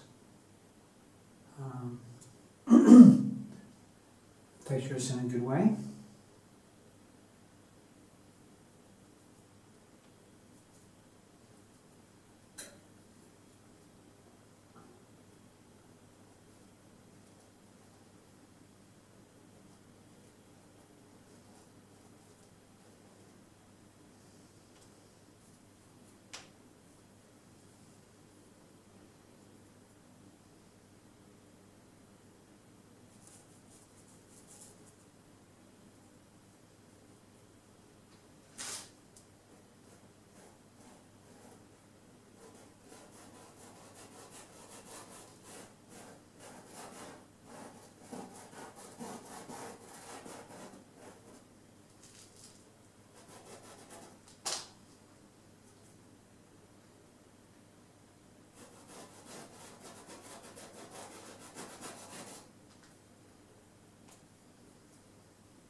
too much.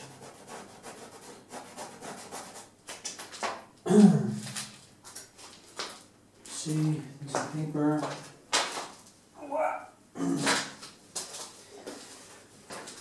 I've been to the gym for a few days, so I stiffened up a little bit. I've been painting and painting and painting and painting, so I guess.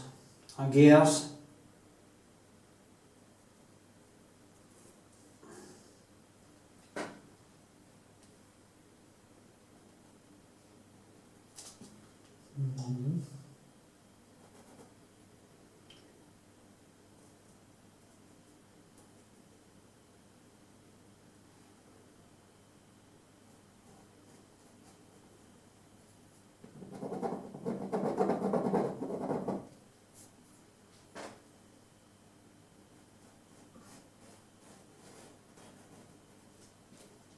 Okay. And here. Okay.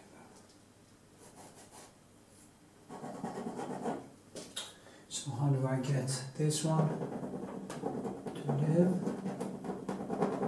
Go in, screw it back up again, and push this down a little bit. Now I can actually go over here with some color.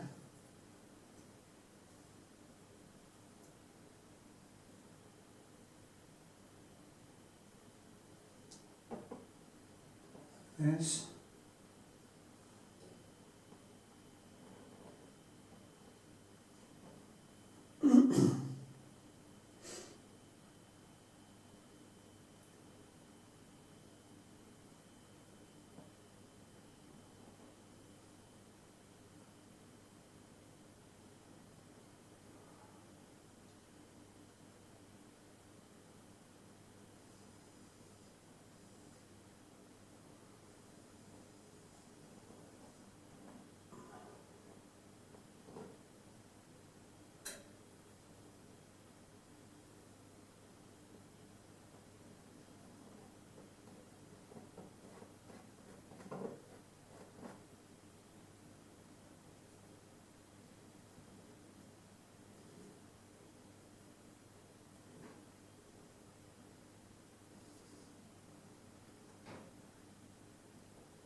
So.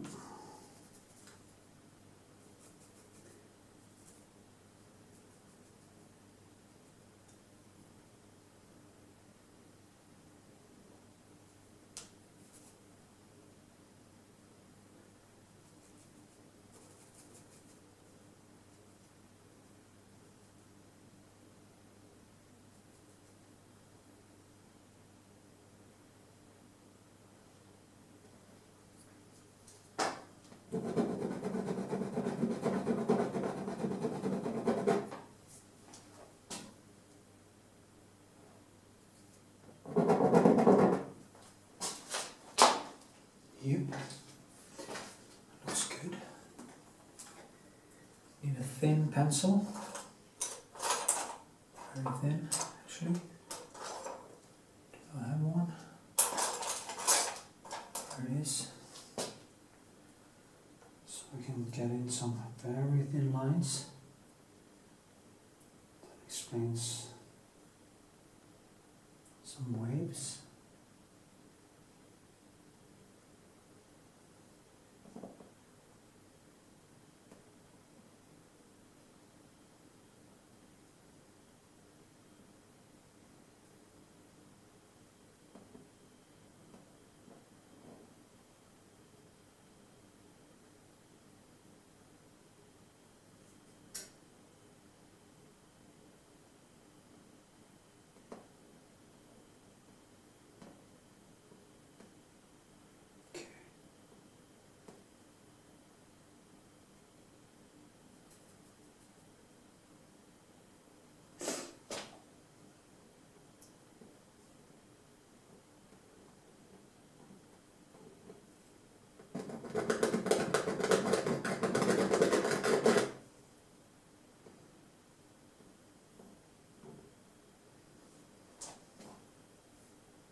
the silence.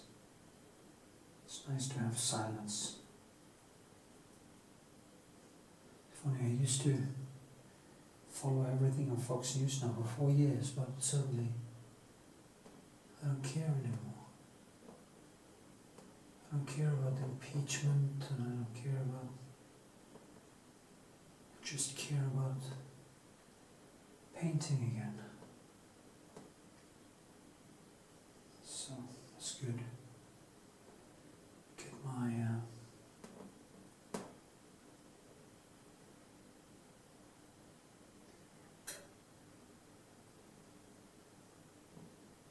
focus straight.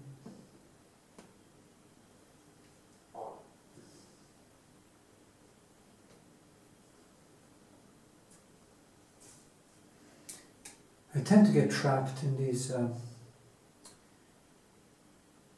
bubbles. You know, get trapped in doing things over and over again. Even if I know it's not good for me. It can be habits, it can be alcohol, food, different foods. Once a few years ago, I was listening to BBC World Service, basically every waking moment, because there was some sort of company in it.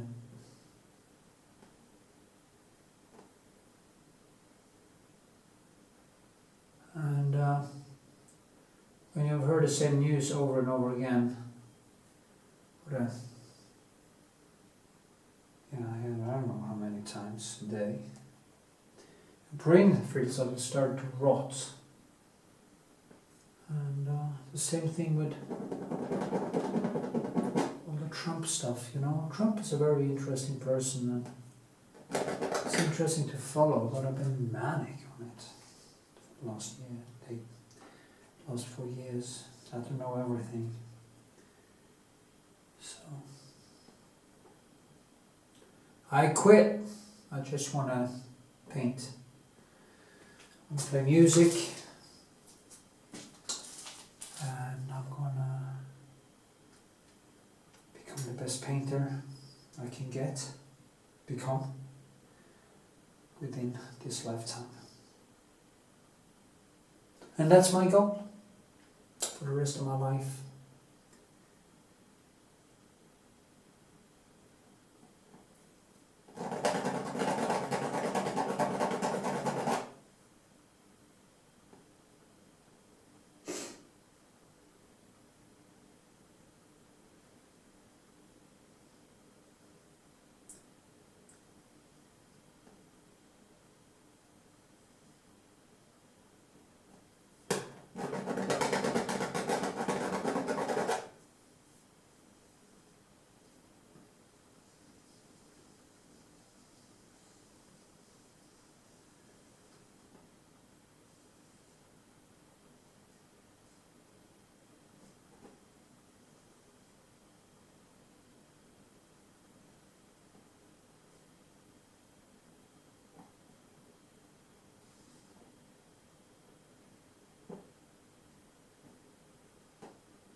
Okie dokie. Let me see.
Yeah, that's nice. Don't you think that's nice? Is that nice?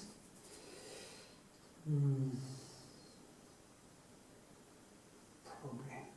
So, and I will put in a brushwork here and some cadmium orange.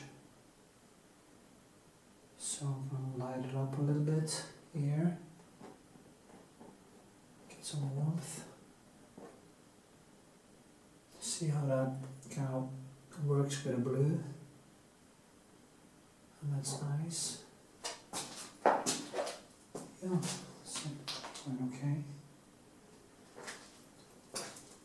And boom.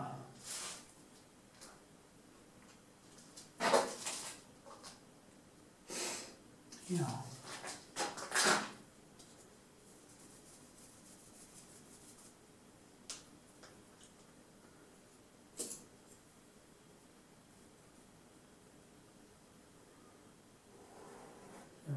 Glaze a little bit. Some bluish. Create some life in the surfaces.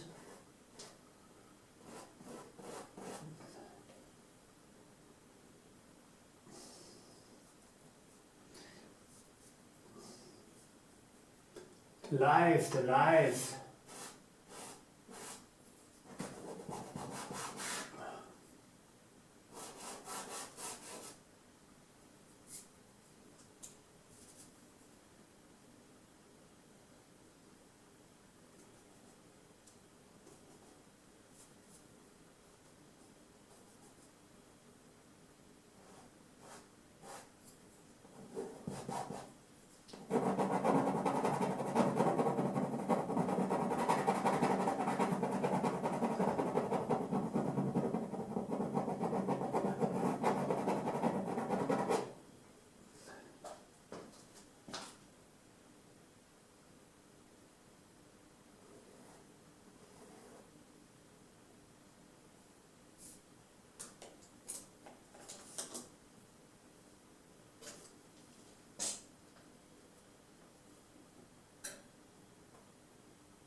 Okay. I think that should do. Would you agree? Yes, you agree. Okay, let me see. Oh, okay.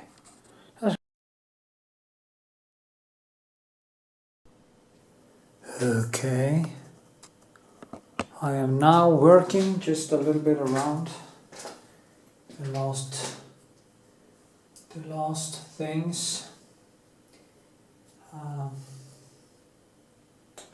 Just enhancing a little bit, touch up, and trying to even out some stuff.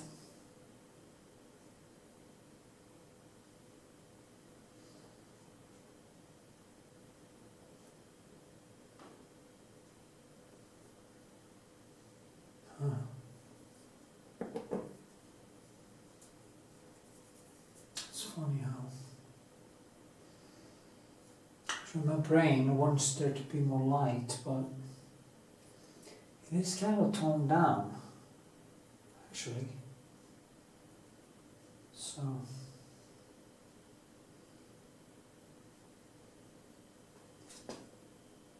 just try to.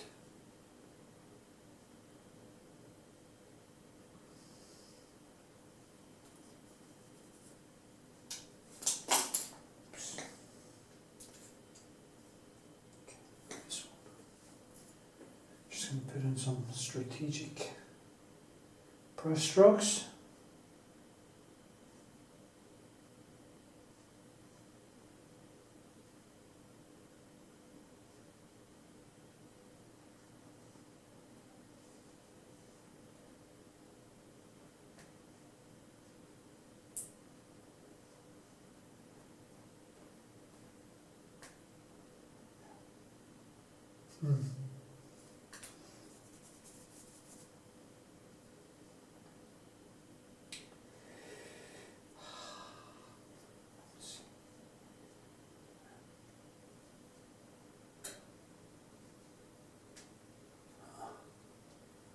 So difficult to see.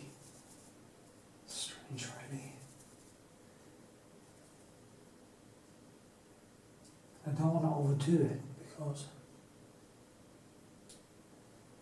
we want it to stay open.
That's it.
will do.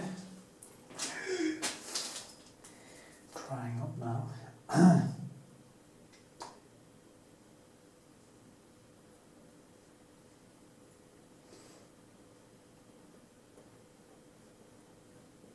Yeah.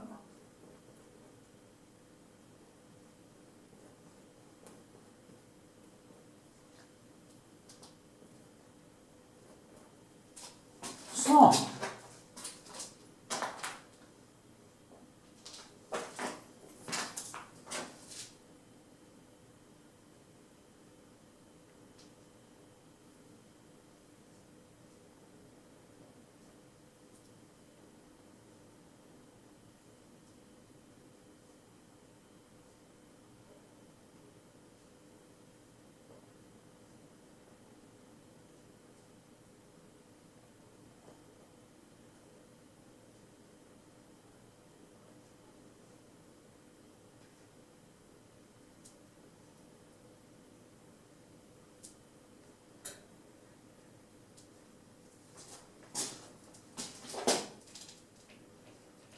I think this is nice.